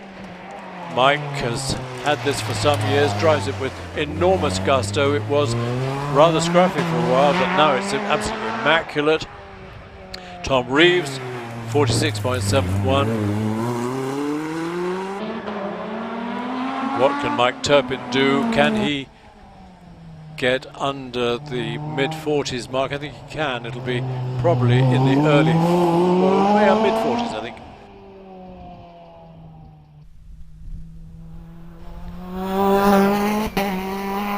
Yeah, 45.97 for Mike Turpin.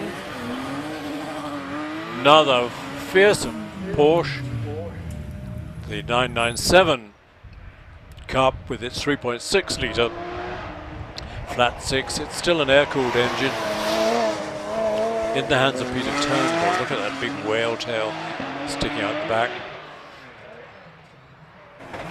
997, what would it be, 20 years old? Not even be able to tell you. 2008.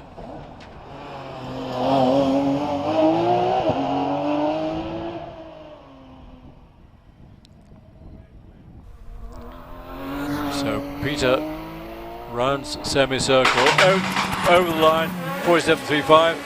Explosions on the start line as Stephen Moore launches the Evo 6, taking advantage of four-wheel drive to record 2.22 for the first 64 feet. This is an immensely powerful, very quick rally car. I think they could be tuned to produce 600 or 700 horsepower. I'm not sure how much Stevens has got, but my goodness, it's quick.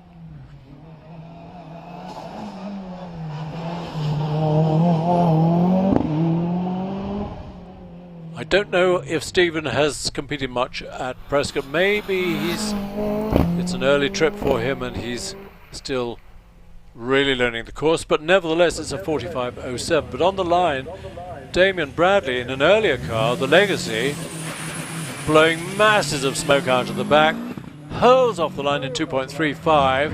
First run he was actually quicker than Stephen Moore in the Evo, so we'll see.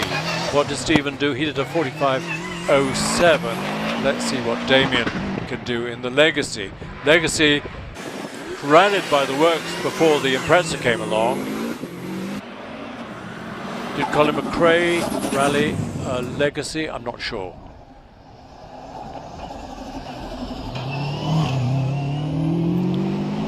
But let's see how Damien's getting on. I don't think he'll match Stephen's time this time. No, it's a 44.27. 44.27.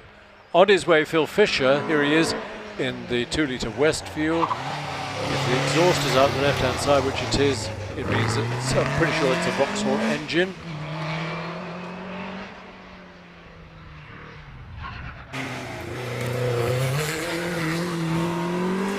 Westfield company started by Chris Smith in Black Country. I think it's the company has been sold.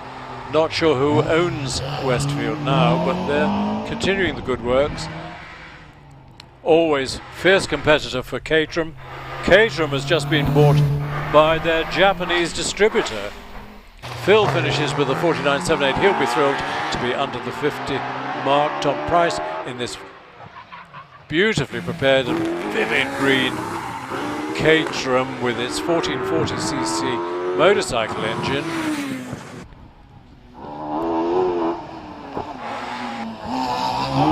I would think this will be in the early 40s, maybe 43, 44. It's quick. Really quick. Yeah, 43.40. That's a great run by Tom Price. Followed by Phil Cook, highly experienced in the Superlight with a slightly larger motorcycle engine.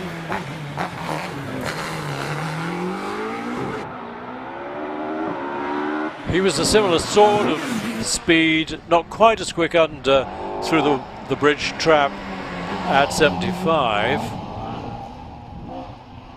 So he's facing a 43.40. I think he might, no he won't. It's a 45.43. Let's see what Steve Garner can do in his 2-litre Westfield SEIW. The W means wide. After a while, Westfield decided that for the modern man, their cars were a bit narrow, so they broadened them out a little bit.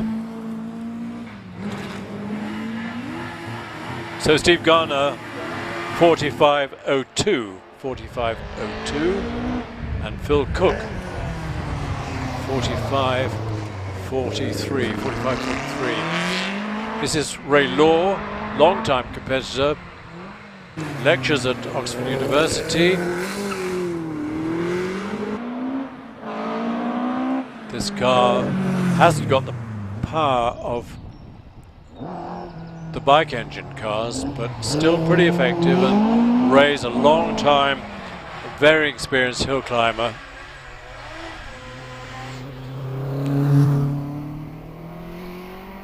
He records a 47.51. Here's Simon Jenks, again highly experienced, bike engine, I think 1667cc, pretty sure. Simon is quick. This will be, I think, in the low 40s. He's followed by Ash Mason. Only got 1300cc, but it's immensely rapid. Ash is a brilliant driver. Bentley's demonstration driver for their classic fleet for a long time. So Goodwood Festival Speed often, he was the one who drove the Le Mans Bentley up the hill. Simon Jenks, 44.01. That's a good time, 44.01, not quite as quick as Tom Price. What can Ash Mason do? He's put a huge amount of work into this car, really to develop it. He's quicker, 42.55, probably to win the class. But in the meantime, Ian Sargent sharing with Ollie in the Opel. Ollie did a very quick time, I think he did a 48 in it, but Ian is, I think, relatively new to the car and learning his way up Prescott, but doing fine. Sensible, probably first meeting at Prescott. Here's the Silver Riot again. Silver kit cars, front engine, rear engine, 4-wheel drive, 2-wheel drive. This is the Riot with its appropriate number plate and the engine behind the drive. Ian Sargent has finished with a 58.89. Here's Martin through Tom Road and up to semicircle. He's followed by an incredible car. This is ex-Hill Climb champion Robert Moran in his new toy. This is the Skoda RS5, champion in Bulgarian rallies. Entered 16 rallies in Bulgaria, won 14 of them. Roger heard about it, got a friend to go and look at it. He said it was okay, so they shipped it over, and Roger took one look and said, yeah, it's fantastic, even better than I expected. As always with Roger, immaculate lineup. Prescott, He's getting used to the car. Massive amount of power from the VW engine, of course, and a 44.8 for Roger Moran. Slightly longer look this time. We only caught a glimpse first run of Nigel Hinton in the well-known NG, not MG, NGTD Roadster kit car, reminding us of the MGTD, but actually powered by a 4.5 litre Rover V8. Nigel has campaigned this car for a long, long time, and always it's beautifully produced, attractive car, and quick enough to have lots of fun. 50.75. We only caught a little glimpse first run of Graham Lokes in the Lola Sports 2000 Lola 492, but with a Porsche flat six 3.2 litre engine out of a 911, and it's a lovely mixture. Nice, fairly lightweight, reliable engine, and it suits the little Lola, and Graham has a lot of fun. And it's not slow, it's under the 50-second mark by some margin, 48.18. Now we're into the race car division. Kicked off, I'm glad to say, by a trio, I think, of the little 600cc race cars, which have really fallen out of favour for the last few years. One or two got entered, and they had to join the 1100cc class, so they never had a chance. But it's nice to have 3 or 4 of the original 600cc race cars. This is the little OMS Hornet. There is in fact a race series for the OMS, and Lynn is on her way and records a time of 50.12. What are we waiting for? We're waiting for another one, which is, I think, Richard Walker's Jedi Mark IV, but he brought it towards the start and has backed away, so I hope it's not a terminal problem. But in the meantime, you've probably heard about Shelsley Specials. There's a class always at Shelsley for cars, home-built cars, built specifically for Shelsley Walsh Hill Climb, and one of them was the Nuts and Muffin, built just at the top of the hill climb, and it's been acquired with a 600cc engine by Gavin McLaren, and here he is. So great to see the Muffin out again. But I have a horrible feeling that Richard Walker's not going to get a second run. Let's concentrate on the Muffin. 66 bridge. Bit of an early apex at a Torres, but it's okay. Down the hill and up again into Pardon. Heavy braking, hugging the inside edge, round Pardon, and away up towards the S's.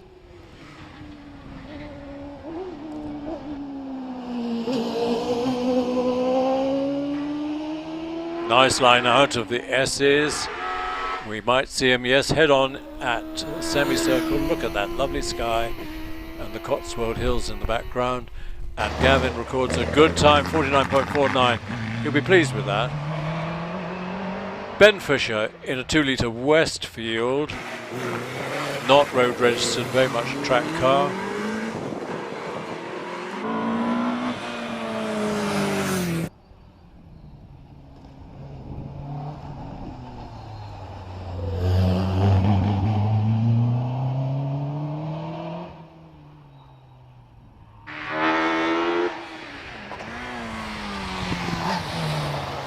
So here's Ben, followed by Richard Price into a Torres. Ben finishes with a 51.5. Richard in this nice green Caterham, bike engine powered, motorcycle engine, 6 gears probably, motorcycle gearbox as well, but not a chain drive, shaft drive to the rear differential. 43.79, excellent time. Daddy Summers, Richard Summers, sharing the DJ Firehawk with Debbie Dunbar. who will be his daughter-in-law one of these days if they can get the wedding organised. Father of Alex, husband of Lindsay, is a real family affair. Real enthusiasts. And I have a horrible feeling that Debbie did a faster time than Richard on their first runs, which is not the tactful thing for a potential daughter-in-law to do. Anyway, Richard finishes with a 41.65. DJ Firehawk of Richard is replaced by the OMS of Mark Lawrence, again with a 1 litre bike engine.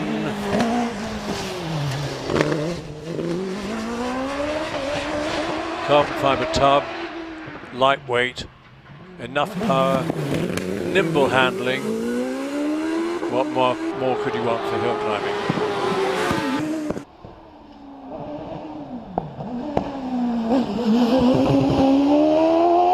So Mark, 34 seconds up to the semicircle. We'll pick up his time in a second. Meanwhile on the screen, 40.87 for Mark Lawrence. Robert Penrose, another OMS.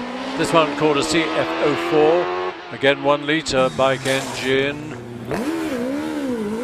I think this one is space frame rather than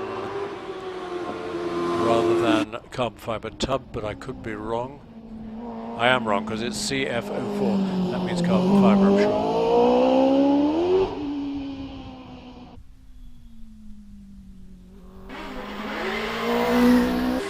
Robert heads for the finish with a 48.76.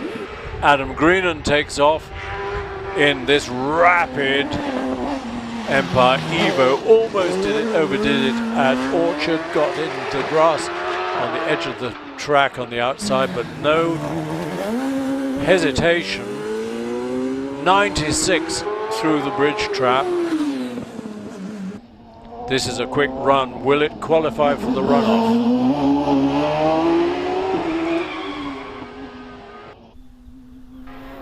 He would very much like to, of course. And it's a 39.62. Well, slowest, everything's relative, but slowest qualifier for the first runoff was a 39.97. So Adam might well get in.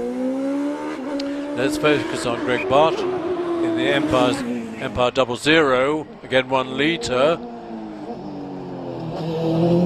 All these cars could potentially qualify for the runoff. But we've got a red flag at the bottom of the hill. It hasn't stopped Gregory Barton from finishing with a 43.3, although it's a red flag now. But I think, yes, was it Greg who just nudged the inside grass at Ettore? So may have kicked some dust and mud over the track. So our ever vigilant marshals, aware that the last thing the next car wants is to be skating on some marbles, checks it in case it needs sweeping. Steve Day, therefore, has been red flagged and will come back down in the Formula Ford Swift Cooper, very rare car.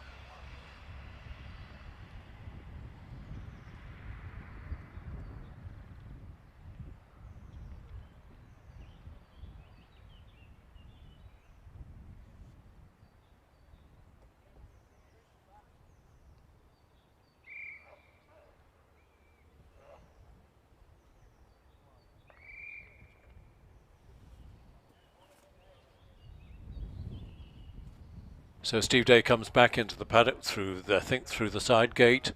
On the line is one of the weavers. I think it's Tom in the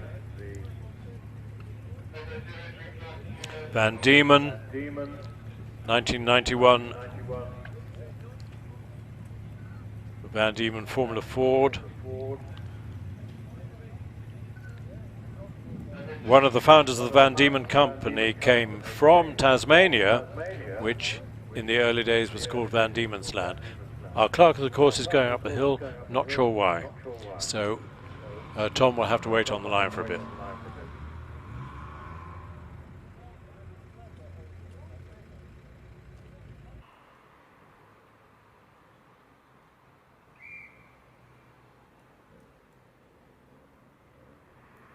We caught a glimpse earlier of the schedule of events here at Prescott for 2021, and while there's a bit of circuit inspection going on, maybe we can have another look at that. Here it is, thanks Rich.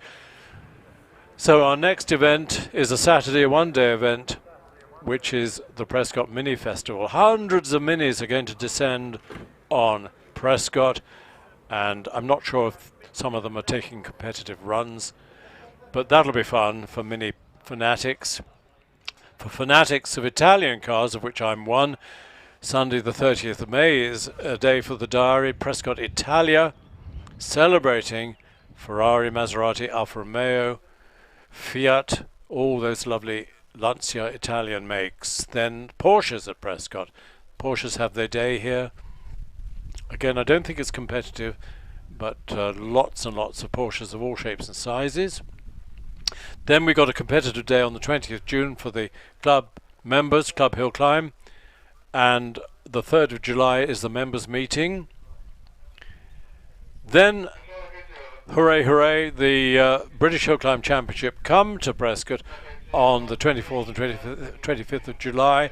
We missed out on having this weekend as the first round of the British Hill Climb Championship. So in compensation, they're back again the first weekend of September. But in between, we've got the big day for the Vintage Sports Car Club, who have their lovely social event and competitive event. Famous. It's famous for massive crowds. And of course they use the short course, which they always have. 23rd and 4th and 5th I've talked about, British Hill Climb Championship. Then the Vintage boys are here, back again, boys and girls are again. They have a one-day, no, this year it's a two-day meeting, the Saturday and the Sunday. I have a feeling that's not right. I think it's one day on the Sunday, Vintage Sports Car Club. They then get to use the long course, the full course. Need to check on that, whether it is a two-day or one day, but I'm pretty sure it always in the past has been a one-day meeting. Anyway, our season finale celebrates everything American, well, almost everything American, on the 2nd of October. And that'll be a busy and, let's hope, a fun-filled and weather-blessed season for Prescott. Clerk of the course having a close look at the hill editores. Seems okay. Yep, he'll go up and either turn around and come down or go back down the return road. On the line still is Tom Weaver.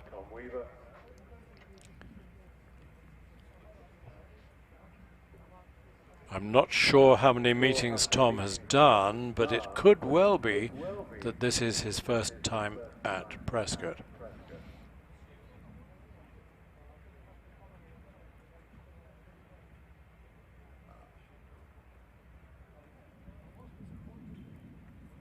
And it looks like he's getting fatherly advice. Don't go too fast, my son.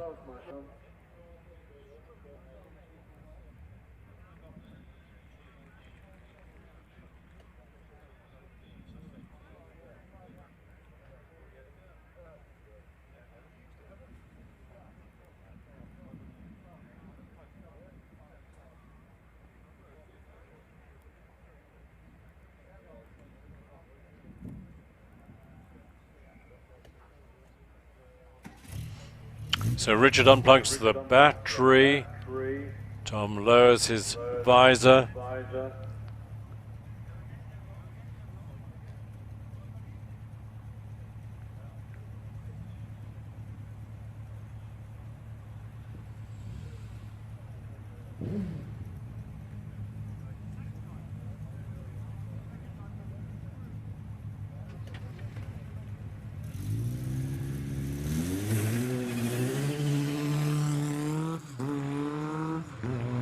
This is Tom's second go in this car, and Richard tells me he's improving every time, and he's now within a second of the rest of the gang, so he's a force to be reckoned with for the future.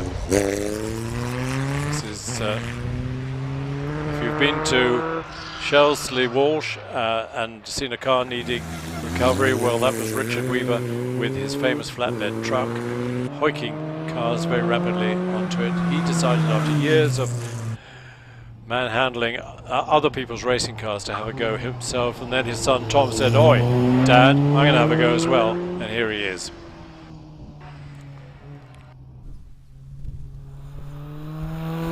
He's safely round and up to the finishing line and records a 52.01.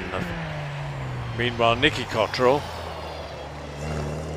long-time competitor in this Lotus 61 Formula Ford, the final production racing car from the Lotus factory. After that it was purely F1, F2, Indy cars, but the Lotus 61 sold in big quantities.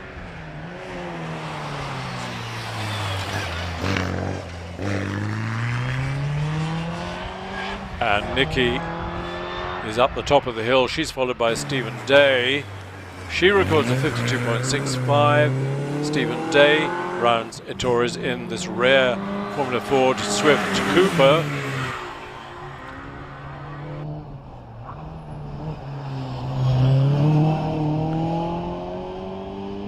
So you remember Steve Day got flagged, so he's getting a rerun.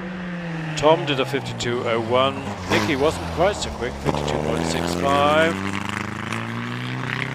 What does Stephen Day do? 49, considerably quicker, 49.8.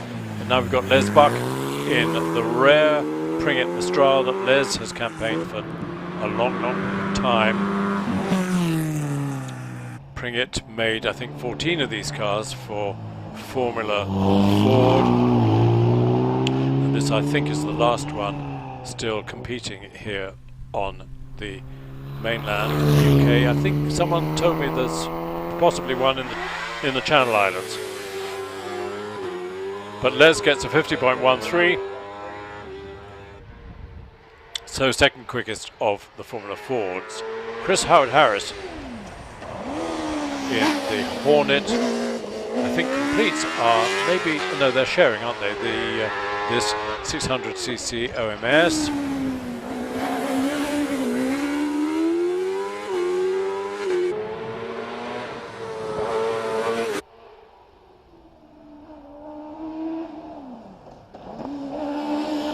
No dramas, but great to see the little 600s back on the hills.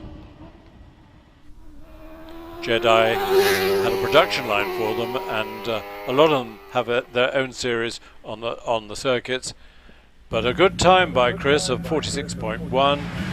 Here's the daughter-in-law. This is, well, future daughter-in-law. This is Debbie Dunbar. We saw this car in the hands of Richard Summers just now. Is Debbie going to be tactless enough to beat Richard? Well, I'm sure she's determined to if she can.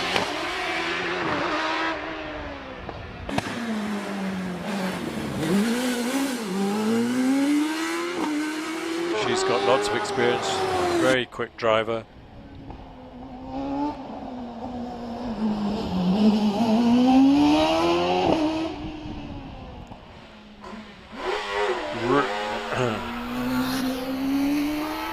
Richard did I think they're pretty similar times. I've lost Richard Summers' time, but Debbie 41.61, that's great. Here's Bob Penrose in the little 1 litre OMS.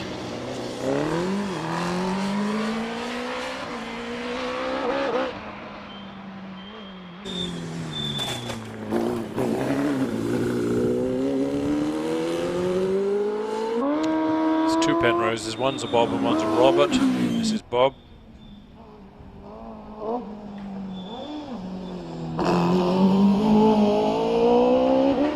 Meanwhile, we're getting on to the even faster stuff with Alan Warburton, who's sharing with son David this rapid GR59. Bob Penrose finishes with a 50.78. Let's focus on Alan Warburton. The technology on this car is quite extraordinary. Whoa, Alan, bit of a twitch out of Ettores. This has a carbon fibre tub all the way, the complete bodywork from the nose cone to the tail, which means that you have to put the engine in from underneath, but it provides an incredibly stiff chassis for the suspension to hang off. Alan, 40.95, might struggle to get into the runoff. Jason Tunnicliffe on his way in a Hayabusa powered Empire Evo 2. Had a good start at 2.2. This is the version with the single monoshock shock absorber, causing a bump in the bonnet in front of the driver. In earlier cars it was lower down.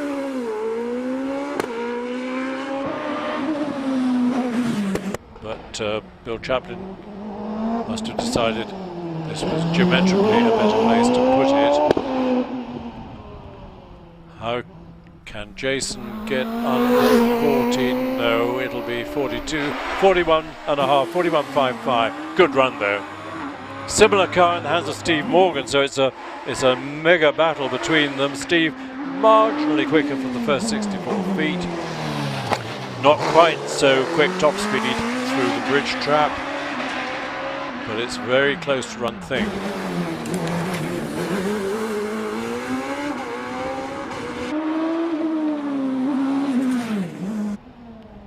He's a bit quicker at Pardon, so this might be a 41.3 or somewhere in that region in the hands of Steve Morgan.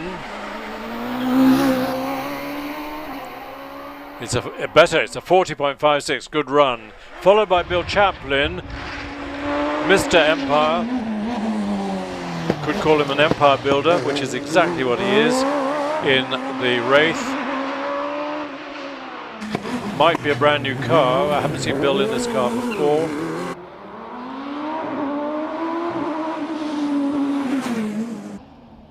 But nothing like testing your own product to see whether you're happy with it. I'm sure he is. Very good start, 2.05. 40.85. 40.85 might just keep him out of the run-off. Here's John Stockley trying really hard in the little Force SF. Again, Hayabusa. Lightweight car. 97 through the bridge trap. That is mega speed. It's 10 miles an hour faster than, or more, it's 11 miles an hour faster than Bill Chaplin did just now. So John Stockley, he was in the runoff with a 40.31, even quicker this time, 40.11. Should get him in. Should get him in. Einon Price also should get in. Don't let me put the commentator's curse on him, but he is quick. He qualified with a 38.52 for the first top 12 runoff just before lunch. 94 at bridge, not quite as quick as John Stockley, but quick enough. Watch him round, semicircle, 37.95, excellent. Should get him in, should certainly get him in. Darren Gumley, Force TA.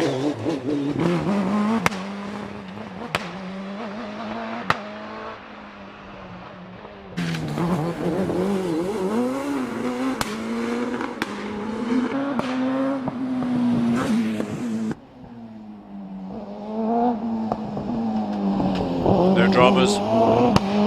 Smoothly out of S's, gets the power down.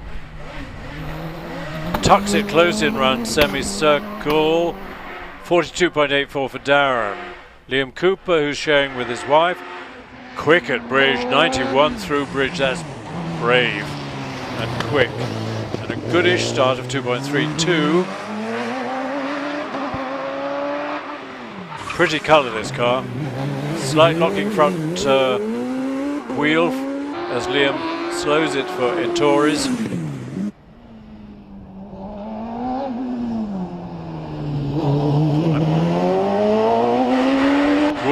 love to get into the runoff, but I think it'll be a 42 and a bit. It is. It's 42.18. 42.18. Neil Coles is quick as well. Not quite as quick as Liam on the Through-Bridge Trap.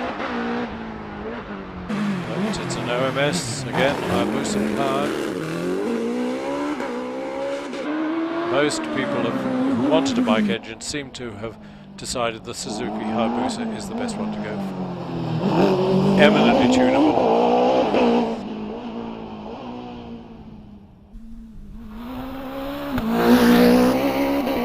Neil Coles, 42.34, 42.34. We've seen Tom Weaver, now it's Richard's turn to show his son a thing or two. But don't forget, I think it's Richard's first season, or certainly first full season of hill climbing in this pretty little Van Diemen.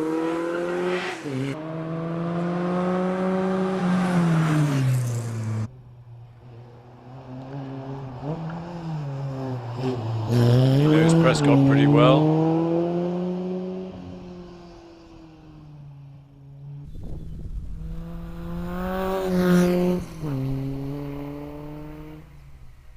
.37, a little bit quicker than Tom.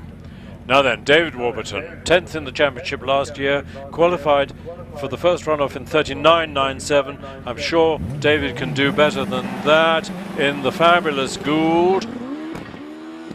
2.09 off the start, 94 through the speed trap.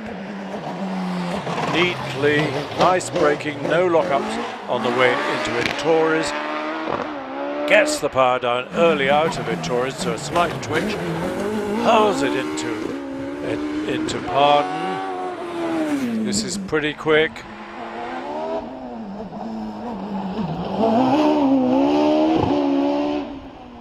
The track is still a bit dusty. David's getting a little slide on the way into semicircle. It's a 39.05, which is nearly a second quicker than his previous qualifying time. Now here's, for me, the sensation of the meeting. Charles Hall, who's never seen Prescott, he's never seen a hill climb before, and that's the fastest 64 feet of all, I think, in this Empire Wraith that has been driven in previous years and may still be driven this year by Zach Zammit from Malta. He comes over. Zach's a brilliant driver, but my goodness, for someone who's never seen this hill before, Charles is doing a fantastic job. He qualified with a 38.65. He's a circuit racer who decided to have a go at hill climbing, and I bet he's got a taste for it now. Wow, 38.55. 10th quicker than his previous qualifying time, so he should certainly be in the runoff. We focus at the moment on Kevin Craven taking a bit of a shortcut round Torres in this rare Swallow DR14.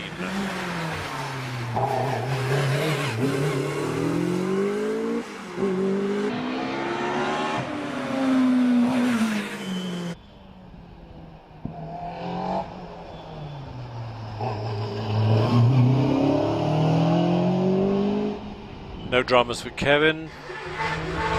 2-litre engine. Here's the very pretty Formula Renault of Ian Wilson, built by Tartus, quite a prolific builder of Formula cars. And Formula Renault used to have a series of races at the British Touring Car Championship meeting, but I think that only lasted a year or two. But they still, there are a lot of these racing in what am I trying to say? 750 Formula. Monoposto is the word I was looking for. Monoposto series. So he's heading towards the finish. We focus in the meantime on Tricia Davis in the Reynard with the 2-litre V8 Yamaha-based engine built by her husband Terry, who's built a number of the TKD engines, all based on 2 motorcycle blocks and heads on a common crankcase, and Tricia 44.35. Mike Trigoni up from Cornwall in the MP88 Pillbeam. Amazing that I think this is the only Pillbeam here today. Pillbeams used to dominate hill climbing. Remember when Kieran Pillbeam, Mike Pillbeam's son, was engineering Mark Webber's Formula 1 car for a long time. I think he's probably still involved with one of the Formula 1 teams. Mike enjoying the Ford Duratec engine in this Pillbeam. They always handle beautifully, Pillbeams, but it's an earlier technology than the carbon fibre lightweight bike engined cars. 44.74 for Mike. Here's Nicola Dearden on the line. They had trouble in practice yesterday with this car. Only got 1 run each, I think. I think it was a fuel flow problem, but today it seems to be behaving itself. Anyway, Nicola's off the line nicely in 2.57.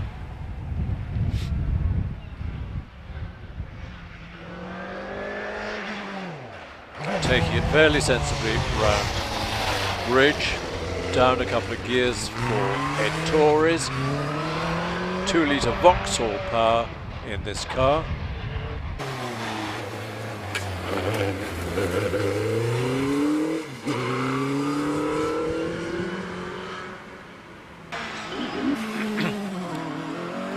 So Nicola nears the finish. Meanwhile, Josh Moss in the Dallara, again with the Vauxhall engine.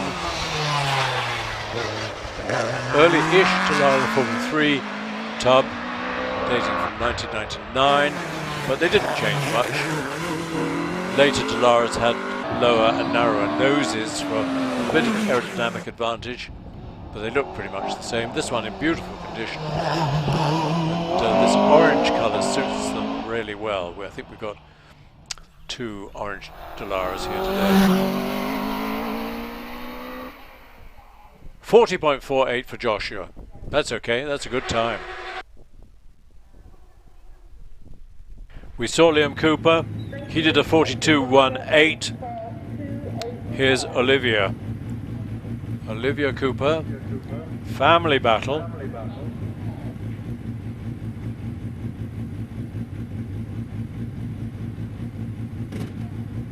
And today it's a Brown family celebration. Richard, father, sadly bust the differential big time on his Mallock, so Tom didn't really get a run. Brother George flew the Tiger Moth.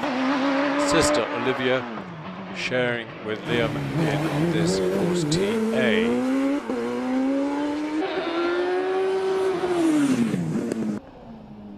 She was pretty quick through the bridge trap at 88. Middle of the road out of the S's, hugging the inside curb at semicircle to record a 41.6, 41.60.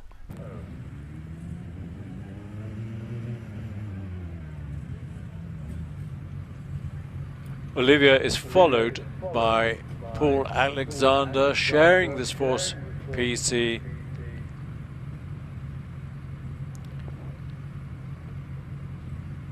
Within the family.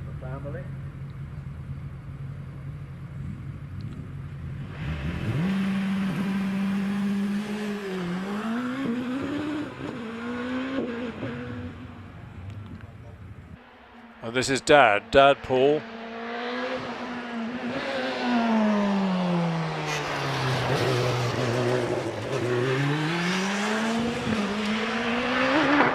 He claims that his son is a little bit quicker because he's younger and lighter. Well, it's good enough reason, isn't it?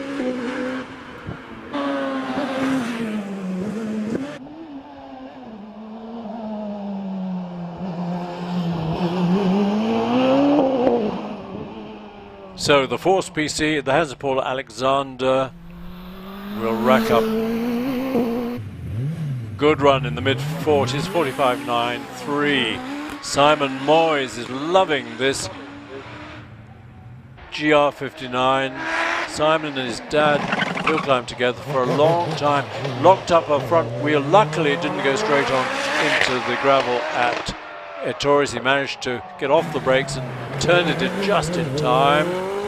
So he didn't lose any time at all, I don't think.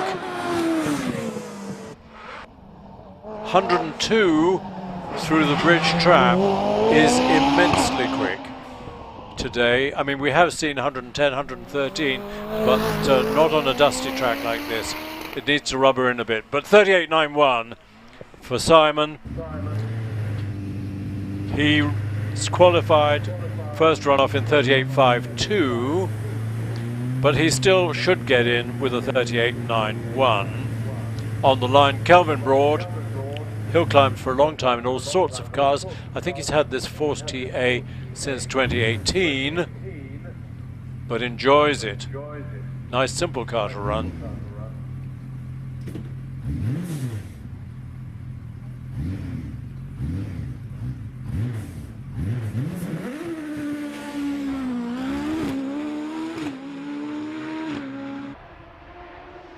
Three gear changes before the bridge, and then through the bridge trap at 62.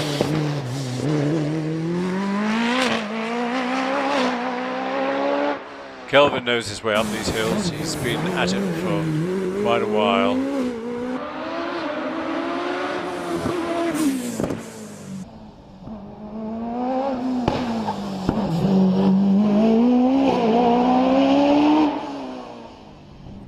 So this will be early 40s, 41.2, 40.12, yep. Good run by Kelvin. Could get him in. John Stockley qualified with a 40.31. Pops and bangs from the wastegators. John Chalmers rockets off the line in the ex-Formula 3 Rort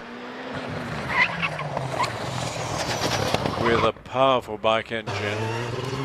John is a powerful driver as well.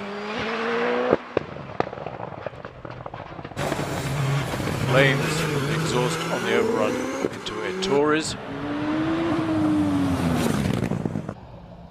A couple of years ago, when most of the cars popped and banged along from the turbo wastegate, we had complaints from the local residents who said it sounded like a shooting party, and so steps had to be taken to try and tame pops and bangs.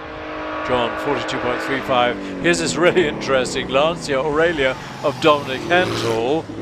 Gentlemen in Italy had a Lancia Aurelia saloon or coupe. They used to rust like crazy, so he did the only sensible thing, which was to extract from it all the best bits: the engine, the suspension, the gearbox, the back axle, and it was a rear combined gearbox and differential at the back, transaxle.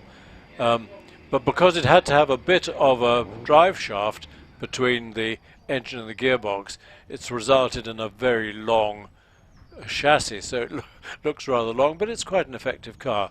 We've got a red flag. So he'll get a rerun. He'll probably be ushered by the marshals to go slowly up to the top and down the return road, but he'll get a restart.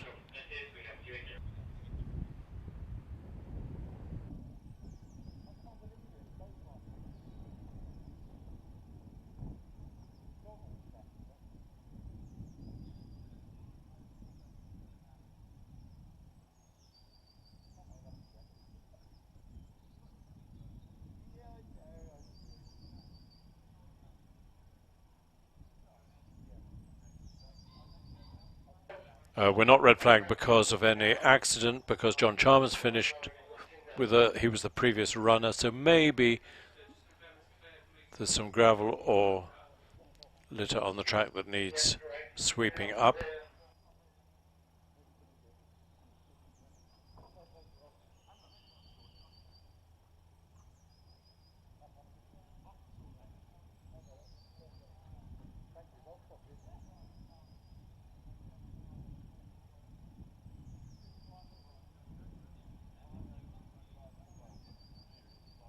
No, it's an errant dog that has appeared up at the top of the hill, and we can't have dogs racing around. You're not allowed to bring a dog to a hill climb meeting, but of course the residents in the houses at the top are perfectly entitled to have a dog, but they are wise if they keep them under control. So Dominic, as I said, will proceed slowly up to the top of the hill and have a rerun.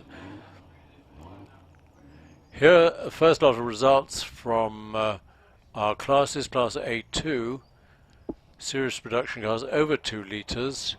Looks as if it's won by John Maycock with a storming 49.16.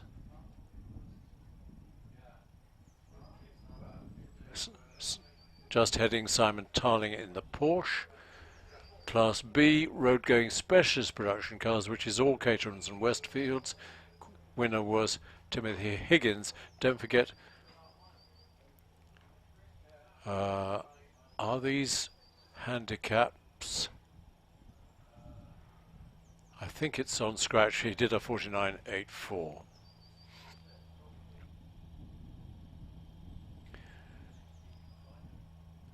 Class C, modified series production cars up to 1400, was won by Gavin Neat in the little Peugeot 106 with the 47.84.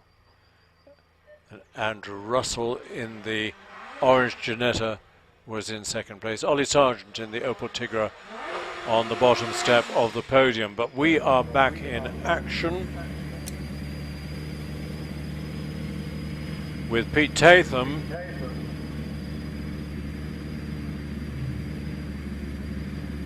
in the OMS 25.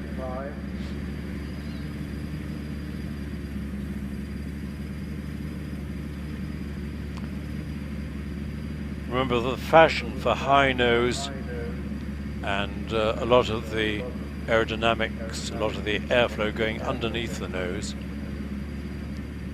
That was the philosophy the OMS 25 followed.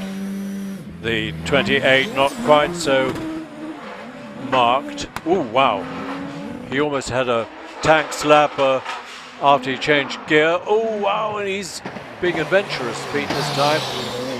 Really on the limit through Orchard, but rescued it and safely through Ed Torres as well.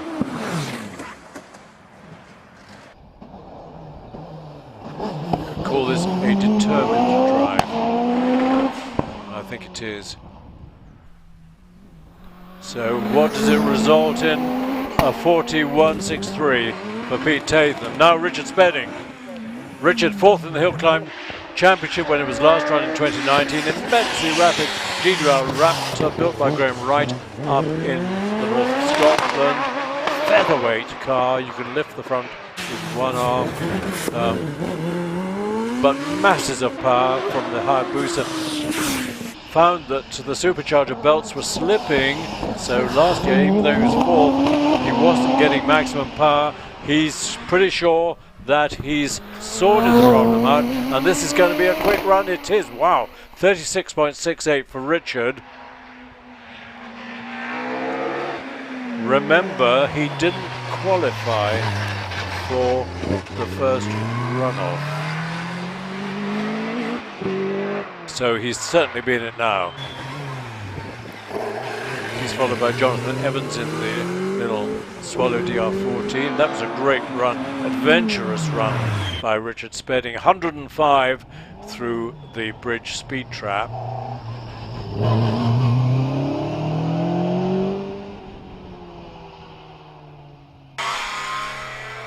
Jonathan Evans in the Swallow heads for the finish. Dominic Hentel is getting his rerun.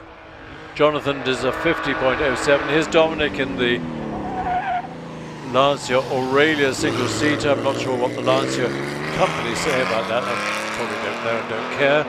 But it's a fun special with some very high quality parts. The Aurelia was a lovely touring car with its V6 engine in the front, transaxle in the back, but prone, as so many cars of that period were, to just rusting away in no time at all. they were beyond recovery. Nowadays, if you've got an Aurelia, it's probably so valuable that it's worth spending the money rebuilding the body. Anyway, Dominic finishes with a 56.91. He's followed by this pretty little Formula Renault of James Wilson.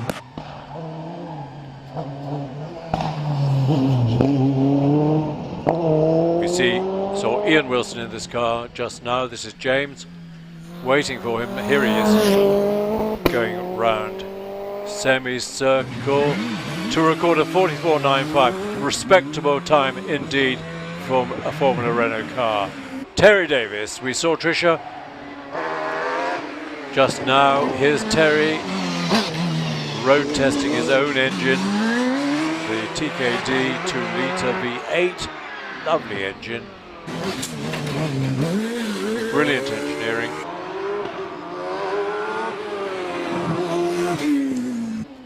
And Terry has lots of fun with this car.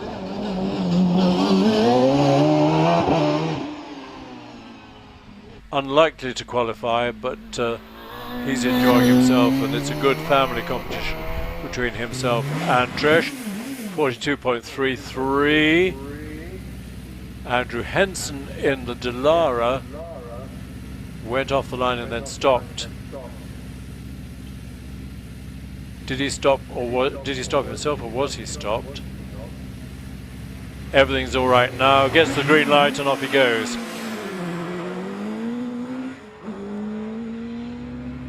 With a good start, 2.3. Pretty quick through the trap at 83. Remember, he's showing this car with Nicola Dearden. Nicola took it up the hill fairly gently, but had good fun in the process. Andrew considerably more aggressive, but still a nice... Oh no, he spun it. And he spun it in the S's. So Ian Tucker will be red flagged, and has been already. I'm pretty sure Andrew had no damage at all, didn't touch anything, but he's broadside across the track at the entrance to the S's. So it'll take a little bit of three-point turning, get a replay. Just a delicate little spin, no harm done whatsoever, no clanging against the barrier. That's okay, but he'll be cross. Don't think he'll be sent back down the hill. He'll probably be turned round.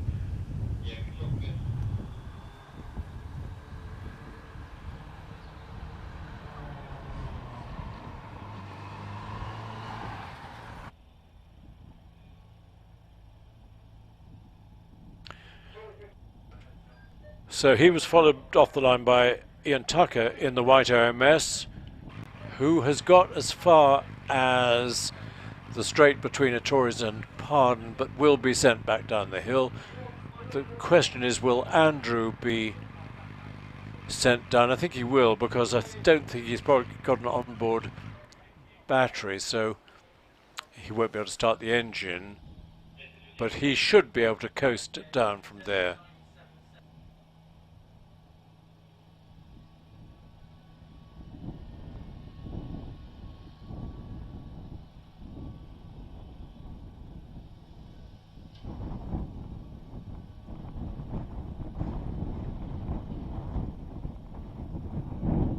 So Andrew is given a push.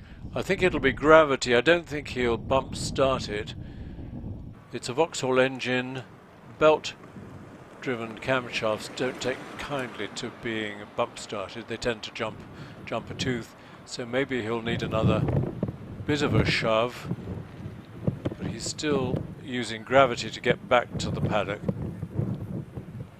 And from here he'll be fine, I think.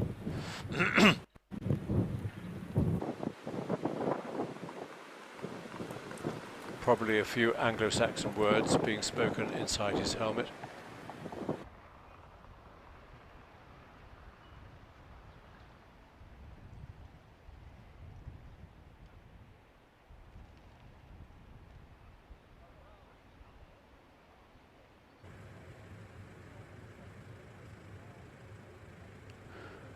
That's the top gate, side gate into the top of the paddock. so it doesn't need to go all the way down to the start line.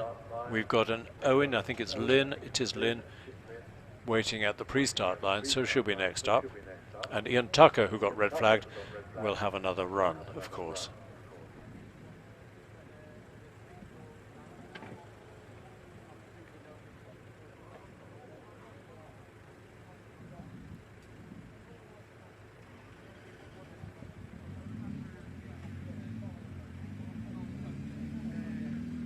Yeah, here comes Lynn, bringing the Works OMS up to the start line. Newly equipped with a 2.7 litre PowerTech engine.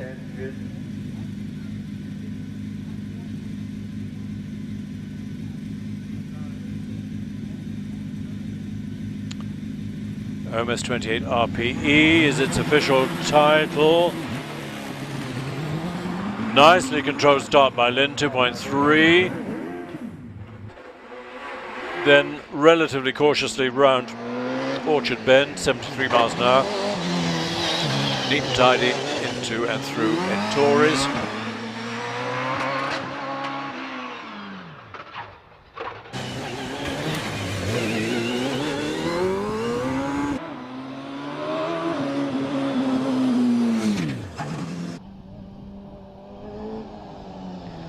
Lynn's getting used to greatly increased power and enjoying it.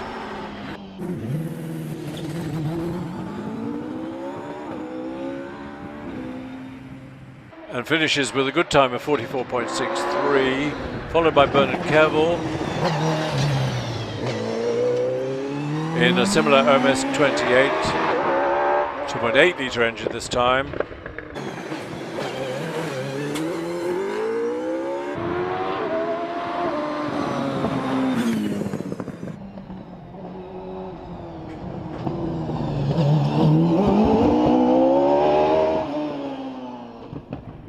Bernard into semicircle. 41, good time, 41.48 for Bernard Kevill.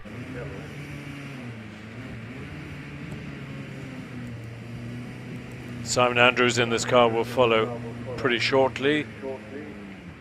It's the great advantage of having a return road that cars can come straight back down and co-driver can jump in, presumably after the driver's jumped out.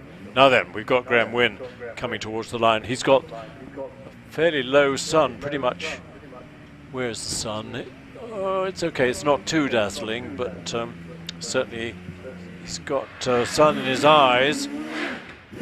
Remember, this is the Gould GR59, this really revolutionary new hill climb car, brother car to the current record holder here in the hands of Sean Gould, and this year Graham sharing with 6 times hill climb champion Scott Moran.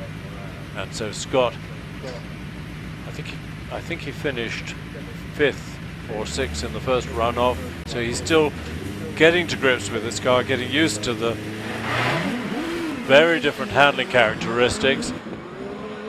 Good start by Graham, 2.29 and 99 through bridge, clings to the road, masses of downforce,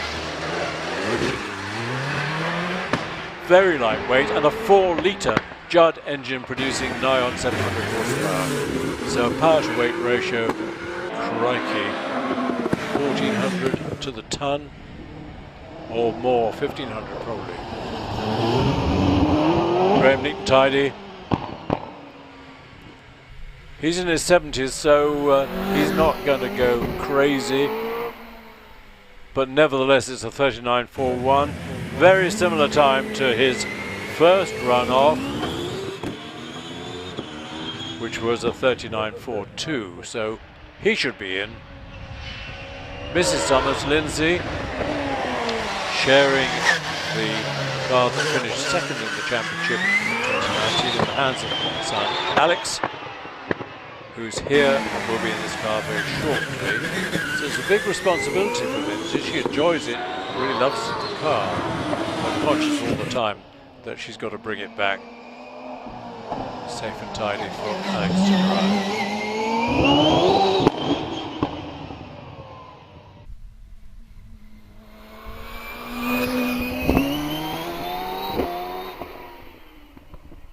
Lindsay finishes with a 44.41.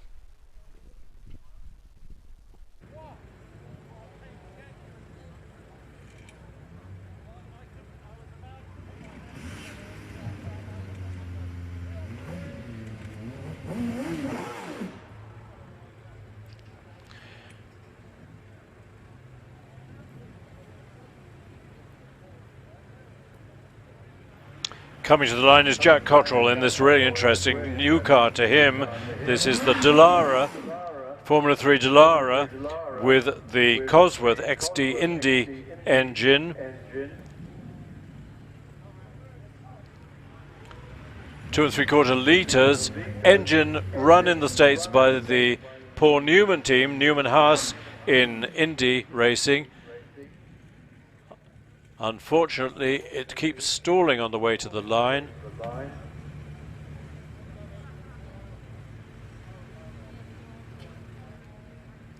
Managing these race engines, they're very highly strung. They need careful management. It takes a lot of getting used to.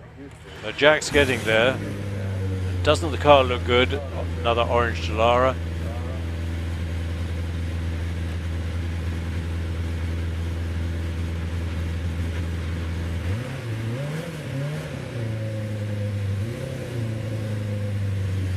The majority of people, when they first try to drive a racing car, find it very, very hard to get it moving. Almost everybody stalls 3 or 4 times, but Jack is piling on the steam to achieve a 96 and oversteer under braking for Torres, but no dramas. Might have had a bit of opposite lock drama. Wide approach into Ed Torres, but again, not a lock-up at all. He's got experience in a much smaller hill climb car, and this is the first outing with this car, so Jack is progressively getting the hang of it, getting quicker and quicker, and records a 41.16. 41.16.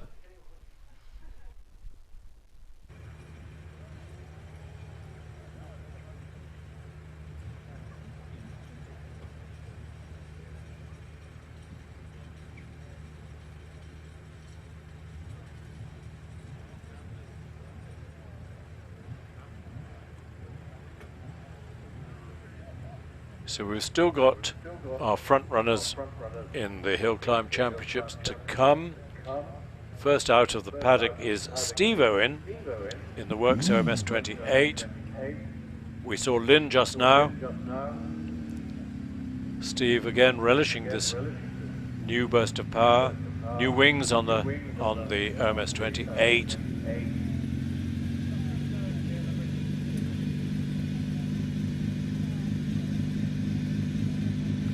Call that lime green, I guess. It's a good colour for a race car.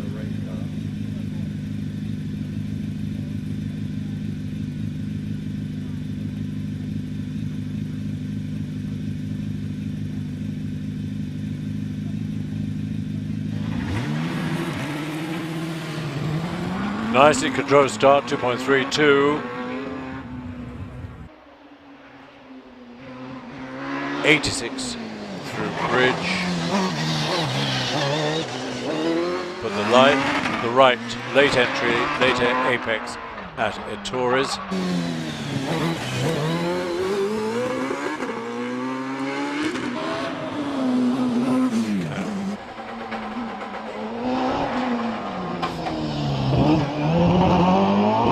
Wide line out of S's. Steve, we'll see him head on into, no we won't. Focusing on Paul Crute in his OMS with the Jaguar engine. Steve, meanwhile, records a 40.78. Might not get him into the runoff. This car uses an engine that Paul's had for many a year. It's a 3-litre V6 Jaguar engine, the sort that powered the S-Type and the X-Type. So it makes a lovely noise, but it's a bit heavy and it hasn't got the power. But nevertheless, it's powerful enough to give Paul lots of fun to record a 45.88. Here's Simon Andrews, sharing with Bernard Keval.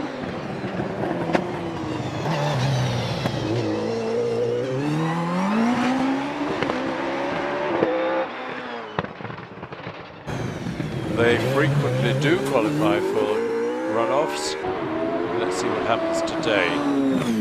Bernard recorded a 41.48, which might not be enough. What can Simon do?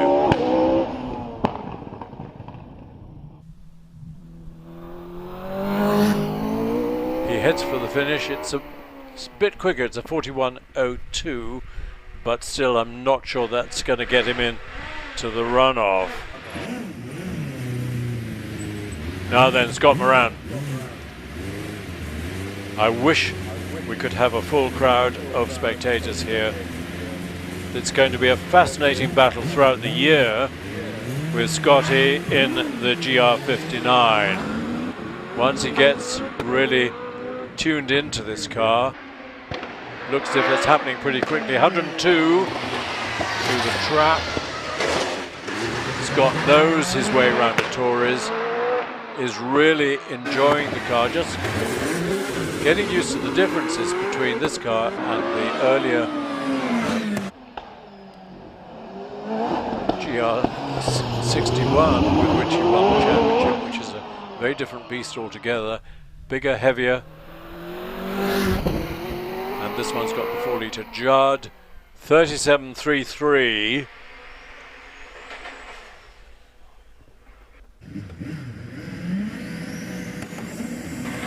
Which is a bit quicker than his qualifying time for the first runoff. Now then, Will Hall.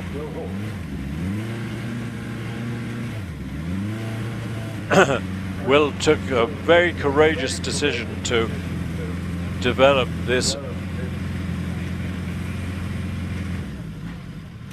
force with the AER engine, very powerful but difficult engine to manage, but he's managing it, benefiting from a new turbo over the winter. Again 102, same as Scott, through the trap. Will has been through at 113, but that was on probably new tyres and a nicely rubbered in track. No dramas at Torres, or a slight wriggle as the power came in, but he controls it nicely. Excellent start again.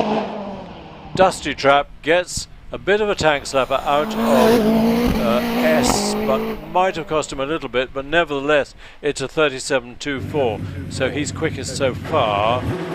What can Trevor Willis do? Not quite. About the same 64-foot time as Scott Moran. 10 miles an hour down at Bridge. But Trevor can make it up on the corners. Middle of the road, braking into Torres and then hugs the left-hand curb.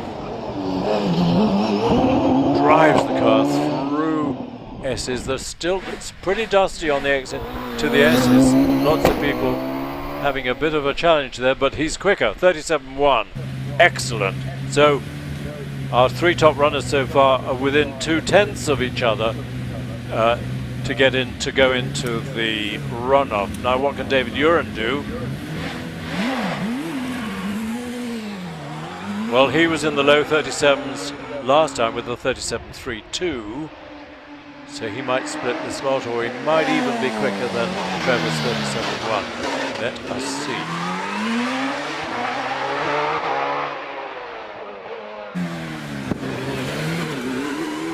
He's in an earlier technology Gould, the GR55, type of car that still holds the record at Shelsley Walsh, in the hands of Martin Groves.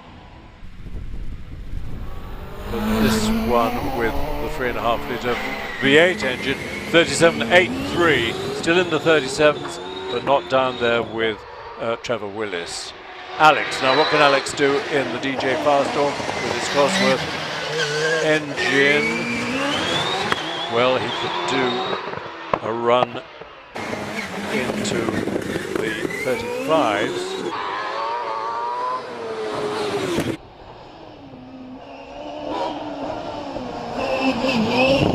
Maybe. I don't think he'll threaten the course record, not with the track as dusty as it is today. No, it's a 36.95, 36.95. That's okay, comfortably in. Back to the force in the hands of the Alexander family.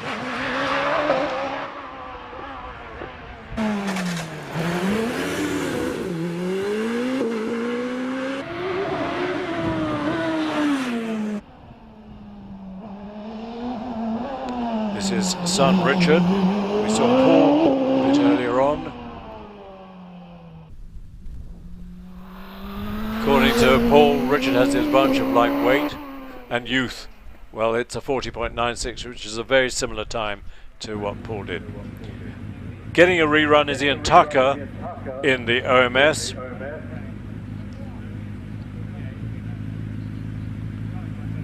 Little OMS 28, well, little in the sense that it's a 1700cc bike engine. So 2.43, lost him a little bit of time off the line. And not very quick going round bridge.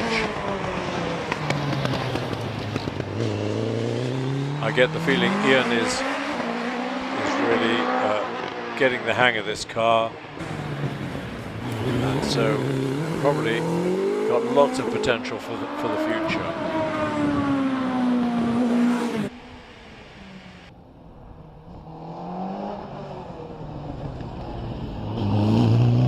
So these last few cars are the three classes in the Hennies Championship, kicked off by Richard George, sharing as always the Chevron B19 with Amanda. Luckily it's got an onboard battery, starter battery. See on the side, it was owned by Joe Siffert. Joe Siffert, brilliant Grand Prix driver, sadly, tragically, killed at Brands Hatch, and driven by Gérard Larousse. So big history, both on the hills and the circuits in Europe. Car lots and lots of us would be our favourite to take home.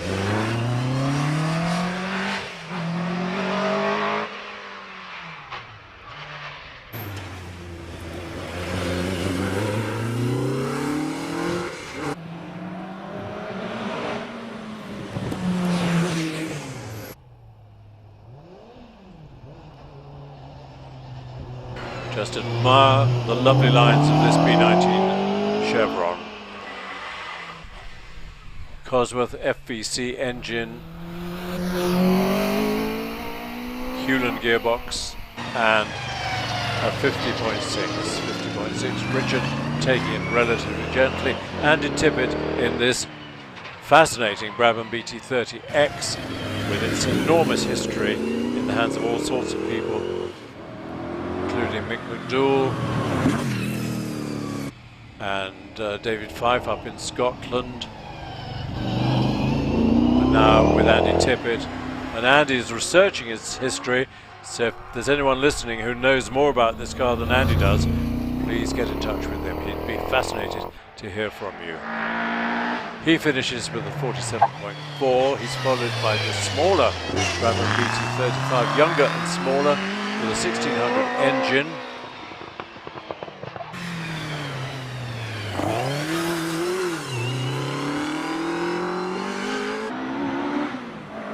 Remember the great Jochen Rindt really made his name in an early, I think it was a BT18 Brabham, racing at Crystal Palace against Graham Hill and all the leading lights.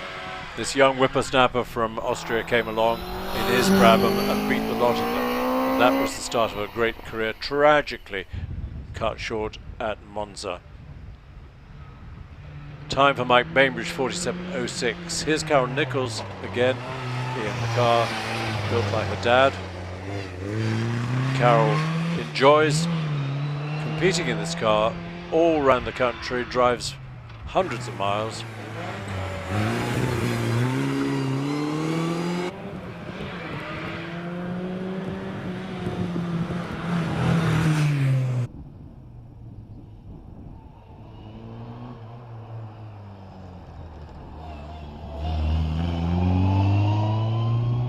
No dramas as Carol heads into the semicircle.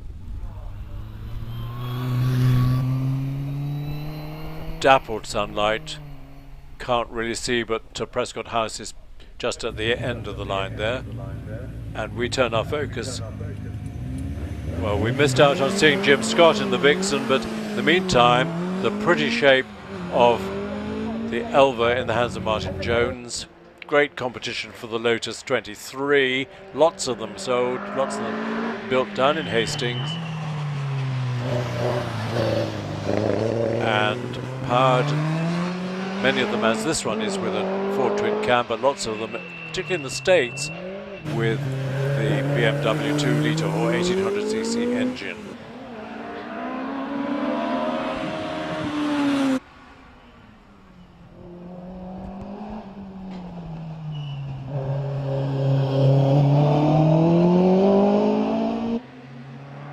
Then we've got our two front engine specials. Mike White in the MG special, mostly MGA parts in a single-seater body with a narrowed MGA frame.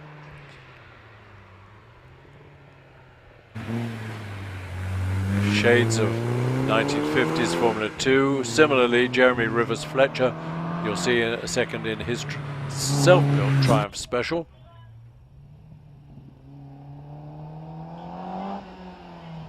But here comes Mike White. And these, I think, are our last two runners. No, I can see a couple more cars lined up. But we're coming to the end of the Hennies classes.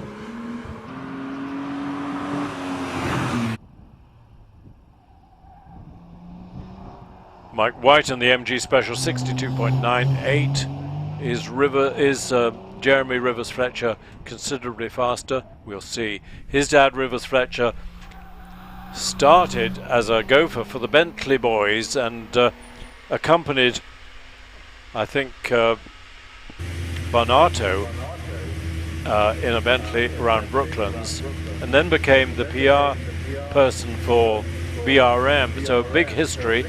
Hill climbed here in an HWM with a Jaguar engine, and Jeremy finishes with a 54.26, and we've got Amanda in the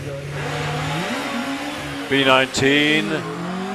We just saw Richard do a fairly leisurely 50.6. Amanda, I think, will be quicker than that.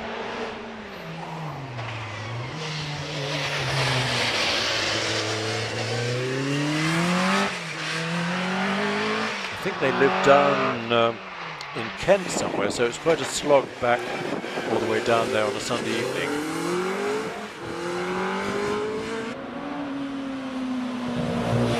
But it's worth it, isn't it, to drive a car like this at Prescott? What could be better? Keep an eye on the time while we're watching Martin Saunders in the Mark 1 Escort.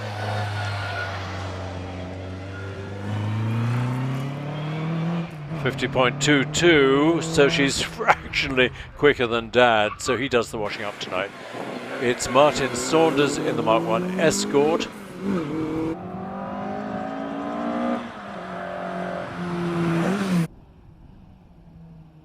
Then Andy Clark will follow in the big-engined Mini, but meanwhile Martin navigates the S's. Here's the Mini. Classic Mini Works colours with those two white stripes. Remember, John Rhodes, works driver for Mini in touring car races with smoke pouring from the front tyres. Tyre technology in those days wasn't like it is today. And indeed, when Goodwood had a mini race recently, they were lapping some 5 or 6 seconds a lap quicker than the works cars did in period, and it was all about tyre development. Well as engine development as well, in the case of Nick Swift, who managed to magic masses of power out of the little mini engine. So Andy Clark finishes in 55.85. We have a third look at this interesting 850 Abarth Fiat of Peter Hall, with the boot lid open, quite right, for cooling and aerodynamic purposes, you understand. The 850, not such a pretty car as the little 500, but sold in huge numbers in Italy. And also selling in huge numbers, of course, was the Mark II Escort.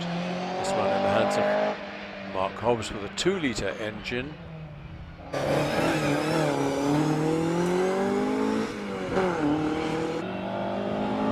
And Mark II Escorts are still rallied all around the world with great success, not only in historic rallies, but in modern club rallies as well. Time for Peter Hall, 68.61. Here comes Mark Hobbs.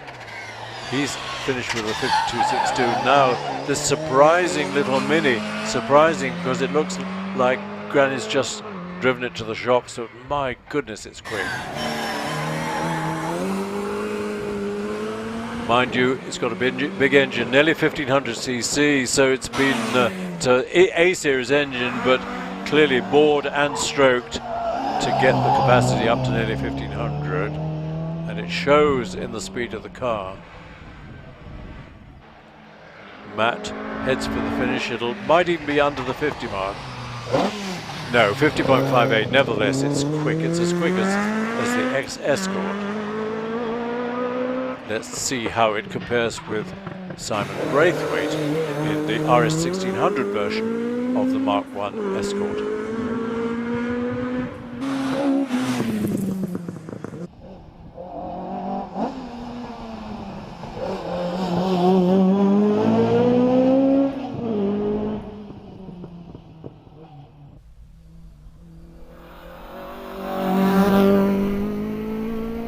Nice tight line through semicircle for Simon Braithwaite, 50.52.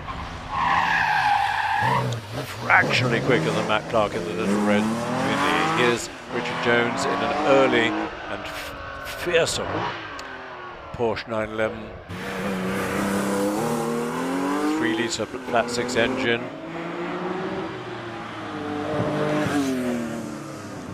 The original shape of the 911 without the flared huge wide wheel arches. The 911 has progressively got bigger and bigger, locking a near side front wheel into Ettores is Mike Henney, our resident cider maker. Locked again, same wheel.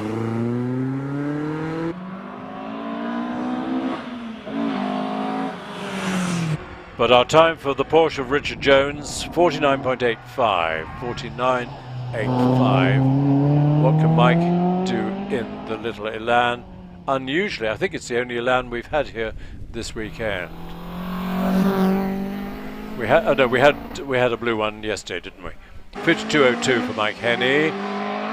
Now the first of our two Hillman Imps in the hands of Andrew Carney.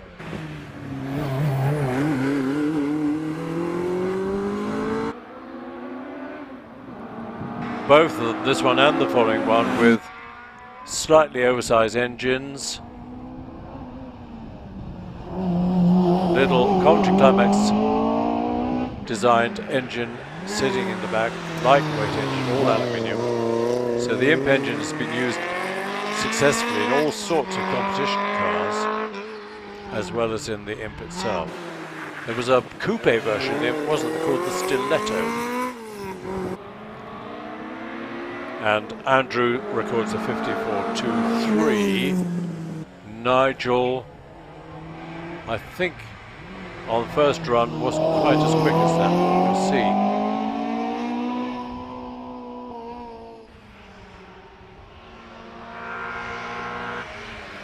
Nigel Moss in the dark blue in 54.12. They're very close, aren't they?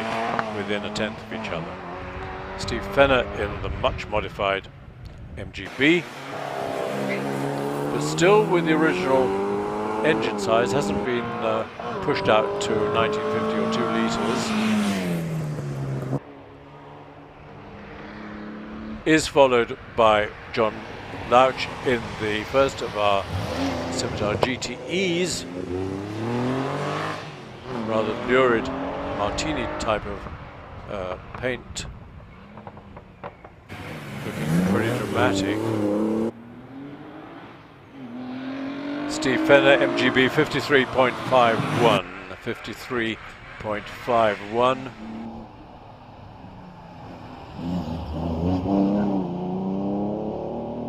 Hatchback Scimitar. Chuck the luggage and the dog in the back. Still room for 2 kids behind the driver and passenger. Heads for the finish and records a 52.81. Brian Ashley follows. Again, much modified MGB GT.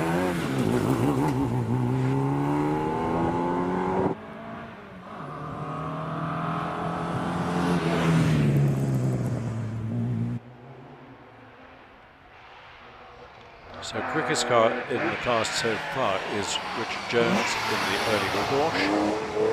We've got Brian Ashley with the white MGB nearing the finish, and Gary Cox in the first of our Scimitar Coupes, not American, follows on. And there are 3 of them here today. It's nice to see a trio of Reliant Scimitar Coupes.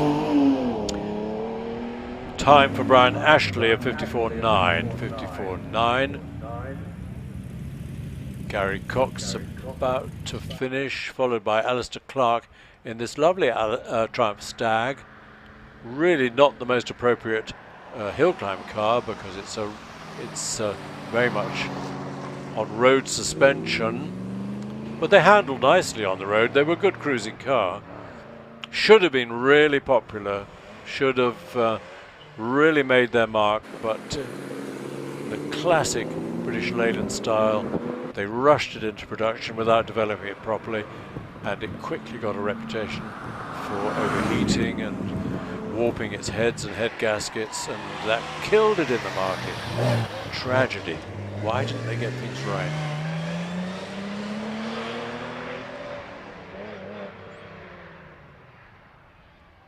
Time for Gary Cox at 49.49 into the 40s. He'll be pleased with that. Stag. I was going to say staggering on, but that wouldn't be fair. Nevertheless, it records a 67.87. Austin Healey 3000 of Ian Moss, well on his way. Now between S's and semicircle.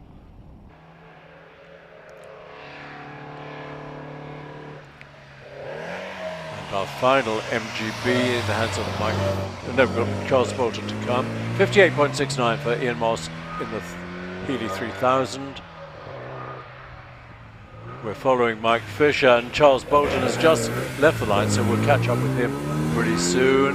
Mike takes a fairly tentative route through Pardon.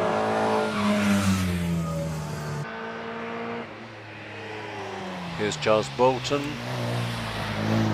This MGB always surprises us because it looks pretty standard, and yet it's extremely quick.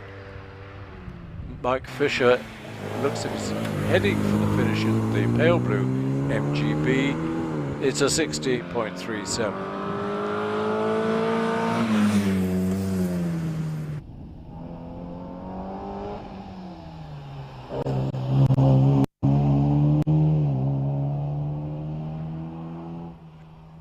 Charles Bolton considerably quicker, I think, than Mike Fisher. Yeah, 5 seconds quicker with a 56.15. Roger Beard in another coupe Reliant. rather sad story. They flourished, made lots of money with three-wheelers, and three-wheelers went out of style.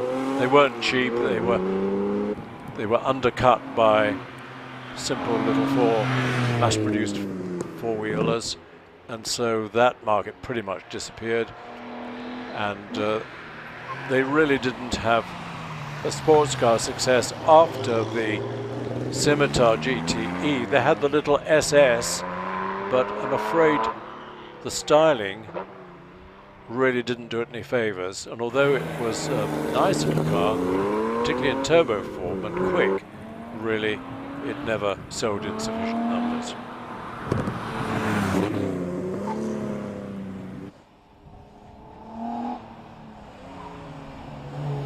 So Terence Cox, Roger Beard has finished with a 57.22. Terence Cox is in semicircle. Ted Elwis in the red MGA has left the line and is round bridge into Ed Torres. Terence Cox finishes with a 59.3.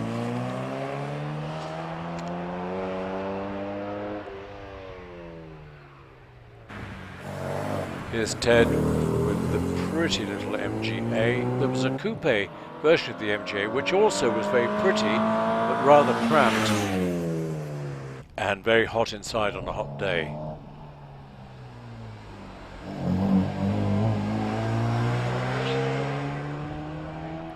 And our last runner, Josh Sadler in the Porsche RS, fearsome Porsche, takes off. He's our last runner before we have our runoff.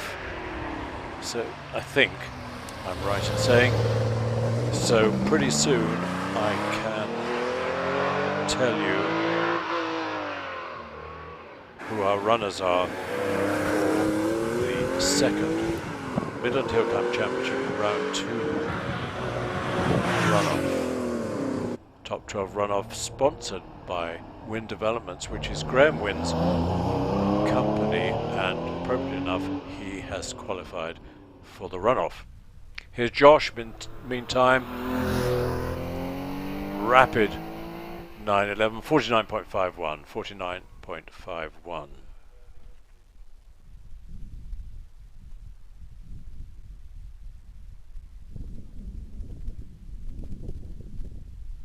So a little bit of a pause while we gather our wits for the second runoff, the climax of the meeting.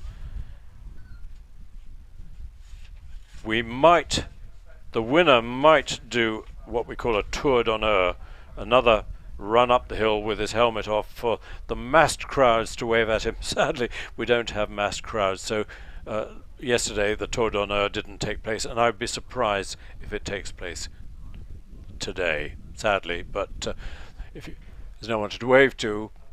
So here are our runners on screen in the runoff, leading the way, but not. They'll run in reverse order. Alex Summers. Alex qualified with a 36.95, closely followed by Trevor Willis, 37.1. Third, Will Hall with a 37.24. Fourth, Scott Moran with a 37.33, so it's very close. Then David Uren, half a second behind with a 37.83. Einon Price still in the 37s, a 37.95. Charles Hall, sensational first outing at Prescott, qualified with a 38.55 in the Empire Wraith, the orange one. Simon Moyes in his little GR59, which he loves, 38.91. Another GR59 in the hands of David Warburton, 39.05. John Stockley did a great job to qualify in the Force SF. He recorded a 40.11. Wouldn't he love to be in the 30s? Kelvin Broad was our 11th qualifier with a 40.12. And Graham Wynn qualified quicker. He was 39.41. So turn those upside down and you get the running order, because Graham Wynn is the only double-driven car. So he goes first, comes back down, hops out, and helps Scott Moran to get strapped in and ready to go.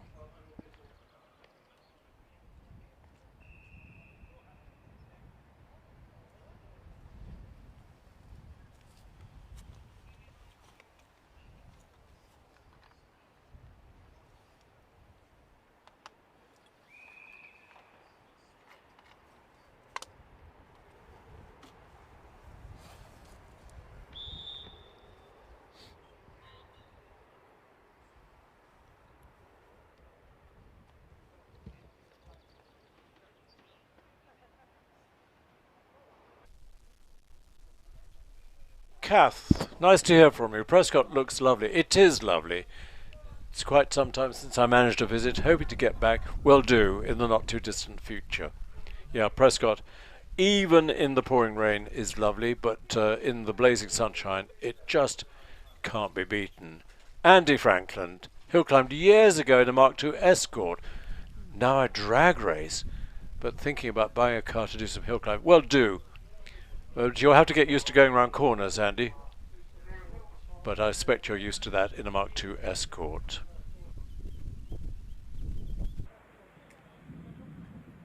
Okay, so we're gearing up. Clark, of course, is back after inspecting the track. And we will soon see Graham Wynne bringing this amazing Gould GR59 to the line.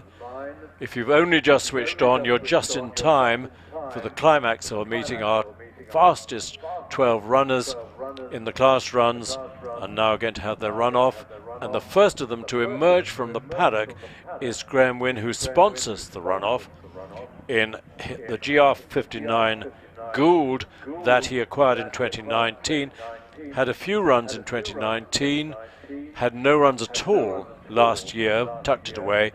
But the big news this year is that for this season and presumably seasons ahead, he's sharing the car with six-time hill climb champion Scott Moran. So they can help each other. Looking, as Graham told me this morning, looking at the data logger, he can see where Scott is getting saving time.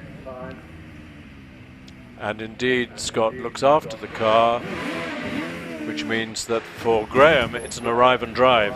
He doesn't have the hassle of loading the thing onto a trailer and trailing it here, which is nice for him.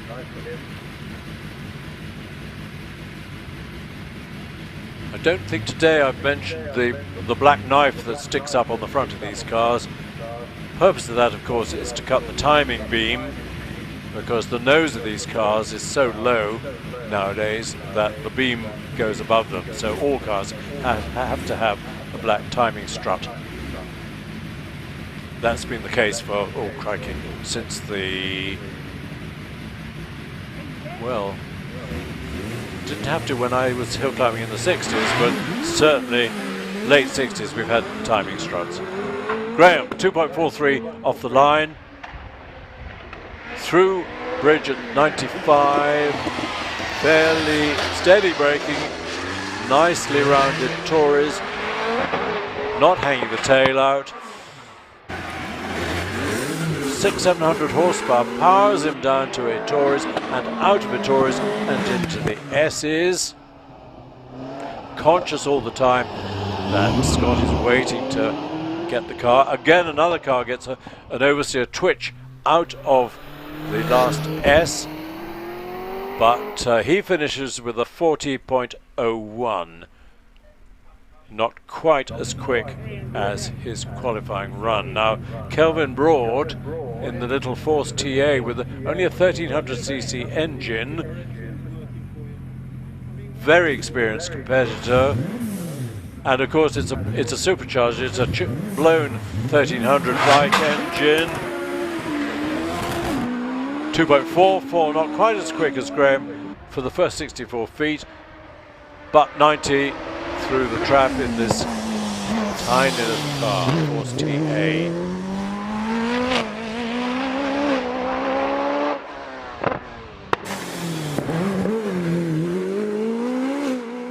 Into a Tories from the left-hand side of the road, but he's up.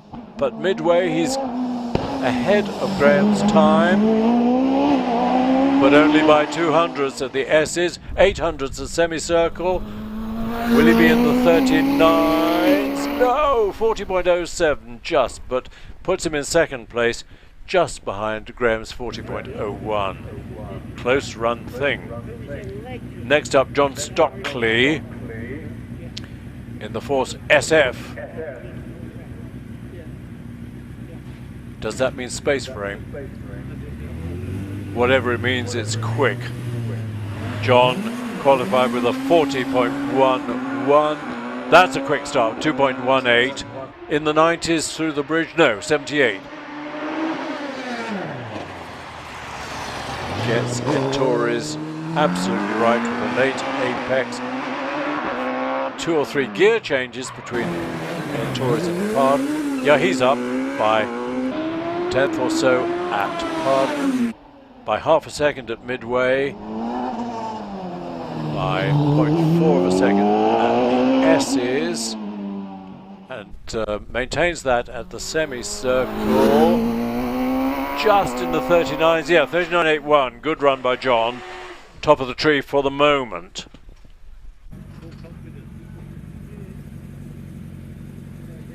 Next to run David Warburton, shares the car with Father Allen. If you get a chance to look closely at one of these cars, look at the engineering on them, it is just staggering. Gould are doing a lot of work for Formula One, doing a lot of work for Red Bull, making the intricate component parts for Formula cars, and it's the quality of engineering demonstrated by the GR59 that's got them that business. Now, David off the line, 2.17, slightly quicker by 100th of a second. 94 at the bridge. Still quite cool, so maybe the track isn't an ideal warmth yet, but nearly half a second up at Pardon. Dropped a little bit at Midway, recovered a bit at the S's. This should be again in the 39s, I think, might even be in the late 38s. It is 38.77, pops David into the lead with a 38.77. Similar car now on the line in the hands of Simon Moyes.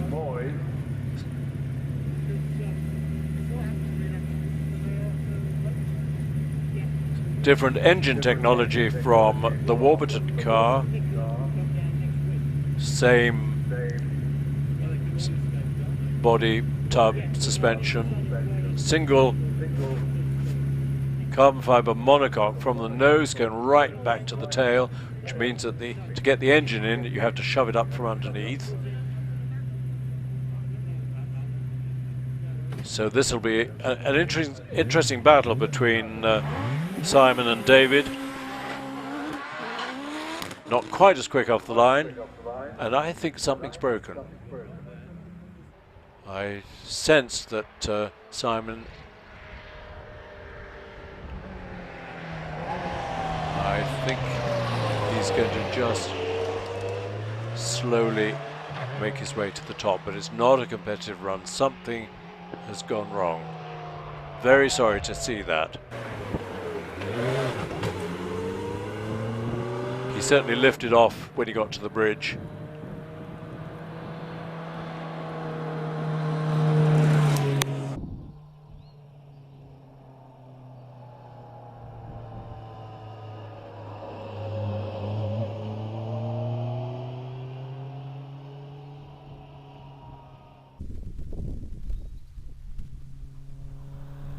But he's had a great weekend. He loves the car, and hopefully he'll be out again next weekend. We've got another hill climb in Worcestershire next weekend.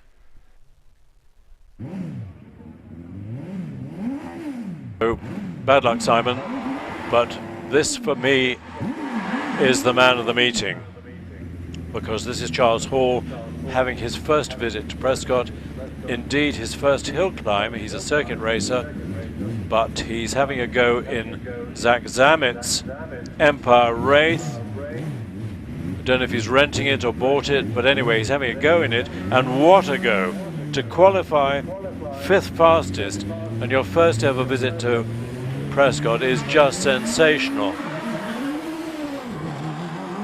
2.1, he's been regularly one of the very quickest starters. He did a 2.01 start last time to qualify. We'll see when he gets to Pardon whether he's up. No, he's 900ths down on David Warburton at the moment, but can easily make that up, which he has already. at midway. Now at S's, a little bit more of a lead.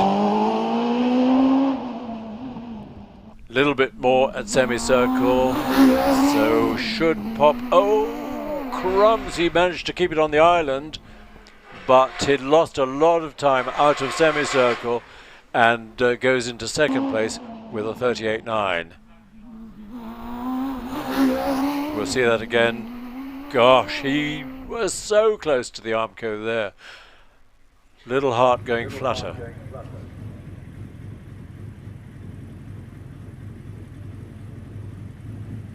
Einon is next up. Einon Price with a 37.95 qualifying run in the Hayabusa powered Force TA. And a good start, 2.1, the quickest so far in the runoff.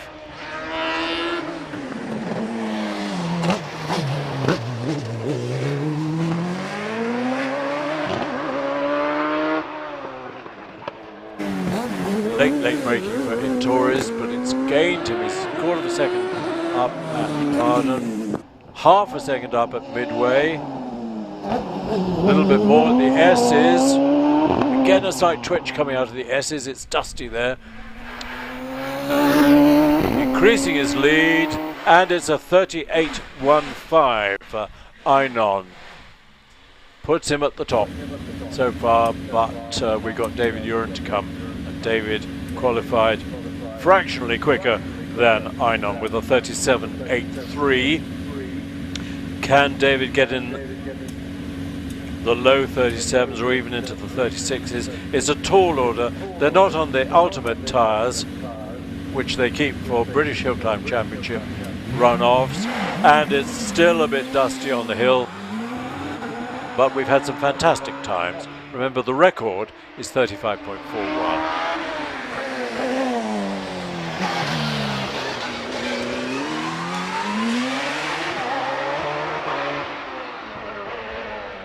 David already caught the second up at Pardon, so looking good. Increases his lead. What about the S's? Even more than increased.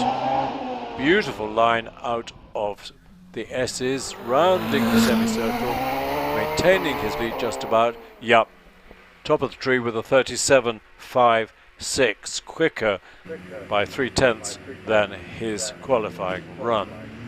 Now, what can Scotty do? He's dialing himself into this car. It's very different from the Gould GR61X that he's won so many championships with. Very different turn in, very different on braking, and he's got the sun in his eyes, which doesn't help at all.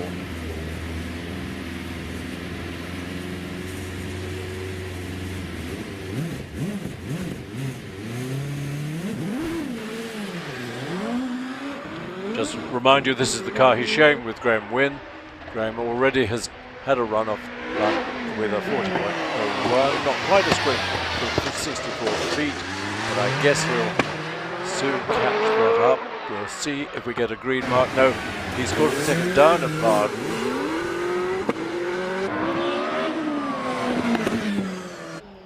And a little further back, both Midway and the S's. So this might well put Scotty into second or third place. Second it is, with a 37.84. So he very nearly caught up.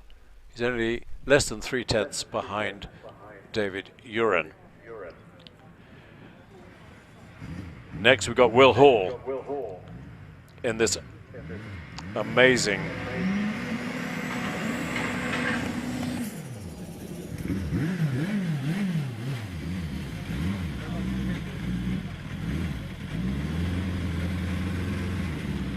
in the Force WH with the AER 4-cylinder engine, remember, turbocharged of course, producing prodigious amounts of power, but a very difficult engine to drive. It's not like a big V8 that has lots of torque low down. This one has all the power coming in towards the top end, so it's a very delicate process to get it cleanly off the line, but Will's getting there. Might well stall it once or twice, but no, lovely. 2.03, quickest of our starts so far, and 101 through the tram. Will has been through there at 113, but that's under different conditions and with different tyres. But he's quickest. Well up at park, even weller up at midway. 0.8 in front of the S's. So this will be in the 36s, I think, for Will. It is a low 36. That's brilliant. 36.33 is, I think, our quickest run of the meeting. So quite right, Will's at the top. Now Trevor's got a challenge on his hand, and so has Alex. Trevor doesn't have the power that Will has, but it's a more drivable engine, the PowerTech engine. He's a master of the art of the start with a 2.03 start. Trevor won the British Championship 3 times in this car.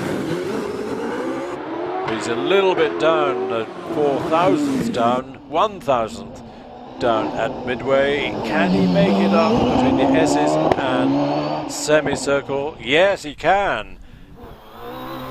Wow, this is going to be close. This is going to be close. It's 36.13, 2/10 ahead of Will. Well done, Trevor. Fantastic run. 36.13. So, what can Alex do? Well, he's had a run in the 35s at this meeting. Late 35, record 35.41. He won't go for that. DJ Firestorm Cosworth XD, unsupercharged Indy engine.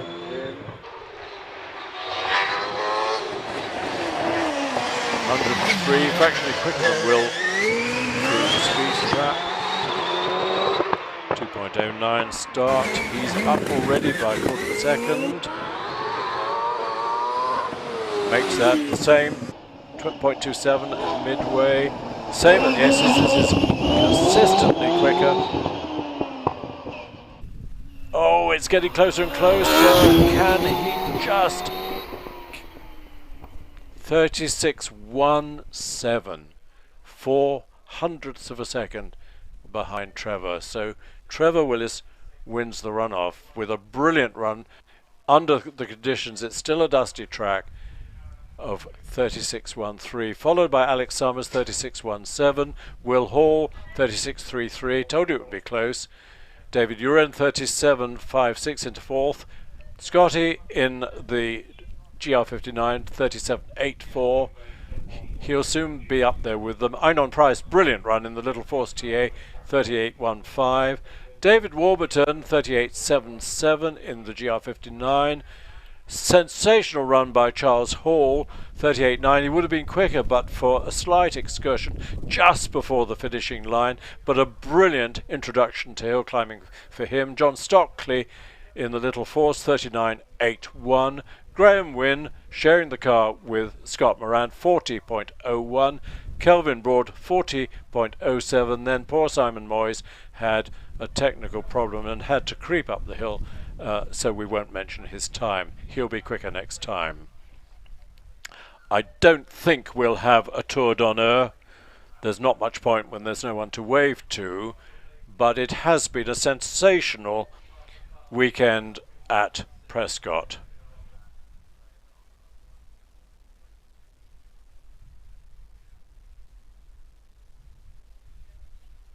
Adrian Gabriel, great to be able to watch Top 12 from your armchair in Guernsey. I hope you're out of doors in the sunshine, Adrian.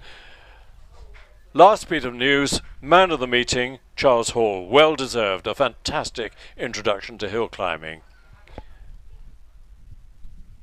Thanks as ever to our marshals. Done a great job as ever, both on the start line and up the hill.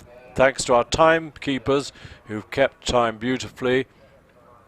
Very much thanks to Rich Danby, who set up and runs the live stream, which has worked beautifully all weekend. And many thanks, of course, to our team in the office. Deal with everybody with great courtesy and friendliness and great efficiency. So thanks to them. We'll be back again at Prescott pretty soon. Ooh, thanks to me. Thank you, Roy. Yes, it's been fun bringing the coverage of this event. So much to talk about. I won't be able to speak for a day or two. Oh, we are getting a tour d'honneur. Fantastic.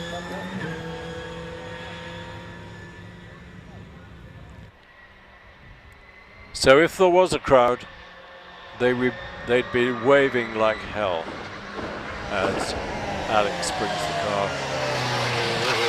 up the hill. Number 2 proudly, he's second in the championship in 2019. It is a fantastic car, the DJ Firestorm, absolutely the latest in aerodynamics and chassis design, and a super engine, the Cosworth XD. So well done to Alex, and let's hope this is the portent of lots of needle matches in both the Midland Hill Climb Championship and the British Hill Climb Championship through the season, which starts in a couple of weeks' time at Lowton Park, and we got the British Championship twice back here at Prescott. So we look forward to being able to welcome spectators here for all our future meetings at Prescott Hill Climb. In the meantime, this is Chris Druitt saying thanks for watching, hope you've enjoyed it, do tune in again, and talk to you next time. Goodbye.